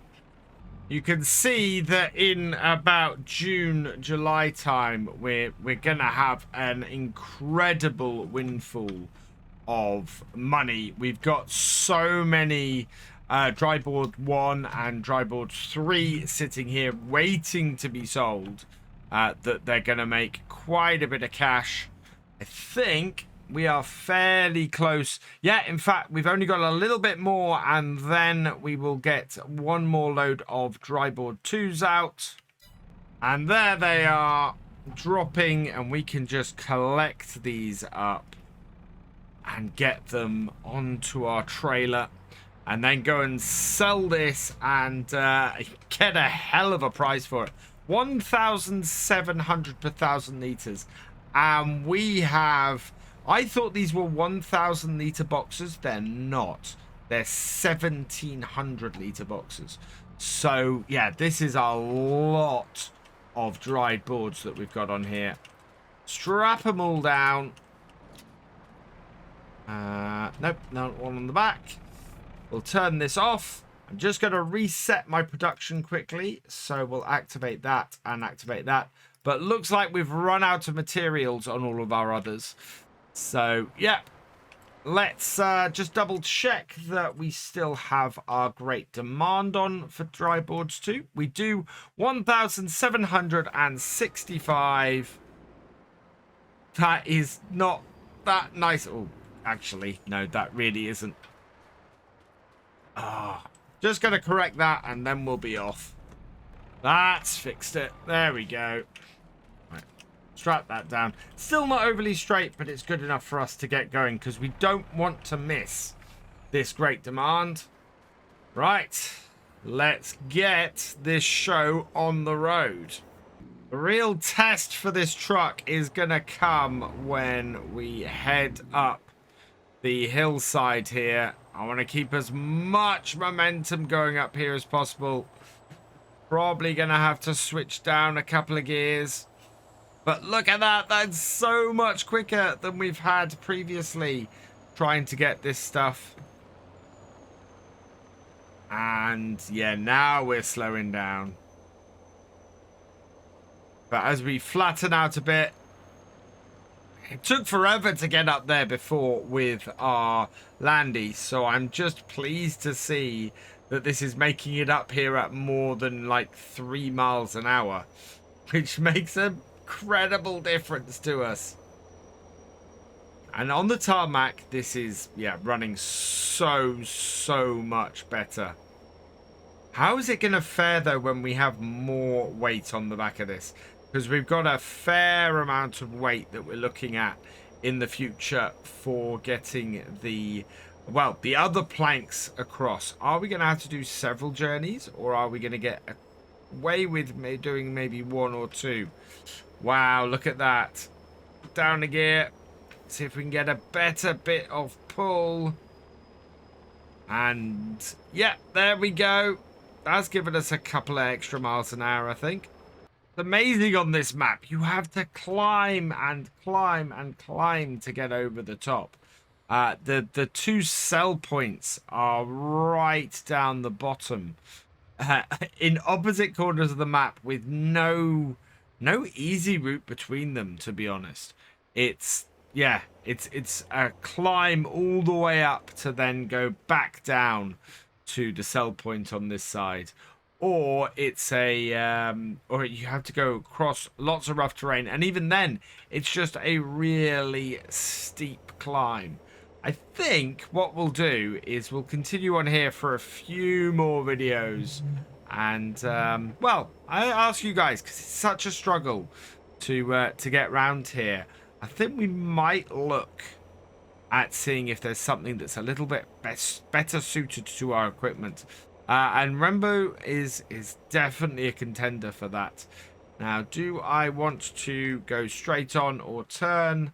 I want to turn, otherwise I'm going nowhere. And look at that, even more uphill. And now it's all downhill the whole way to the sell point. So yeah, you struggle up and up and up and over. And we're down the bottom, all the way over the top, down the steep hill. And yeah, what a long trek this is. But eventually we get to our destination. Let's not take this corner too fast. And over here is the sell point. This is about as far removed from where we started with this load as it could have been.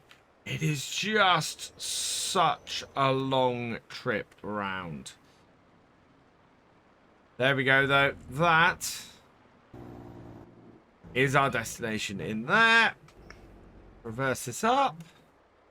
And see how much money we make. So we've not got the roadway done today, but I think far more important is for us to sell these. We'll just check that this hasn't been for naught. Nope, we are still 1,770. Yeah, so this is going to be a very good payday still for us. Well worth all the trouble we've gone to. if we can get in here, because this is not the easiest of places. There we go. A little bit straighter. Back it up again. And into the sell point. And our stuff starts to sell. That is the first lot. 15,050.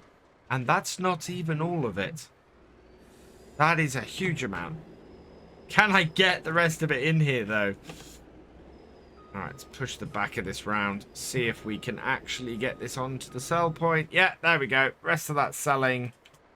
And there it goes. Another 6,000. We're up to 24,952.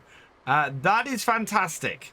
That is a good 21,000 off of that.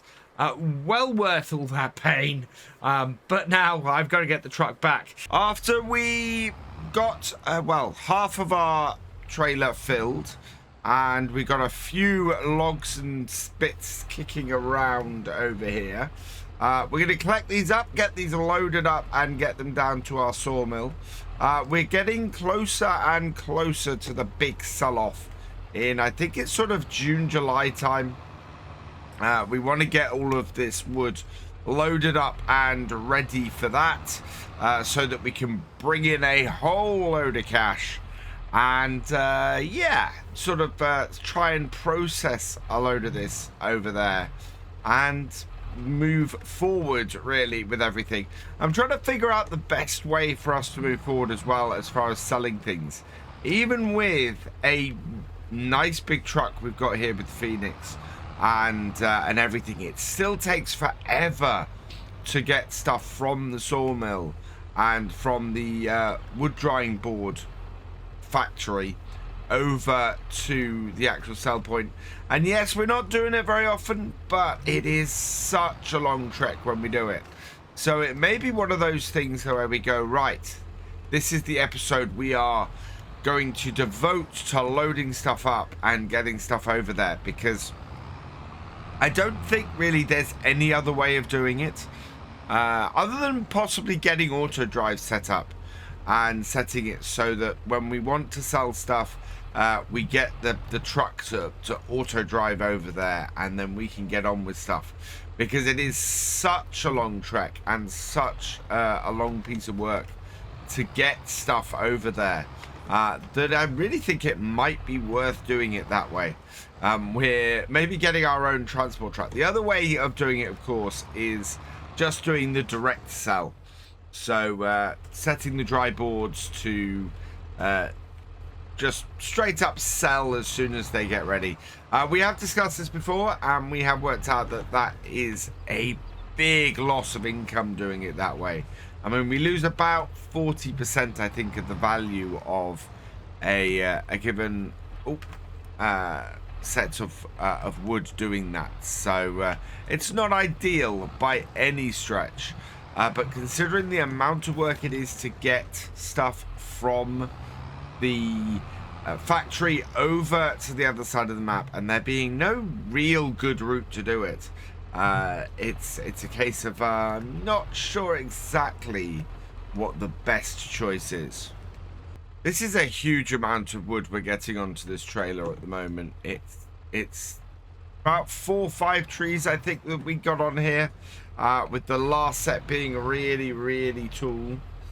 And yeah, trying to get them all to sit in the right place with our setup as it is. Oh, there we go. Managed to roll that over. Yeah, this is not the best tractor for this anymore. It is still a great all-rounder. I mean, this Fiat Agri has been so useful on here in getting us started, and it's such a great all-rounder. But the reach of its front loader is beginning to show with this trailer. We can get stuff on here, but it's not always the prettiest of things when we do. What is the length of this piece? I think there's a reason why I left this piece until fairly last. Yeah, this is not a big piece of wood. We want to shove it all on here, and we want to get everything on this trailer. I think we can probably get another tree or 2 on here as well. So we're going to grab that, or we're going to cut something more down today to try and do that. We are still trying to create this roadway. So as I was saying last time, what we want to do is access the trees and on the flatter areas further up. So the idea is to head up here. We create a roadway through here. So this tree needs to go. Probably a few of these need to go as well. And try and get it up to this level up here. It's quite a way we're trying to get to. But you can see we're right in the heart of the area that we can then harvest. And it's so much less steep up here to get these trees. Right up to the boundary at the top here. So if we can get up here and get access to more of this woodland and open this up a bit, it's going to make things a lot easier for us in the long run. And we'll end up probably just dragging trees back down here. But it does require us to have a decent roadway up here, which we do not have at the moment. Especially with this piece of kit. Now we could there's some expensive kit we could get to do this and get moving forward. The alternative is to look for another area to do this in and to do our cutting in. I thought I still had a log in here somewhere. Apparently not. Right, okay. So we need to cut the next tree down and get it pulled down from here. We're going to go through the middle here. And so the next lot really are going to be sort of that one here and this one here, I think.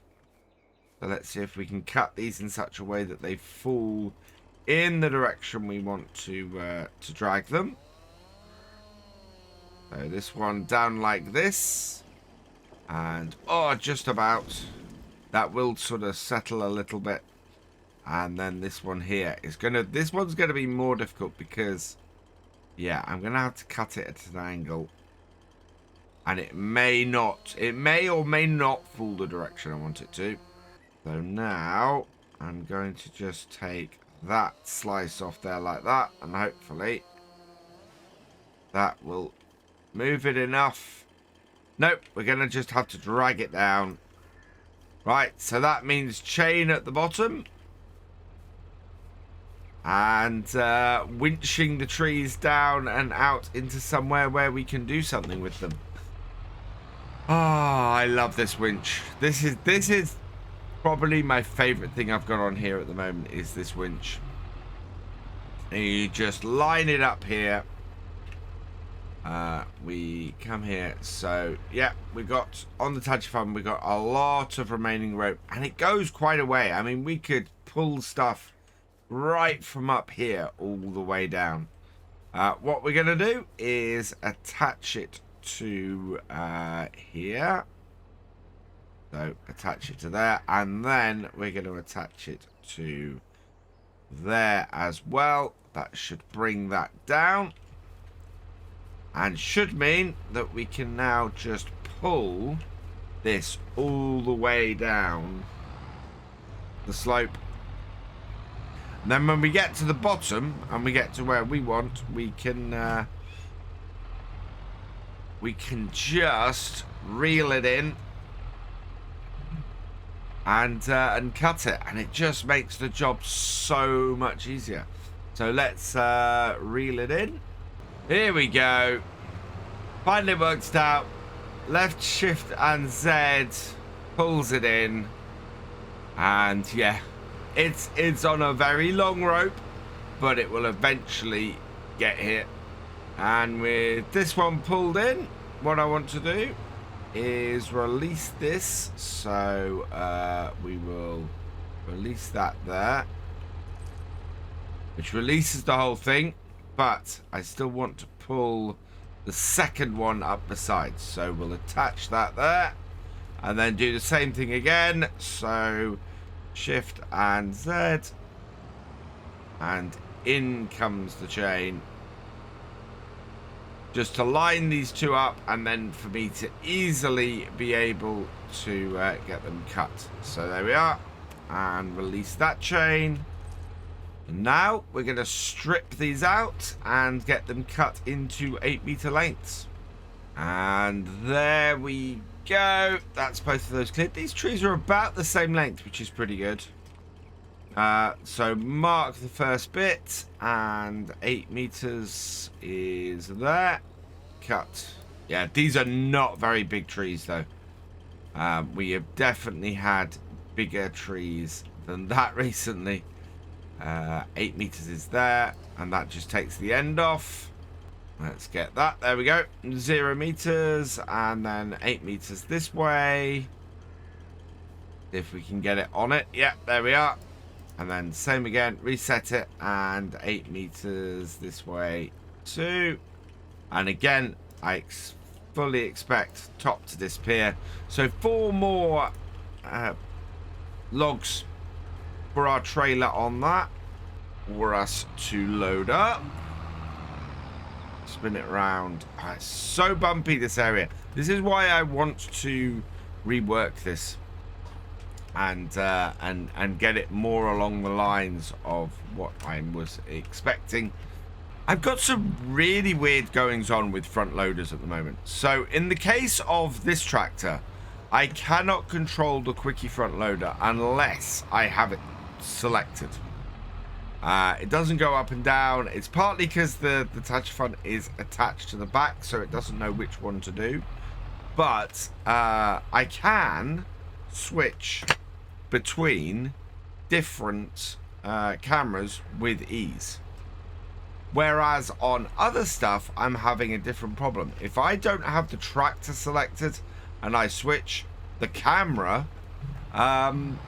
just doesn't start to turn. It just locks the camera, which is really weird. So yeah, there's lots of different things happening with different pieces of equipment at the moment that just don't seem to make a whole lot of sense. Let's come in here, grab this bit like so, and get that loaded up. I think we might take this down after this. We've got a lot of cleanup to do up here as well, and this trailer is getting fairly full. And this is probably going to fill our sawmill as well, I think. There's a lot of wood on here, and I don't want to have it that we get there and the sawmill isn't able to take everything that we've got. Much better to take a slightly less full trailer first couple of times and check out exactly how well that works. So into here, grab this. Oh, come on. Back it up. There we are. And back onto it, grab it, and there we go. I am very much looking forward to the Platinum expansion later in the year. The map that comes with that is just looking amazing. Silver on Forest, I think, is going to be an awesome logging map, and I'm looking forward to trying it. I'm looking forward to trying all the new equipment. Our main aim, I think, on Forestry Friday up to that point is for us to earn enough cash and income to take our logging over there and take, basically to sell up from here at that point and head over there. I was talking the last couple of weeks about the possibility of moving maps, as I was talking about actually earlier in this video. It's the difficulty of this map is the thing that's really making me and about that. That's not to say we aren't making progress. I mean, look at the size of our logging trailer and the nice big truck we've got, and the fact that we have grabbed a whole load of equipment on lease to buy last time to help us sort of keep things moving. But at the same time, I want to make sure that we are not making this too hard for us to do. Right, let's stop that there.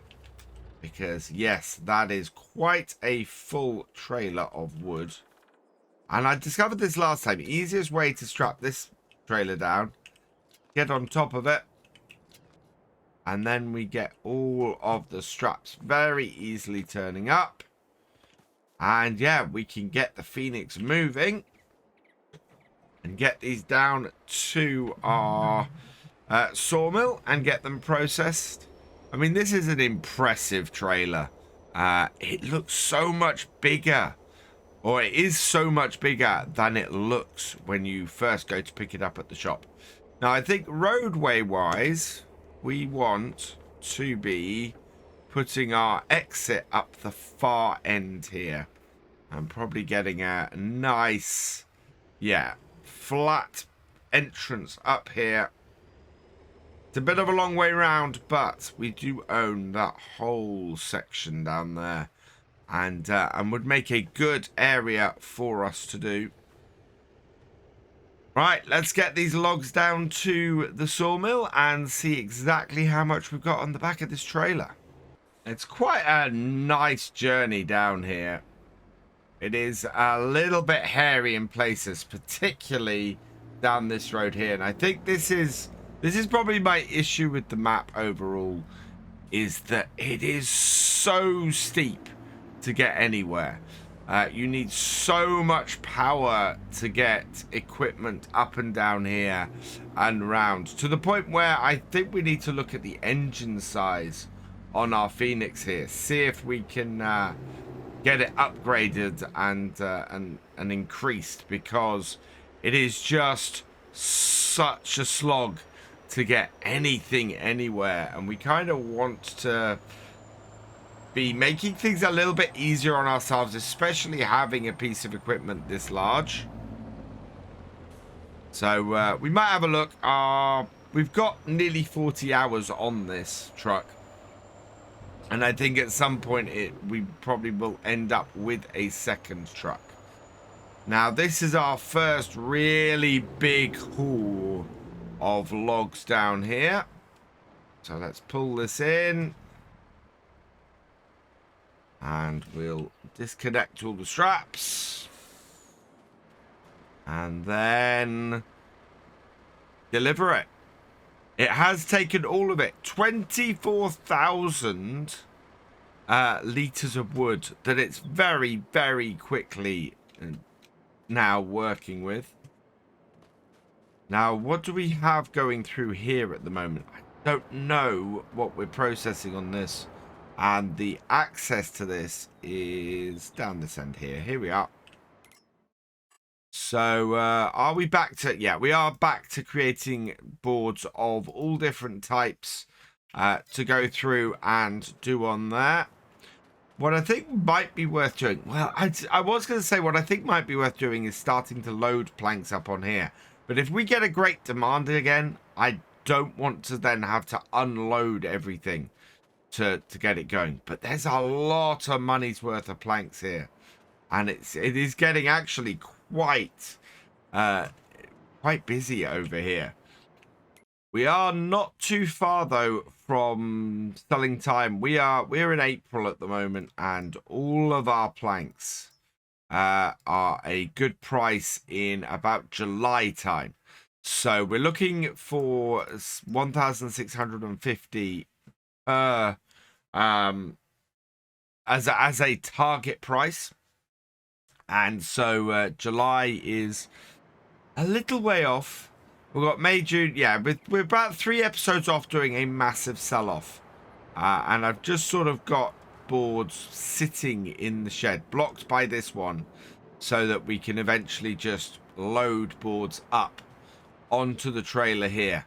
It's gonna be a massive sell-off, and I'm looking forward to it. I'm looking forward to the amount of money that we're gonna earn at that point. Until then, we just need to keep feeding our factories and keep the money coming in there, because it's so very much going to be worth it. I mean, I could have tried buying... I don't know how much the land was around this.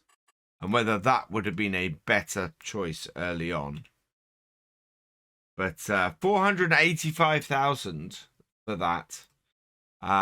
Whereas what we bought was 147,000. So we had some money left over to actually do stuff with. There's not many areas on the flatter stuff at the bottom here that that are affordable. That's the other one, is 16, is 222. Yes, so this was the most affordable area we could get. But you can see what I was talking about last time. It's the fact that there's only one route that really is available to us.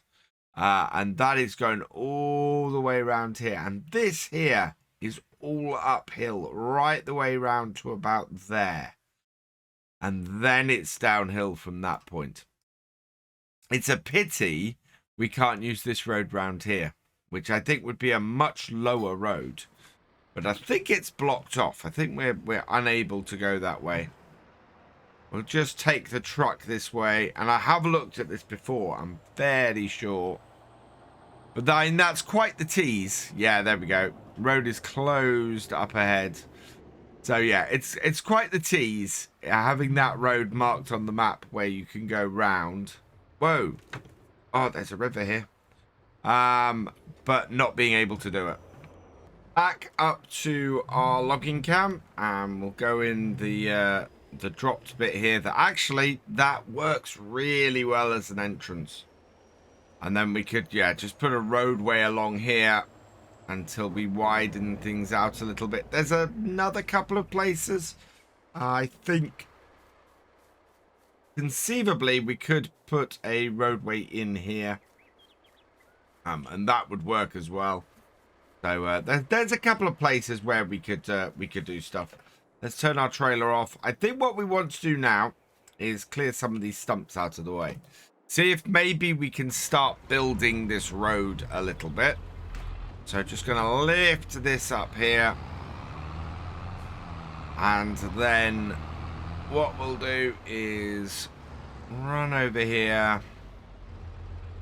And so this is my new idea for this. Is we attach this to the front. We do have a front PTO on here. And when we want to get rid of stumps then, we can just grab this on the front and just go in front ways to get rid of them. Yeah. So up here. Now I don't know with the clearance on the front here whether this is going to work all that well. It's not too bad. What I do need to do is actually find the stumps. So we've got one over here. And this is a little bit less well targeted, I think, but there we go. And over. Yeah, and we don't even have to lower it, which is great. Just means that we drive up to them, get rid of them, and we don't end up trying to cultivate the ground beneath. There's such a really easy way of doing this. Although we do have issues with clearance to a certain extent. But that's kind of expected. But this is where the problem comes in. And this is why we need the road. Because we don't have the clearance here. And because it gets very difficult to get this up an area like this. We have to try and sort of get on here sideways, but even then, you can see it's not the easiest of things. Get this on the slope at all is just difficult. So, we need a roadway up here. Let's see if we can't do a little bit of work to get that going that way. So we want to smooth this bit out here, and then we want to try and get a level area coming down off here that we can just drive up. Now there is a piece of functionality that should work for. So into here and into construction, we want landscaping. And the first thing I want to do is smooth things out down the bottom. So we'll increase the size of this and then sort of smooth that area here and smooth this bit here. Then we're looking at creating a road from the top up here down through here. So I'm going to take this here and mark the top end of my slope as being about here-ish. Down. Whoa. Okay, we need to smooth that back down. Might actually work quite well. Especially if we can smooth it out down here. And sort of start to level things out a bit. How's that? Let's have a look. Oh, look at that. That's not too bad, actually, for a start. We've got, the trouble is we've got these bits here. We may have to get a slightly different bit to do the actual stump grinding, because I think the one we've got isn't quite gonna work. So I want to move myself out the way. We'll try this again and see if we can get a nice roadway up here. So the idea is we start about... Okay, we'll set our target height of about there.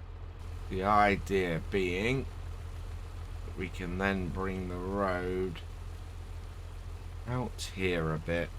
And yeah, just sort of smooth that out coming out of here. Bring it up. And try and meet that. And then we'll grab the smoothing tool and try and smooth this edge out a little bit. So it's not quite so extreme. And then here we need to sort of set our target height of there. No, set our target height of... this is where it gets difficult. We need to smooth that area down. And sort of bring this in here a bit. Like that. And then smooth this all off to try and even things out a little bit. And then bring this out here. There we are. So that then should work fairly well on there, I think.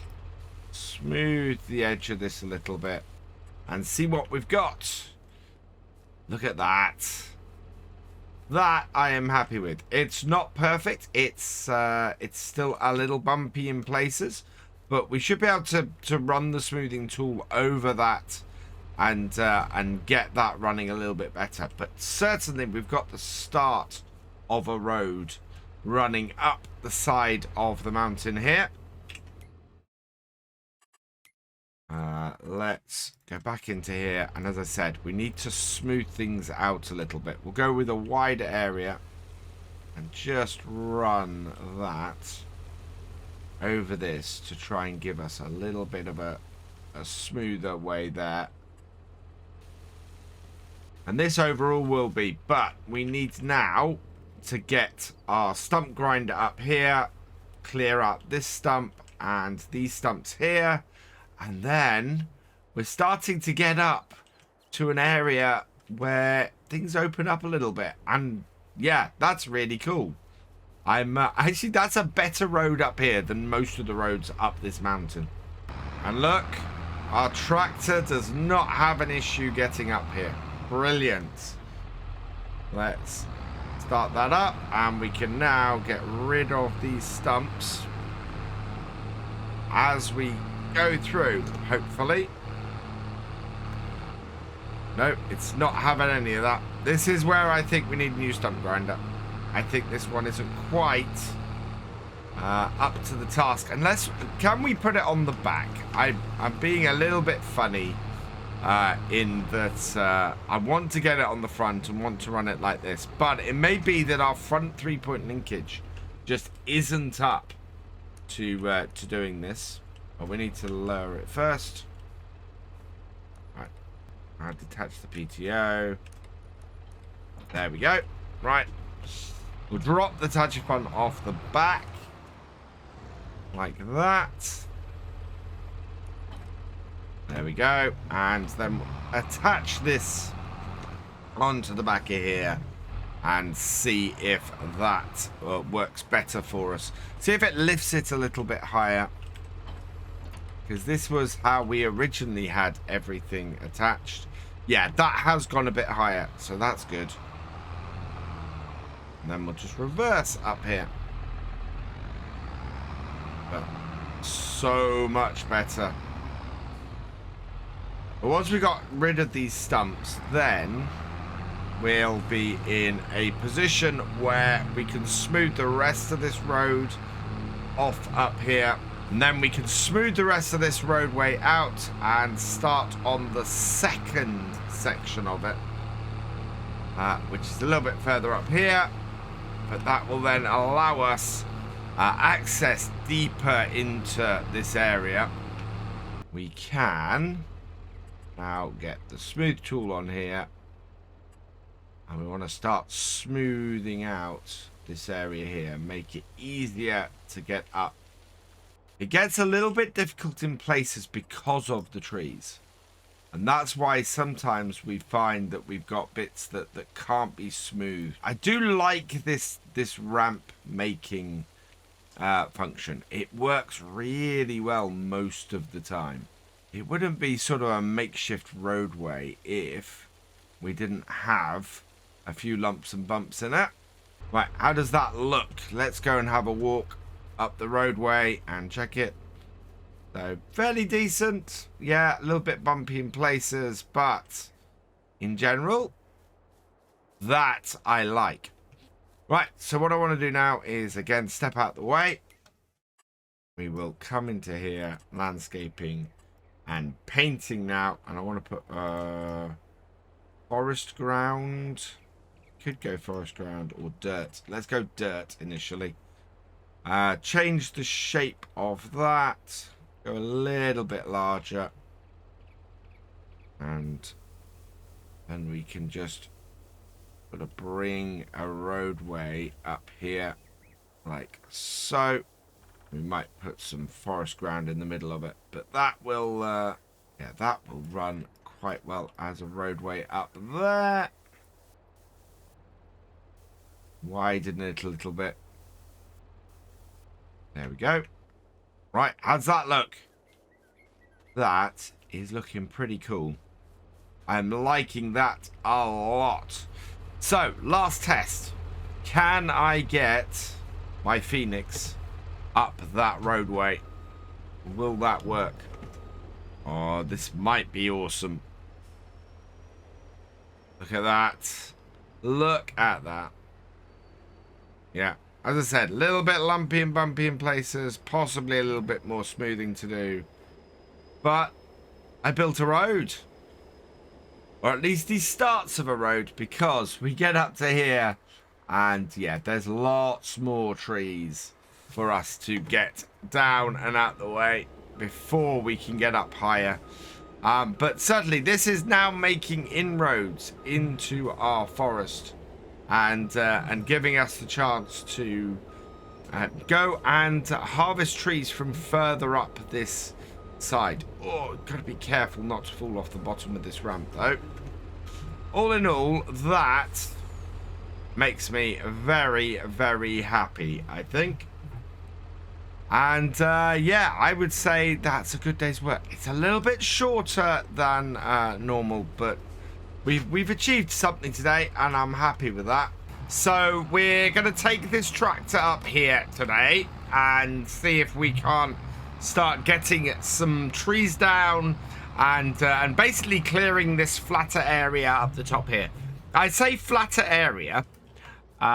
This is not that flat, but it is flatter than we have had. And ideally, what we want to do is continue this road running up here up sort of this flatter area here and up to here, where we definitely have a flatter area. So we've got two. Yeah, we've got a few trees in the way. We want to get these out of the way, and then continue our roadway up if we can. Really, we want to keep it as shallow as we can. We've got a good idea from this road here that we've constructed exactly how far we've got to go up. So yeah, I think what we want to do, get this out and try and cut these. I think we'll see if we can get these to land. If I do across the slope, they're just going to roll. So I think, yeah, I am going to do slightly across the slope. See if we can't get these to work. There we go. And see if that rolls. That doesn't roll, so that's actually really good. So our road is going to go up here. We want to get rid of this tree here. This tree here, I think. And then that should give us a clear path up there. And a nice, easy way to get this done. And yeah, we might get the winch on the back of the tractor and get these pulled down the mountain. So let's do this. I am really looking forward to the equipment that's coming in the Platinum expansion in November. It is going to make doing this kind of job and this kind of work so much easier. See, that one's rolling, but advantage we have is there's a tree there. Perfect. Right, and one more. We could possibly do these here. I don't know. It'd be quite a drive down to get these trees to the point where we can load them up. So, yeah, what I'm going to do is I'm going to take this tractor, head back down, and we'll get the winch on the back and winch these down the roadway. We're not quite in a position yet where we can easily work stuff up there, but we should have our second half of our road done by the end of today. So I've switched over to the touch fun on the back of here, and what is the best way for me to do this? I think what I'm gonna do, we should be able to, yeah, so we should be able to attach it here. Yeah, there we go. So attach that there. And then what I'm going to do is attach that there and that there. And hopefully that is going to bring both of these trees with us a little bit better. Those shorten. Yeah, right, there we go. I could have just attached the first one, but... So, detach that, and then reattach it. Attach that, and then reattach it. Right, that should bring all three of these now down with us. Let's pull this in. There we go, silage blade. Let's winch, so that's set. Oh, got to turn on the winch first. Right, there we go. And then that should, with any luck, bring all three of these. No, what I'm going to have to do, back this up and try and use my silage blade, if I can get it close enough, to move that log over. There we go. Because yeah, we've got these stumps in the way. There we go. Right, so with those out of the way, I should now be able to just pull straight down the mountain with all three of those. Lift that back up. And yeah, so let's reel it in and then pull these down the mountain. And with that all winched in, what we want to do, we'll hide the F1 menu and bring this down the mountain.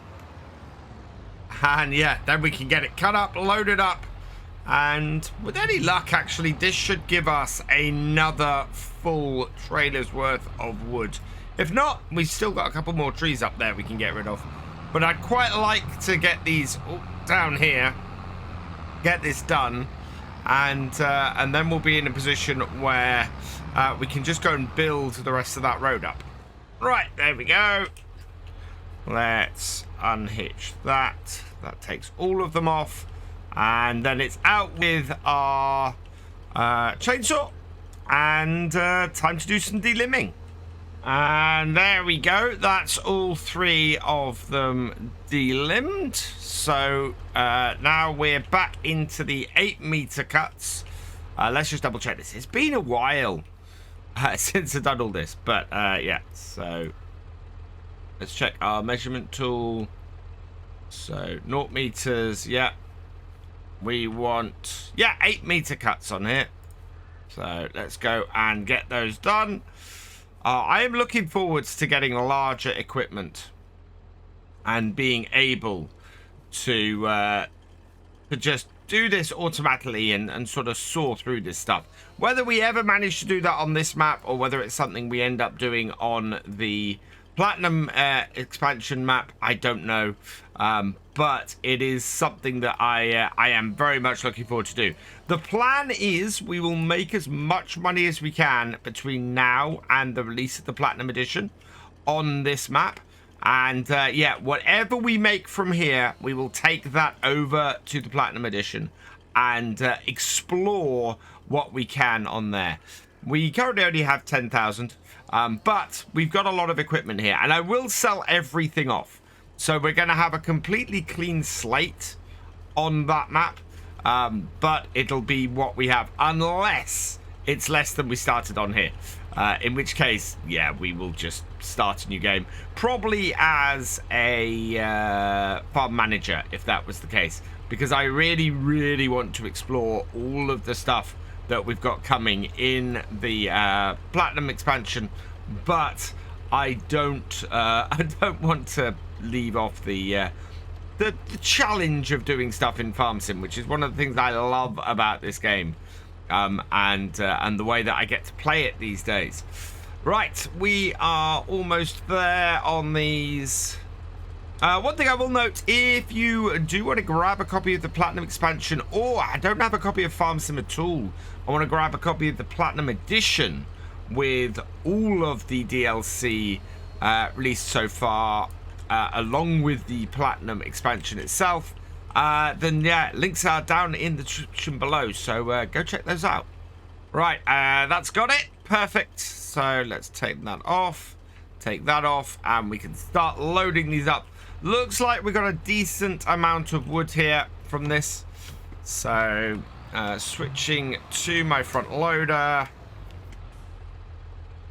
grabbing the first bit of wood,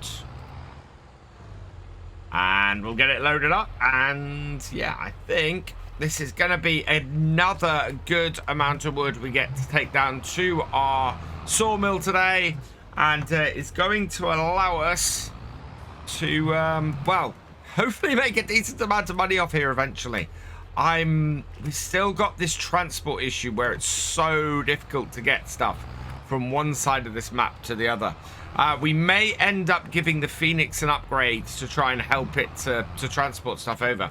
But it's also the fact that it just takes so long to get from one side of this map to the other. It's not a problem. It is very, very annoying, though. Speaking of the Platinum expansion and Platinum Edition, did you guys see the Gamescom trailer that came out earlier this week?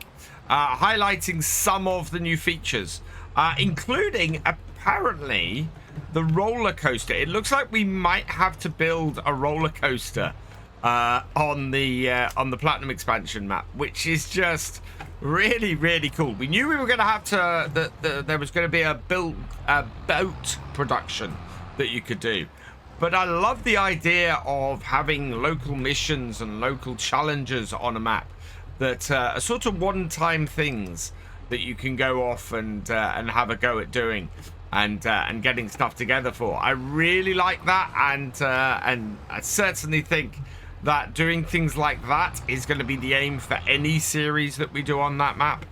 Just trying to build stuff up like that, and I'm hoping that's going to encourage stuff like that in other maps.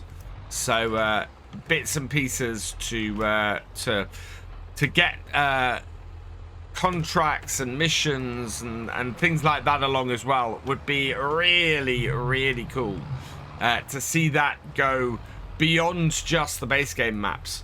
There must be a way to do it. I mean, with production stuff, it makes sense that you might be able to make changes on a map like that. But we'll have to see how it goes, and whether anything else comes of that. But certainly, I'm very excited now for the Platinum expansion coming out. Of course, Pumps and Hoses comes out before then.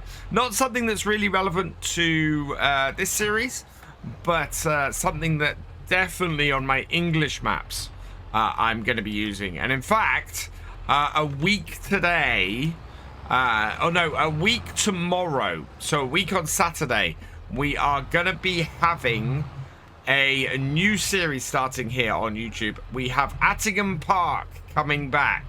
Now, I'm not sure at the moment whether I'm going to do the roleplay series and continue that, or whether we might do something new. I am doing a preview tonight over on Twitch of the new map and the changes that have been made. So yeah, come check us out from 8 p.m. We're going to be doing having a look around the map, having a look around the changes that have been made just since I did my first look a couple of months ago, and yeah, looking forward to checking that out and planning what I'm going to be doing on it. This looks to be just about it. I've got this log here, and I think I've got 2 I can grab by hand there. So that shouldn't be too difficult to do. And looks like we've got about half a logging trailer full here, which will work fairly well for us. So 3 more trees up from the top should do us. What I want to do then is go up and have a look and see which trees up there are going to be most in our way, and get those out, and maybe try and plan the rest of the road. Okay, that's too high. Let's just chuck it over. Oh, no. I didn't mean actually chuck it over. Or did I get it in? Oh, I got it in. Look at that. Not perfectly, but now definitely not perfectly. Let's jump on here. On the wheel and on the top. And get this in. There we go. Yeah, that's not great. It's in there. Where's the other one? There it is. We're going to have to do something about this area soon. I think we're going to have to get rid of the grass and do some... either put some dirt down or put some up and on. I think that's on. Is that on that side? Yep, perfect. Put some dirt down or some concrete or something, because I'm finding it very difficult to find stuff in here. And this area here is going to be our logging area. So we do want to get that sorted. Right. Oh, we need to take the touch front off the back and switch onto our stump grinder, because, yeah, we need to do that. Right, turn it off. Drop it down. There we go. I think it's on a bit of a slope there. That's going to fall forward, isn't it? Nope, we're okay. Again, reason why we need to get rid of the grass. I can't see where I'm putting anything down at the moment. So let's bring this here and line it up. And it's the more lucrative and profitable trees are higher up as well. We're getting into an area where we've got better grown trees and consortials. So, wow. Let's pop down a gear and work our way up the mountain. Yeah, there's no easy areas on Holmåkra. Everything is just sort of tough. And you kind of want bigger equipment, bigger, you know, more money and things like that on here. Let's turn this on. Have I not connected up my PTO? I haven't. There we go. Think. No. There's PTO connected up. There we go. Turn it on. Okay, forwards. Forwards, please. Yeah, things tend to roll down this. And Did I manage to take that out? I think I managed to take that out because we've only got the one at the side. Yeah, it's sort of taking them out without me going anywhere near them. Let's see. This does tend to work fairly well. There we are. Done and dusted. Right, so road, we want to try and flatten this out a little bit. And bring it up to here. So that we can get up to this area here and then up to there. Because the area that's going to be easiest for us to do stuff is either drag stuff up this slope or to just sort of work up here where we've got a much flatter, much easier area to work. Yes, it's taking us right up here, but look at this. These trees here are going to be much easier for us to cut. So this is the area I'm trying to get my way, work my way up to. And it may take 3 stages of road, I think, to get up here. But we should be able to do it and make it all the way. So let's get back down here and we're looking at... Right, our road's coming up here. I think... You know, there is one really nice bit coming in that expansion, and it's the ability to mark trees. I think this tree wants to come out. I think this tree here and this tree here today want to come out. So let's cut this that way. See if we can avoid hitting our tractor. Like so. Oh, expert cut. Absolutely perfect. Gonna have wonderful fun trying to get this down the mountain. I think we're gonna need a forwarder. Even with putting these roads in, I think a forwarder is gonna be something we're gonna need to grab in order to properly service this. It's great having the truck, but the truck, as we know, does sometimes have trouble getting up and down hills. And so I'm going to upgrade the engine on that TLX, but it's... At the moment, this is not an easy place for that truck to get up. And having something with a little more oomph, or a little more suited. A little more oomph is the wrong word, but a little more suited will work nicely. Let's cut this uphill, and hopefully that will stay. There we go. Through we are. Oh, don't roll, don't. Oh, okay, you're going to roll. Roll out of the way then, please. Right. And let's get this cut as well. There we go. So that's 2. And then I need a 3rd. It does look to me like... Is there enough space? Do you know what? I think this tree here is going to be in the way as well. So we'll take this one too. Like... that, and through we go, and it's gonna fall across. Oh no, actually it's falling right in the middle of those other 2. Perfect.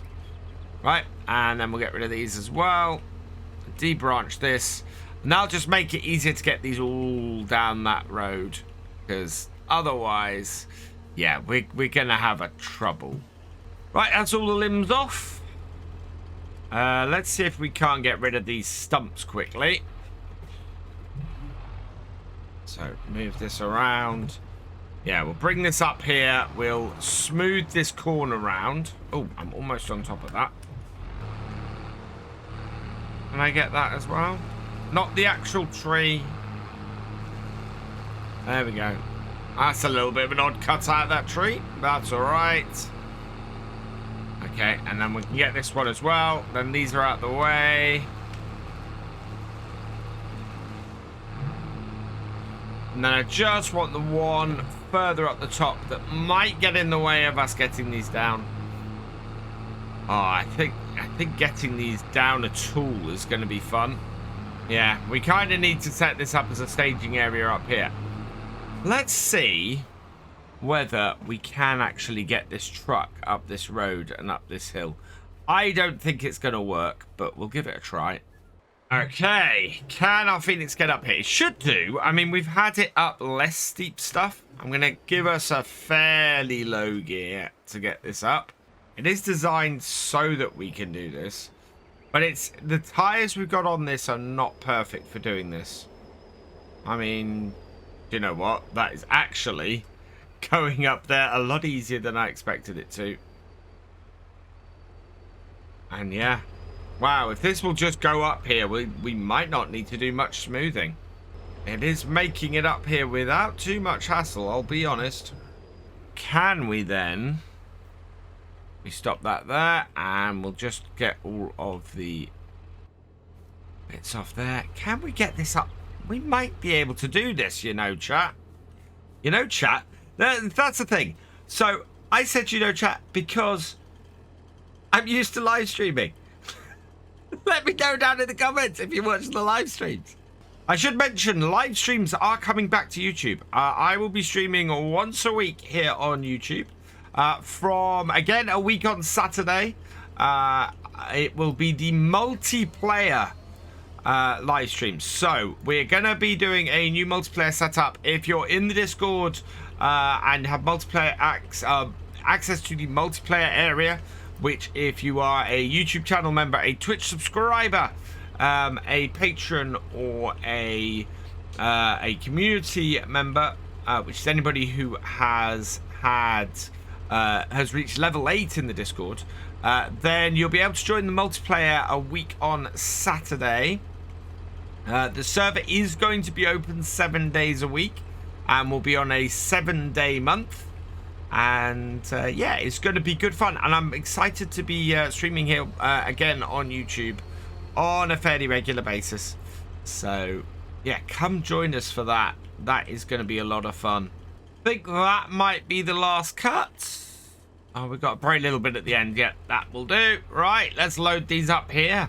So for the first time, we're loading up the mountain further than our current base camp, which is huge, because that means that we can get the truck up here, and we're gonna get easier access to our logging area that we eventually want to get to and make money, well, make a lot of money from, because we'll be able to get up there, get stuff cut, and get back down. A lot of investment coming into here, and it's looking really, really good. These 3 trees are easily going to fill this. I think when we did our first lot, it was a fairly small tree we had in the middle. And as a result, it didn't take up quite as much space. We've got a lot of space on this side, actually. I've been trying to get the logs over the far side and get them so that they're, you know, nice and even across. But yeah, we could do with putting some more on this side. I need to get this. I've been trying to get them right up against this end as well, if I can. Right, that should do it. So open up and place that there. There we go. Looking good. It looks like we're going to have a nice full trailer, and with any luck, we'll be able to back it up against, up this area here, and turn around and get the truck down the mountain easily, because that is a problem. I'm going full bore forwards there. Wow. This is not going to be an easy log to pick up, because it's right on cusp of this. And come on, 4-wheel drive. That's it. There we go. This Fiat can handle it. What are you on about? And up and pick it. Oh, no. And now we're trouble. Yeah. It really, really struggles if you get these front wheels off. It's like it's a front wheel drive tractor, which is odd because it's not. Whoa. Come on. Forwards, forwards, forwards. It starts rolling backwards, and I just can't stop it. There we go, and clamp, please. Nope. This is hairy, to say the least. There we go, and forwards. Take your foot off the brake and it just goes everywhere. Right, there we go. We've got the log. Now, I just need to go forwards and around to get it loaded up. Oh, man, that was scary. Down to the last couple, and yeah, I'm really pushing the tractor at the moment. So not happy about this slope, which doesn't bode well for getting the truck up here. I think we're still going to need to do some smoothing on this bit. Maybe smooth down to that bottom section. Create a bit of a ramp going down there. But overall, I think it's still going to be okay. Let's open these up. Oh, come on. No. Like this. Stop that rolling. Like so. Stop us rolling.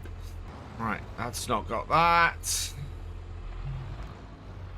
Try again. There we go. That should do it. Open up. And right. Just one more to go after this. Presuming we can get this on right. Oh. And I don't hit that tree. That tree might have to go, to be honest. I did put my last one a little bit too far over. I'm wondering if I can just knock that back in. But I don't think it's going to be easy. I think I might have to get up there and try and maneuver it by hand if I can. Otherwise, yeah, everything else is looking great. Can I get that? Let's see if I can just get under there like so. No, can't clamp down on it. Oh, as long as that doesn't push one off the other side, I'm happy. Yeah, there we go. A little bit of maneuvering, and we've got that in there, and then we've got space for one last log. And we can go and deliver all this to the sawmill today, which will be fantastic. That is going to be a good clear area, and yes, this tree that I'm driving around at the moment is going to have to go. It's just right in the middle of where I want to put the roadway. To be honest, that's just not useful. So we'll get that moved next time, I think. Today, we've got one more log to finish off this trailer. And then we're going to be good, I think, to go and get this all delivered down at our sawmill. Wow, this is quite a long log, actually. Because I didn't cut the end off it. It was like 8.5 meters, I think. Alright, go on. On to that trailer you go. Okay, might have to just...